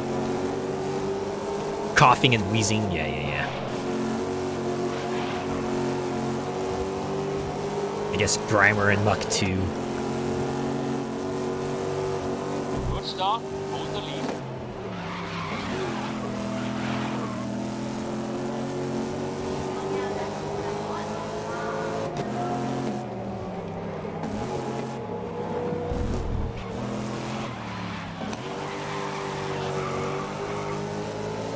How could I get Vanillish, the double ice cream code? Yeah. And we also had like Pokemon based off of magnets, based off of keys, based off of gears.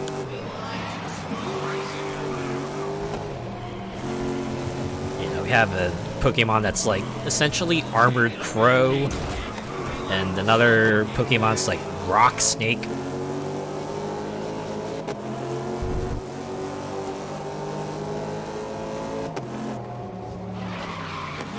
Wait, when you gotta like think of like, I guess almost 1,000 species by now,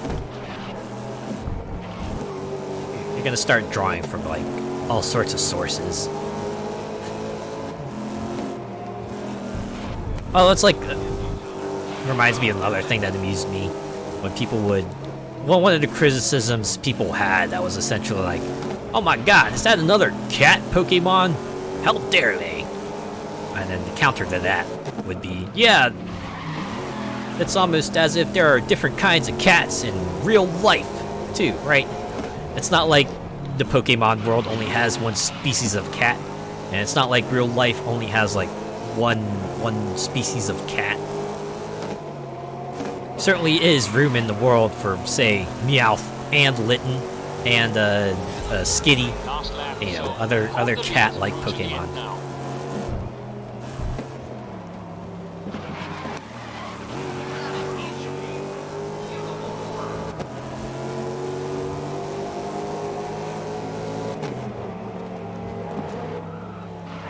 Magnemite, yeah. The magnet Pokemon. Essentially a giant floating ball with magnets and screws, and its evolution is just 3 Magnemites stuck together. And then it did get an evolution that after that made it look like a UFO, so yeah. That's fun.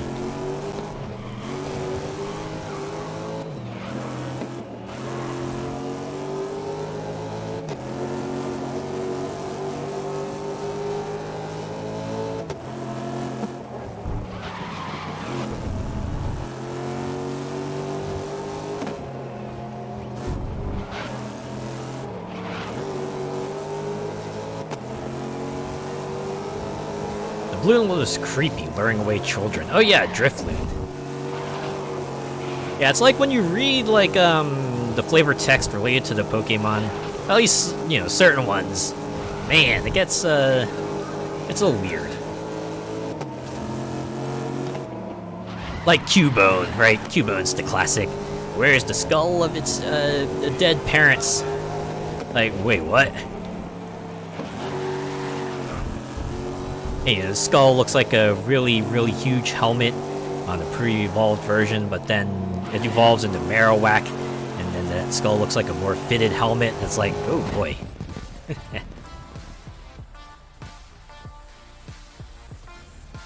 And then there was like everything about the chateau and the diamond pearl. Like, fuck.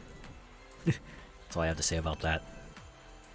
They did the old classic thing, right? They don't animate a sprite at all, and they just have it slide across the screen. And Kid Me just, like, freaked the fuck out about that. I think the best part was, I don't think they ever fully explained that. It was just there, so you could just, like, creep you out. Ugh. Gotta admit, I did not play the Diamond Pearl remakes. I don't know how they translated the chateau into 3D, but Imagine it wouldn't be hard to do, right? All they had to do is like not animate the model as it slides across the room. Probably still be reasonably creepy.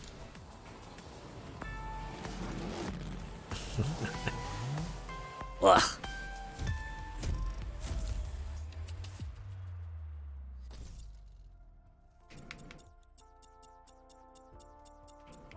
And there was the old classic Lavender Town from Red Blue.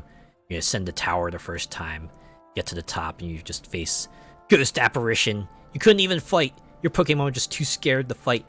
And all the Ghost ever said was like, "Go away," or something like that. I remember you had to use a special scope on it before you could expose it and actually fight it, or banish it, or something like that. Ah, Lavender Town, home of that creepy pasta. Oh my god, don't remind me.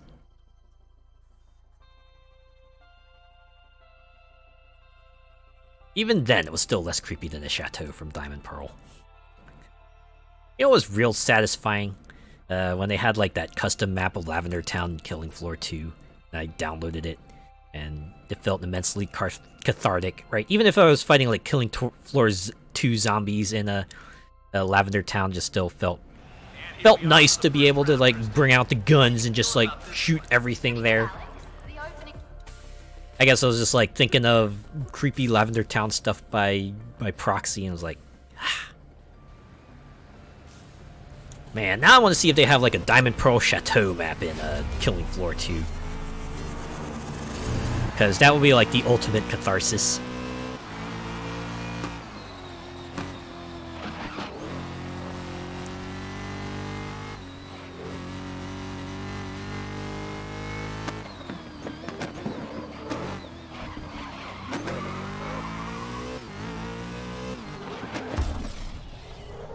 That tower was creepy and black and white with all those gravestones. Aha.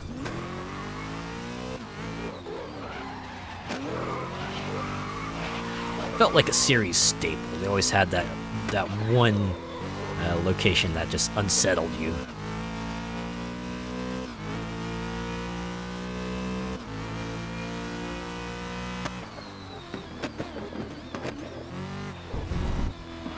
If I remember correctly, it had like one in X and Y as well, but that one was thankfully kind of tempered by the fact that you were like traveling with a group, so you know you weren't just like going at it alone. You had like other people there with you, even if they were just like, you know, bit characters. That was enough.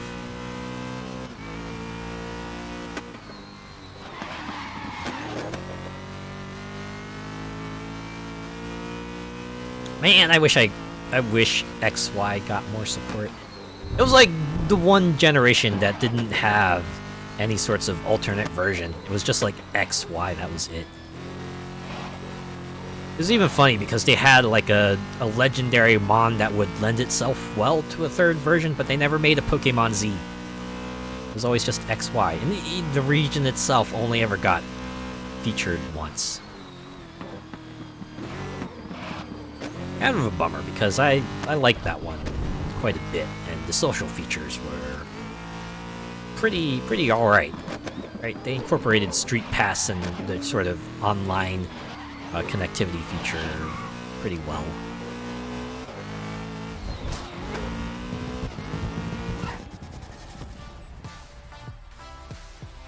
Always like Driftvale Bridge theme with that bell toll. It is nice when you get like that sort of, you know, regional feature in a theme. Helps set the mood and gives the town like a unique flavor. And here we are for the first round, Kristen. How are you feeling about this one? Okay, it looks like the race is about to start.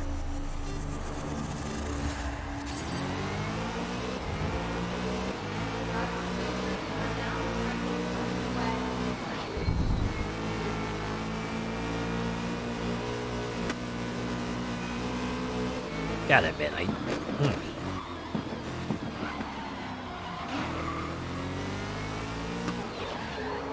anytime I remember like a Pokemon theme, it's always the battle themes. Not quite sure why. It's always stuck out to me more. I think one I remember the most at the moment is the Sword Shield gym battle theme, because it felt like it captured the mood of the gyms really well. Because right, the gyms in that game were like huge stadiums, right? They were like sports style stadiums, and it felt like your Pokemon was like in the big old arena, and the themes themselves sounded like the kind of music you would hear in the stadium. And then, you know, once you got the leader down to their last Pokemon, they switched to that other theme where the crowd starts cheering along with it, and you're just like, man, you're really feeling that sort of stadium energy, and it all came together pretty well. Better than a cold storage area that had you sliding all over on ice. Man, that's a Pokemon staple, the ice sliding puzzle. You gotta try to slide your way through an area and hit the objects in the right order so you can get yourself to the exit path. And again, that's just like a popular grid-based maneuvering puzzle in general, right? If there's a game that has some sort of grid-based movement, you can bet your ass there's going to be like a sliding puzzle or a block puzzle, maybe even like a light and mirrors puzzle, because that's like pretty easy to kind of create in a sort of a grid-based environment. Great first lap, you're leading the race. Like even Sea of Stars, right? Didn't like have, you know, strict grid-based movement, but it definitely had that sorts of puzzles where you slid across things and moved blocks and you know, manipulated light and mirrors and that good stuff. Although thankfully the puzzle elements never got too overbearing. There's like maybe one or two rooms where the puzzles actually had you racking your brain. But other than that, it was just about trying to find where the elements were so you could activate them.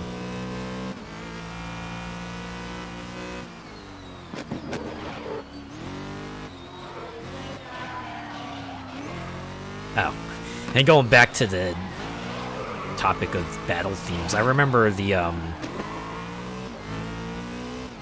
Cynthia battle theme in Black and White. I think it's like mostly because Cynthia was a really challenging opponent, so you heard that theme a lot.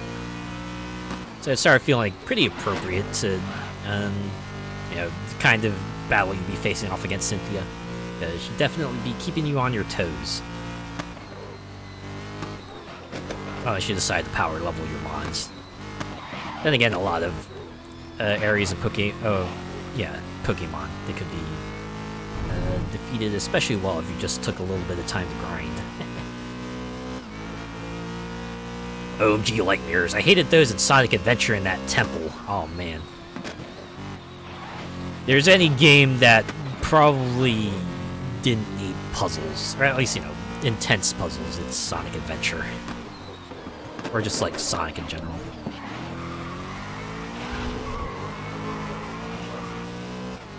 Like, yeah, even you know, the series, even the games that are like, yeah, more about the platforming. Certainly does bring things to a halt when you gotta try to navigate around an area and figure out a puzzle.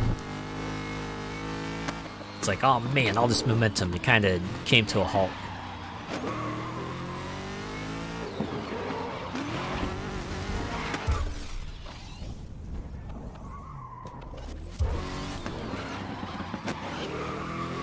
Yeah, this ain't Indiana Jones, it's Sonic. Gotta go fast, right?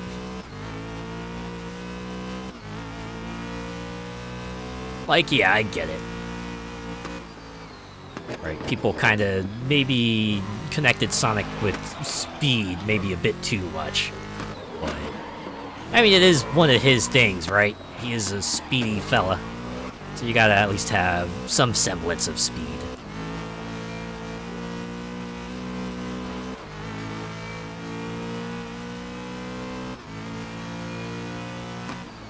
I don't know, for some reason I'm just like coming to mind, what comes to mind right now. Just imagine Sonic in sort of a Last Crusade style situation, where he has to navigate his way through a bottomless pit by trying to feel out an invisible bridge. I'm just like, man, that's like a real momentum killer right there. Could you imagine that? Could you imagine that in the game? Like, you just happen upon a section where you gotta find your way across an invisible path. Man.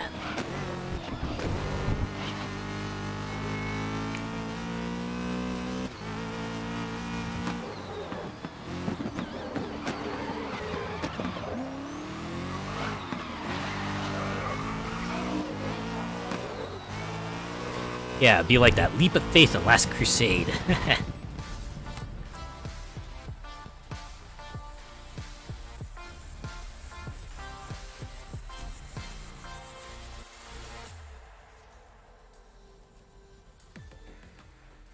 Honestly, the way they did it in Sonic Colors, I like that. It's like the world where they went to like that space parade, and they had like the light path that showed up only when Sonic was like under it.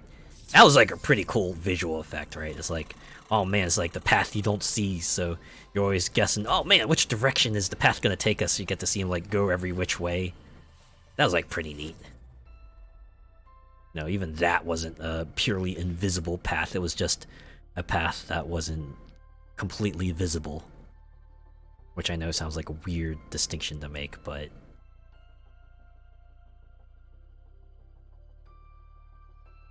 there's a difference to it. I assure you. Another pleasant night at Crescent Valley. Kristen, over to you.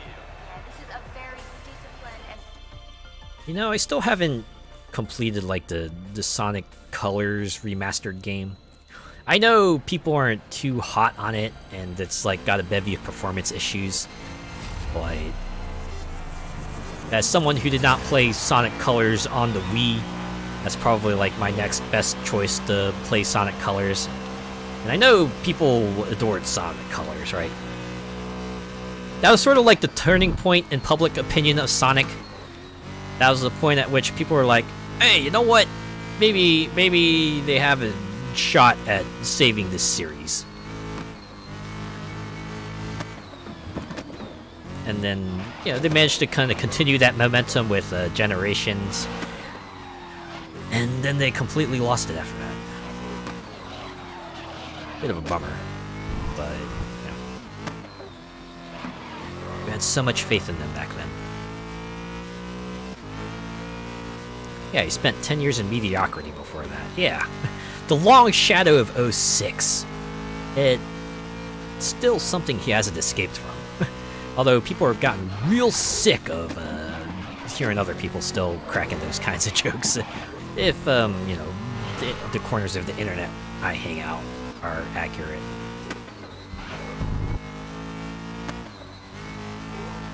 It's like, yeah, we get it. Sonic kissed a human. Also, that was like almost 20 years ago. Can we please move on from that?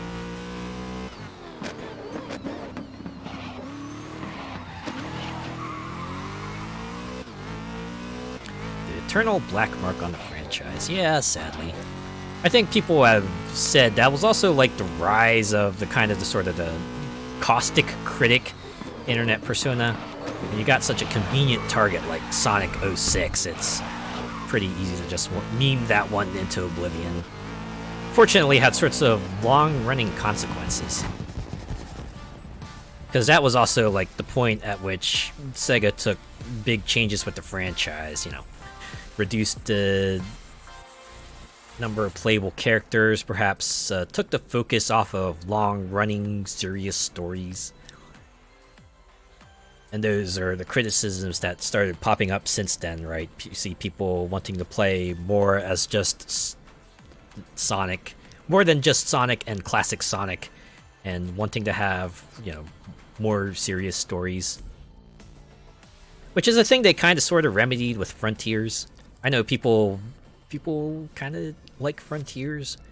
It's not like, you know, Sonic pure, but certainly much better received than its earlier stuff.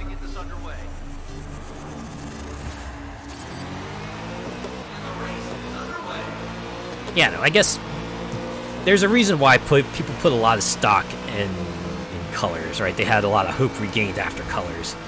Because after a long time of people just like bagging on the series, it was like, oh man. You know what annoys me about that? You know what annoys me about that? This is like a personal thing. Like, I remember, what is it? Sonic Boom came out. I remember that. I remember it came out, and it wasn't great. In fact, people might say it was even bad. But for some reason, that seemed to, like, resurface this intense vitriol towards the series. Like, you just see people just from all over just going, just put the series to rest already. Like, I remember that one Penny Arcade comic that was essentially just, you know, Sonic asking to be put down.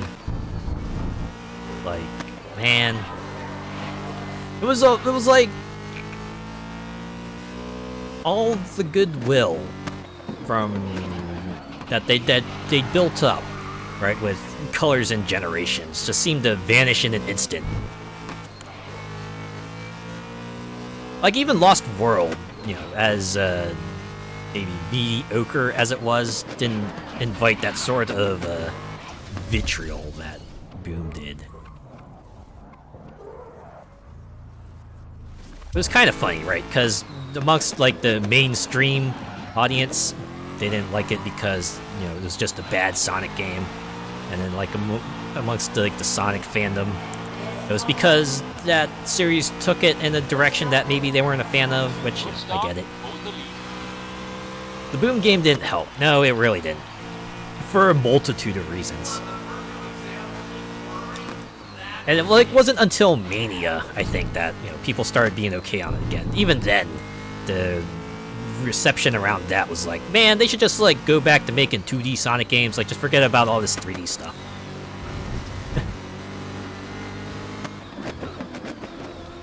I guess even Frontiers perhaps invites some criticism because, you know, it's not... It's a pretty drastic change, although it seems like a change that people are more cool with, although some people still maybe not as cool with the sort of open world take on it. Like, I remember even with the previews, people were pretty skeptical about it. They're like, man, Sonic and open world? How does that go together? Which I can understand to an extent, because Sonic before then was all about the crazy roller coaster rides. Right, it's all about going up and down and all around the crazy sorts of roads and twists and turns and everything they had there. So being able to go in any direction was like a pretty drastic change, especially when you see something like, say, floating rails, and it's like, man, it does feel like they're trying to graft elements of Sonic into open world, but I guess they made it work.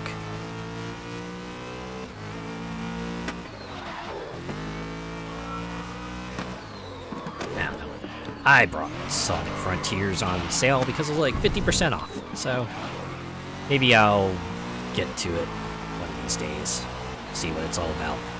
I'll probably have an okay time with it. I know they had like a bunch of post-launch updates that added a bunch more things, like different playable characters and a true end and things like that, so yeah. I'll be playing the complete product, as it were.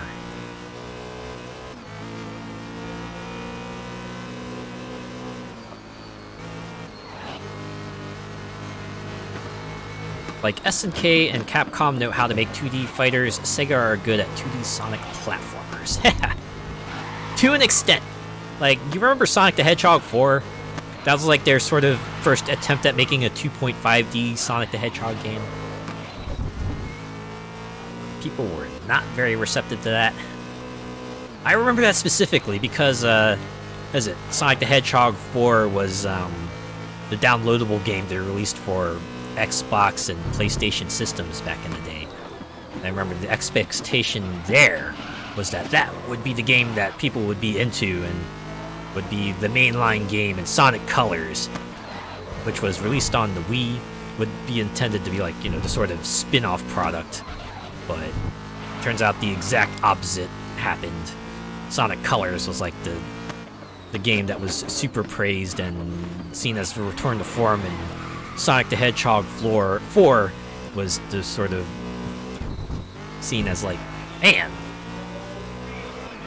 tried so hard to kind of capture that nostalgia, but didn't quite get there. It was even an episodic release. I remember it was supposed to be an episodic release. They had like episode 1, episode 2, and you know, each had like 4 zones, and it would be added new things. And they only ever had like 2 episodes, so you know, whatever direction Sega had planned for Sonic the Hedgehog 4, well, probably not going to see the complete picture of it. 3D Blast 2, the isometric view is so counterintuitive. Sonic's first attempt at going 3D. I remember playing that on the Saturn.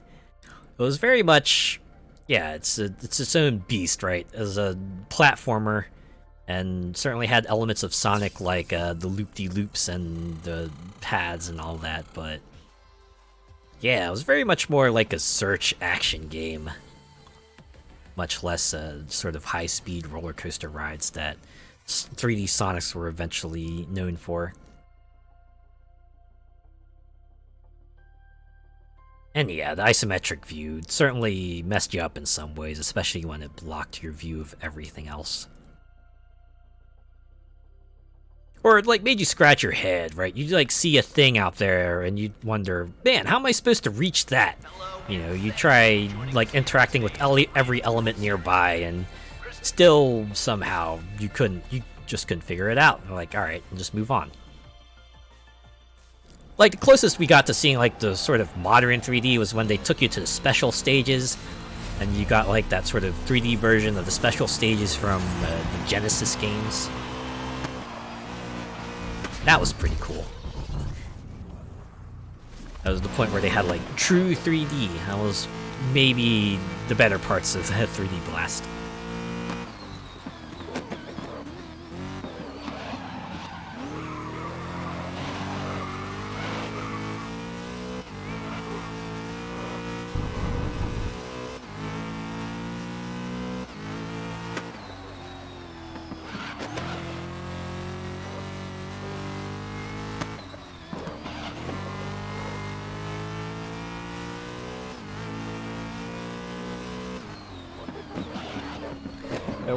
While we're on the subject of Sonic, I know we went over this before, but I want to bring it up again.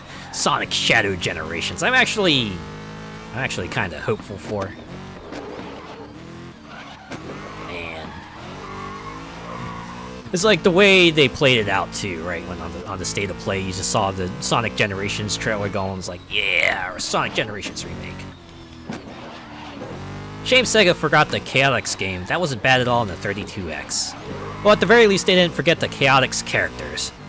You see them show up in, like, some form or another. Or at the very least, you see Vector. I don't know, for some reason, Espio and Charmy don't get quite as much screen time as Vector does. It's weird. But yeah, the best part about that trailer was like you see like Sonic, classic Sonic, doing that leap, and then suddenly Shadow just like peers in the opposite direction, and then the Sonic starts like, what the heck? And it's even cool in its own way, because it's like, oh boy, they're gonna remake even more old stages? That's gonna be cool. So I remember people thinking that was like the direction Sonic Generations was gonna take, right? You had like your first 9 levels based off the old games, and then people thought it's like, oh man, what if they like made DLC with like more retro levels, and for some reason they didn't do that.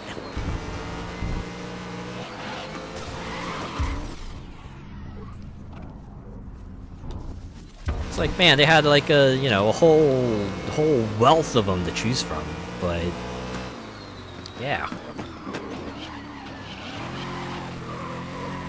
it just didn't happen. And now we get like the Shadow story, which looks to actually remake some of those levels, and it's like, man,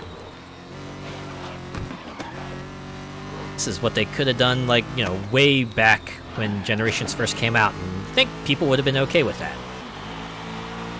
Or make Generations 2 with more remade levels. I think people would have been fine with at least one reiteration of a concept. More remixes of classic themes, methinks. Yeah. That's going to be another thing to look forward to. I look forward to seeing how they'll little like modern renditions of themes like final I forget what the dark side level, the final Sonic Adventure 2 is called. Final something. I was thinking it was Final Frenzy?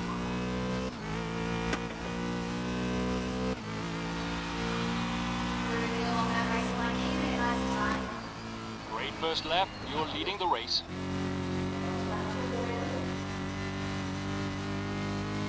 Final Rush. I think that was the hero side final level, wasn't it? The dark side story had its own final level. It's called like Final something. Just can't remember what it was.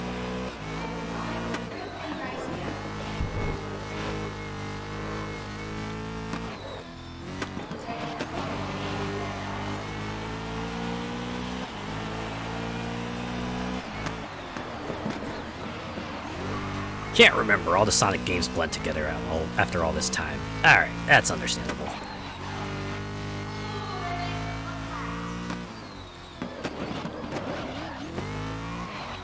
But yeah, in any case, I'm excited to see what levels they remake for Shadow.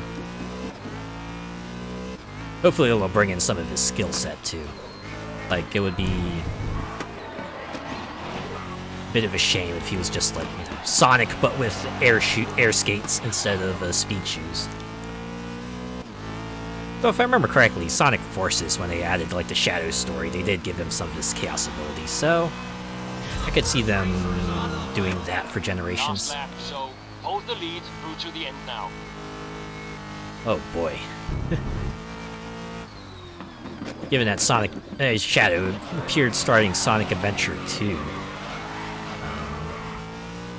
I'm eager to see like what games they pull from for his nostalgia segment.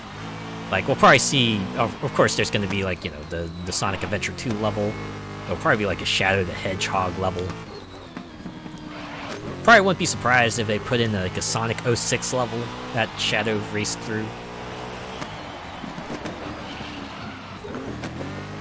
I would be endlessly amused if they put in like something from, say, Sonic Forces. Considering Sonic Forces isn't that old.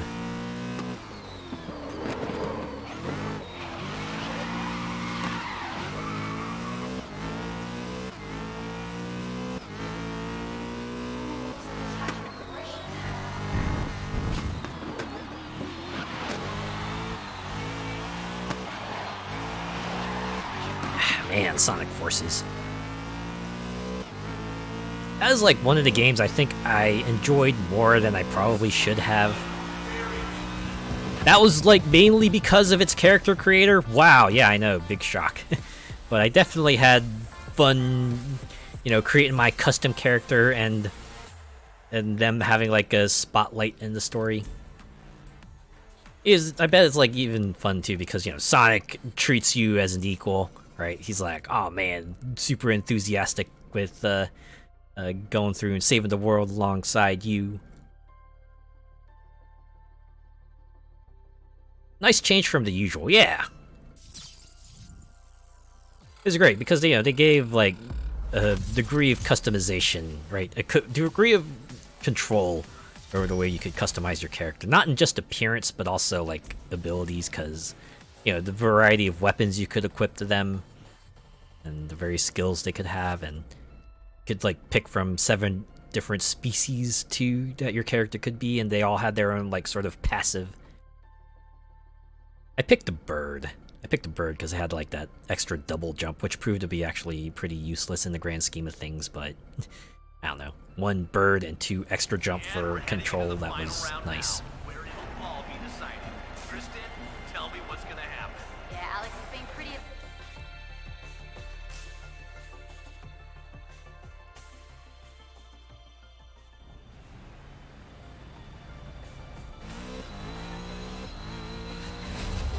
Other than your grand scheme of things, like if the avatar could actually like bust things in half if you gave them the right weapons.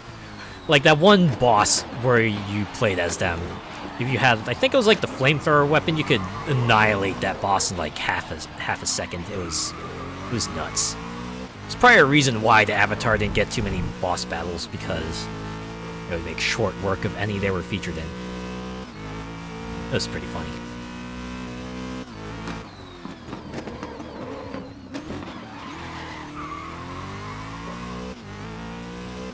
Like, I remember there being sort of a minor push to kind of canonize the default custom avatar that would appear in, like, the promotional materials.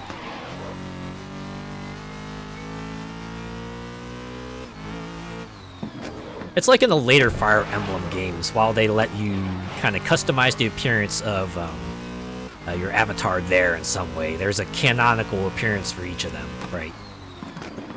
It's like in Awakening, you could customize the avatar there if you wanted, but in the media, other media they show up in, they're always called Robin, and like the Fates character is always called Corrin, and then Three Houses is always Byleth, and so on and so forth. It's like Sonic Forces. When you think about Avatar, you think about like the red-furred wolf-like character with the belts. Because that's the one they showed off in promotional material. Or Street Fighter 6. When you think about the custom character there, it's always like the guy with the track jacket. Because that's the one they show off in trailers.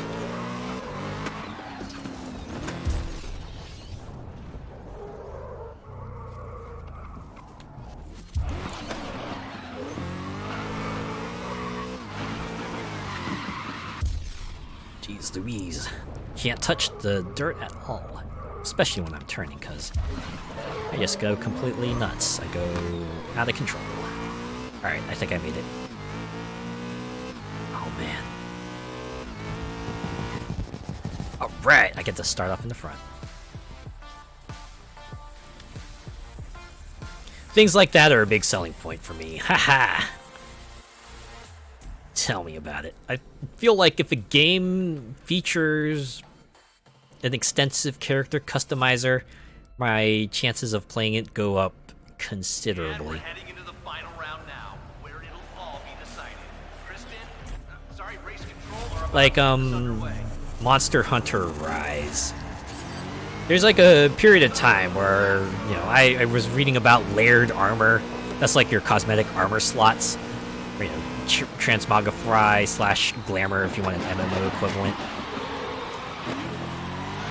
But it's like, I remember to unlock that feature, you had to get to a certain rank.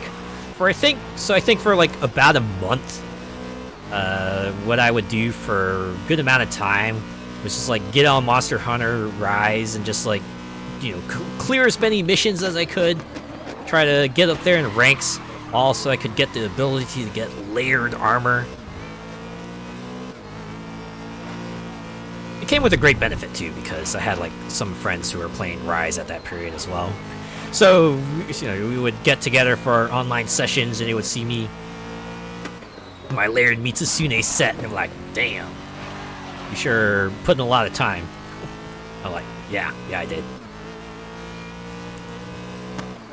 Anything custom, we have to stand. Yes, as people as people say, right? As they usually say, fashion is the true end game.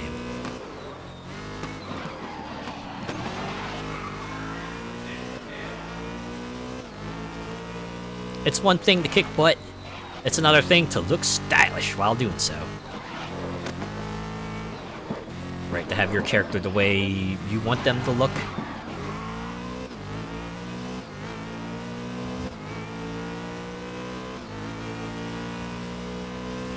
It's why I always appreciate it when a game gives you some way to kind of get that cosmetic look on you. Whether it be through slots or transmogrification or things like that. Yeah, you gotta look good when you're kicking asses, right?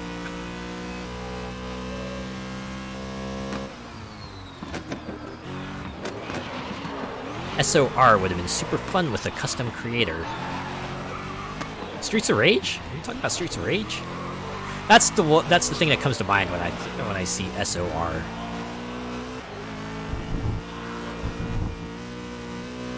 That would be pretty fun to have it beat 'em up. Yup. All right. So I know it's not like completely similar, but Street Fighter 6 World Tour kind of has elements of beat 'em ups. Granted, you're not like, going down one long stage, but it does have those parts where, you're fighting nukes on a 2D plane. You can use like, various fighting game combos on them. You can choose your style, and you can also, to an extent, customize their fighting style. You pick like a general base fighting style, and then you can also select like special moves from a variety of characters. It works to an extent. It's kind of fun. You can do like stat upgrades and stuff too, and pick skills and stuff. It's kind of cool. They put a lot of thought to it, that's for sure.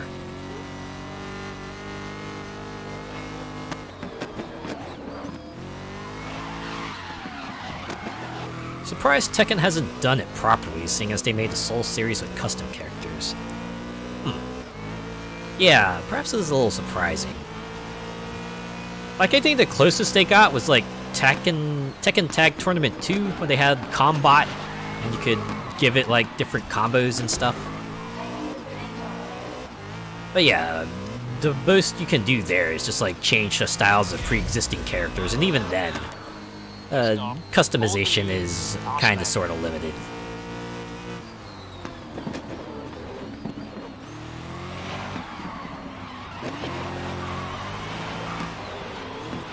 Like, even 8 maybe doesn't have as much as you'd hope.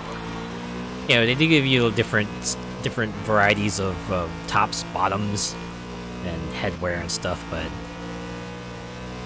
certainly doesn't feel quite as varied of a wardrobe as you could get in, say, the Soul series game.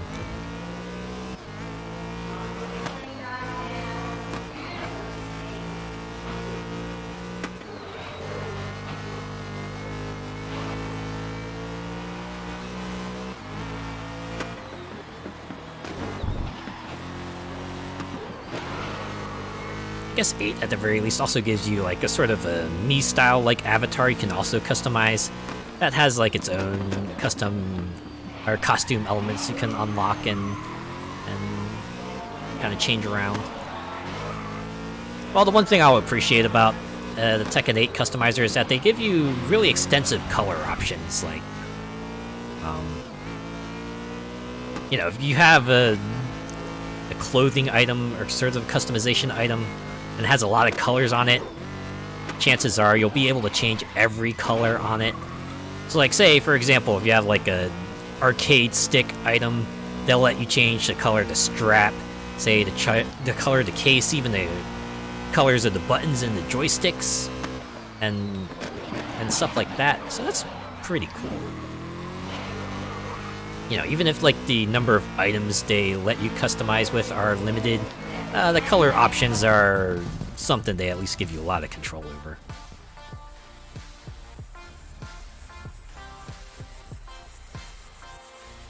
Liked how you could choose classes for the Soul games.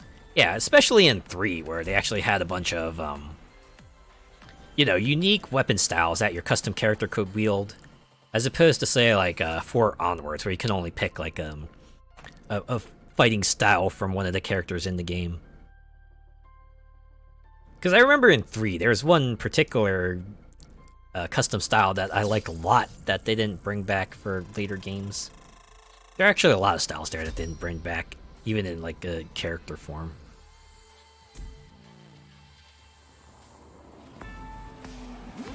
Hey, wow, another series done. Cool. And then in 4 and 5, there were, like, certain characters whose styles you couldn't adopt at all. Like, for some that might be understandable, like, say, the Star Wars characters, but, you get to 5 and you can't pick Ezio's style. Like, man, why can't I? I don't know. At least it's like a fantasy-based style and not a lightsaber, It's why I can at least appreciate that Soul Calibur 6 lets you choose anyone's style, even the guest characters. So, you want someone fighting like Geralt or 2B, then they're totally cool with that. And that's cool. Dancer? Yeah.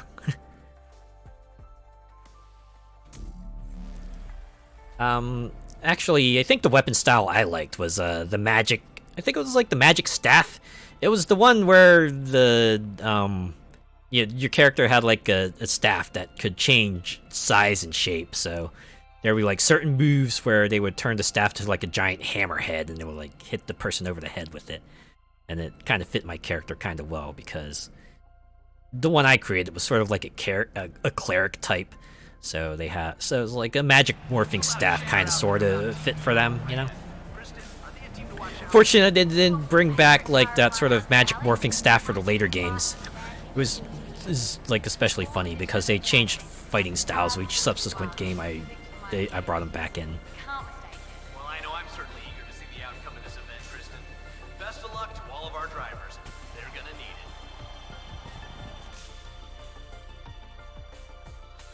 it. I only remember 5 and 6, but I think 5 I had them wield like Zvai's style. Soul Calibur 6 they used Geralt's style.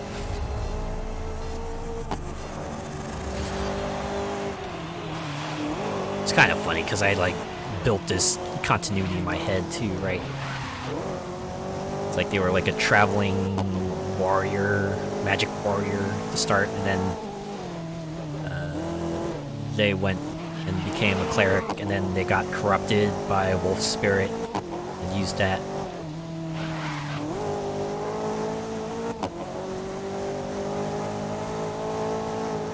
A headcanon storyline, yeah. It certainly felt like that.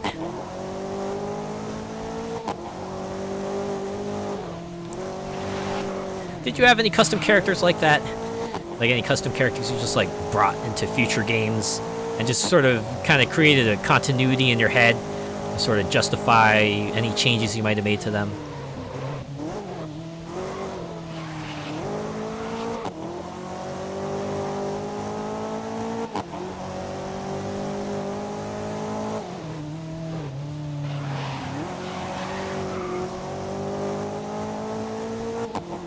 There's another character I created in the Soul series that kind of started off as like a more innocent type, but in each subsequent game, they would get corrupted, I don't know, by whatever. You know, just like have them more, take more of a dark personality and outfit and fighting style.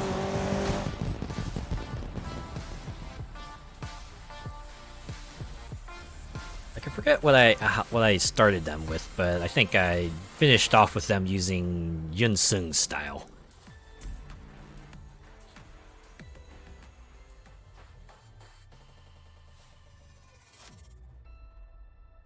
Had a cool woman, all black with black armor. She started with the dancer style and had those rings. Ah!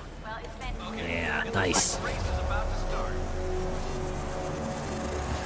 Yeah, it's like things like those that makes me bummed that those weapons didn't appear, even if it was like on established characters. Like, I don't know. I remember one of the custom styles in 3 was like daggers and a dagger and a variety of other tools. Like some of the moves would have you dropping bombs and stuff, and they didn't really bring that back for any future characters, which is kind of a shame. Or, you know, the 5 guest characters they had in 4 created by, like, popular manga and anime artists only appeared in that game. Didn't really bring anywhere else, but I remember, the one character used, like, dual katanas, and people were like, man, that's a cool character, and they didn't really bring her back. Even if her fighting style was, like, basically Cervantes, I think it was Cervantes anyway. It's kind of a shame because, you know, dual katanas were just gone. Man.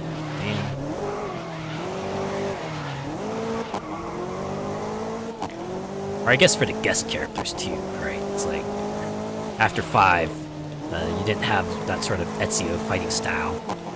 And, you know, if Soul Calibur 7 ever comes out, we're not going to see a return of, say, the Geralt or 2B or Haomaru fighting styles.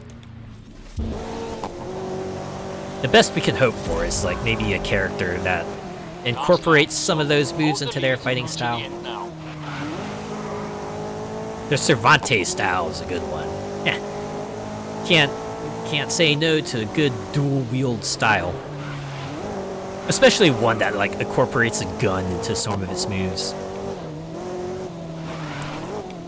I don't know. There's something I find cool about it, sort of like a hybrid ranged melee style. Feels like the kind of thing that helps you cover your bases, right? No matter whether they're up close or at a distance, you have some way of handling them.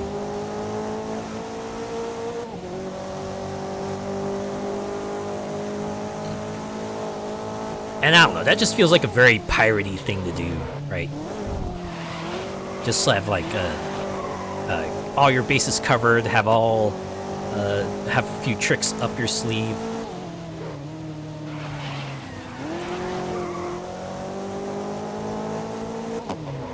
If in doubt, Ivy's Snake Blade, yeah.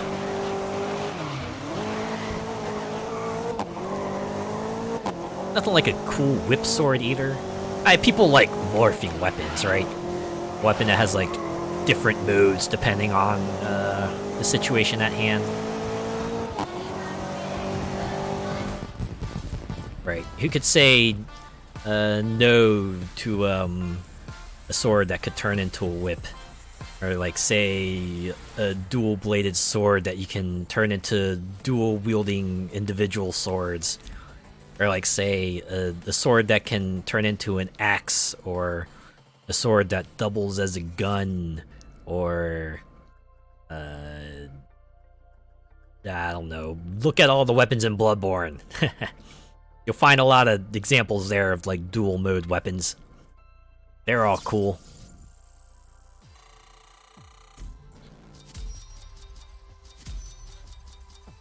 Oh man, that's a lot of stuff. A lot of cosmetics. Also, we first tried that special showcase event. That's kind of unprecedented. I'll take it though.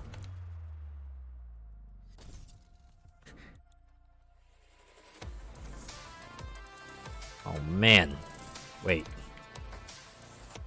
The Grid World Series. Wait, hold on.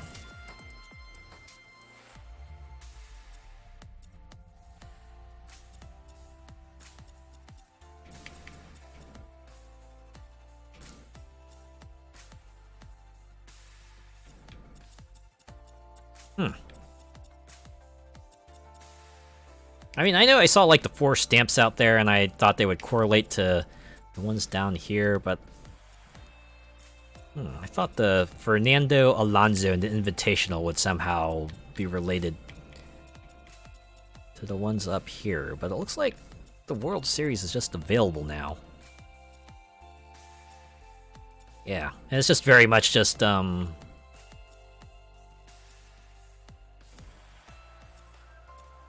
just a fixed series, right? You win one event, you gain access to the next one. And go like that through.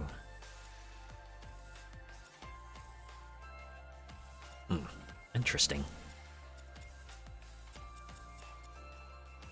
I thought maybe next week we would tackle this track, but now I kind of want to maybe get into the World Series and see what that's all about. Like, what happens when I finish the showdown here? Will it be like, you win, roll credits? And if that's the case, I'm guessing like Fernando Alonso and the Invitationals are more like optional events, right? Just get into them as you finish certain events, and you'll be able to,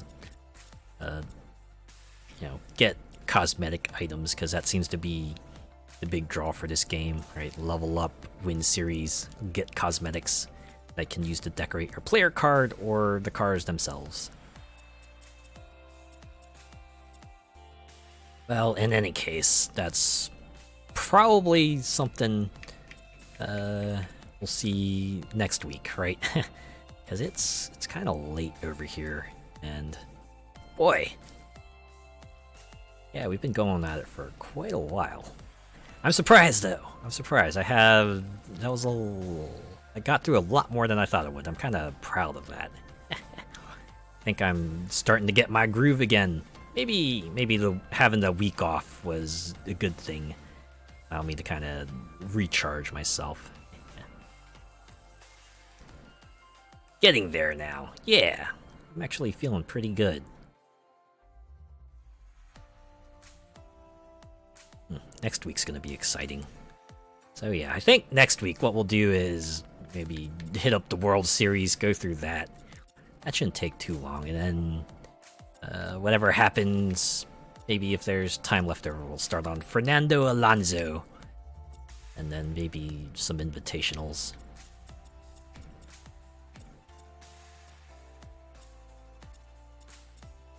Yeah, it looks like most of the invitationals are shorter.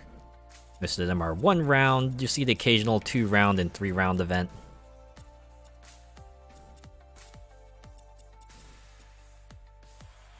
Looks like that end one is LMP racers. You talking about the World Series? Or Alonso or Invitational?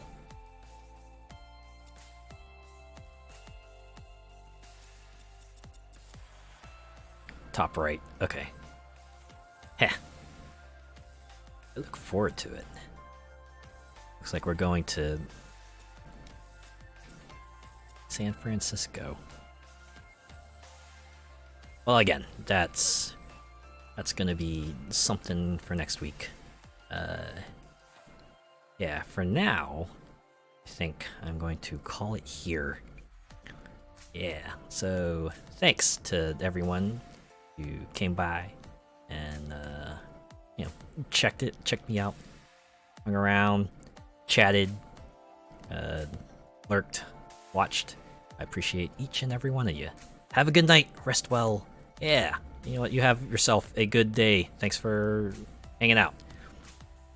Yeah, I'll be back on Friday. We'll finally get to continue Shadow Tactics after a week off there, and kind of coming back after a rather dark moment too. How is the crew gonna bounce back from what they've experienced in Mission 10? We'll see. The mission after that is the 2 ninja characters kind of doing their thing, so I'm curious to see how that will play out. But yeah, we'll find out where they go from there then. But for now, let's look for someone to raid. Although before that, I'm gonna fire up the Grid 2019 OST again. Sort of sound filler. Right? Ambient noise, like we were talking about. Sometimes you just need that sort of stuff in the background going. Alright. Grid 2019. Ah, good. I have a search history here. I swear the algorithm's gonna start suggesting more Grid music to me with how much I've been searching for Grid music.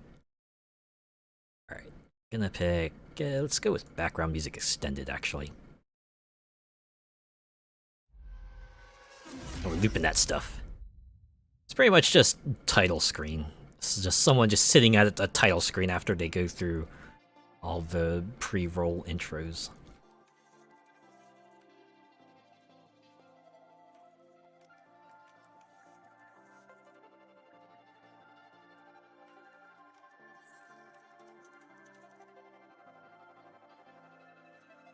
Alright, let's see who's on.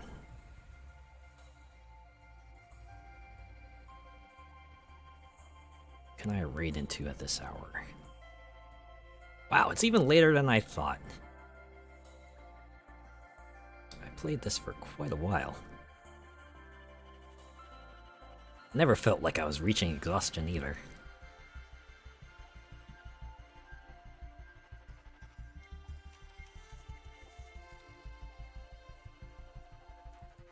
Alright. Who's online?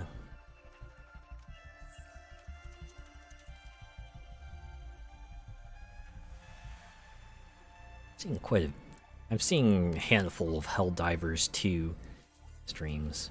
I think my brother has been...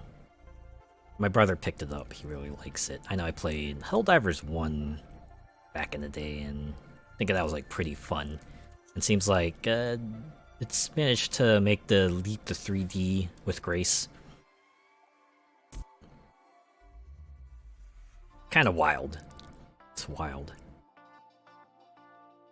Game that maybe had like a more fixed perspective, managing to go 3D and knocking it out of the park. It's like a Risk of Rain. More modern Risk of Rain effect. I guess Super Mario 3D if you want to go way back.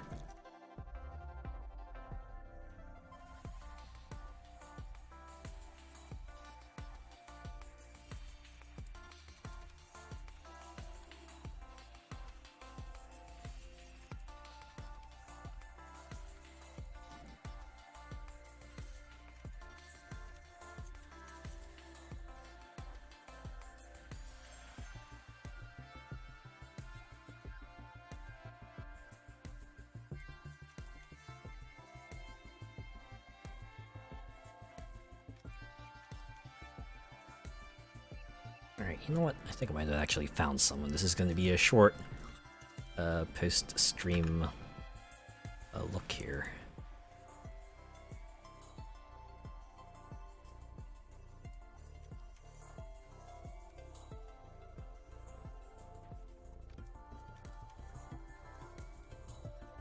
I keep forgetting.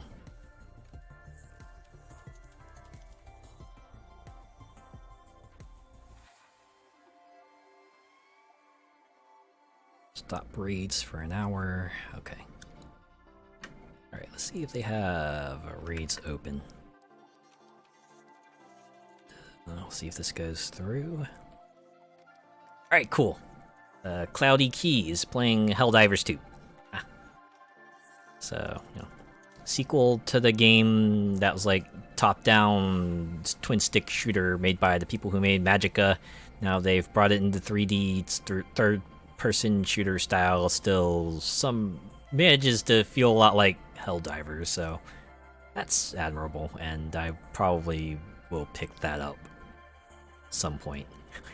It's like that and Grand Blue Fantasy Relink. I think that's gonna like make up my game's budget for this month.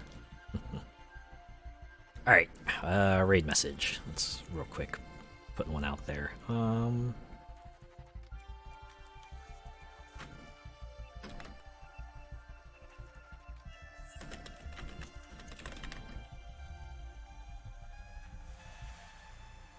Nah. Oh boy, time's running out. There, if you're joining in on the raid, give them a GT raid. Otherwise, have a good rest of your week. I'll see you on Friday for Shadow Tactics. Take care.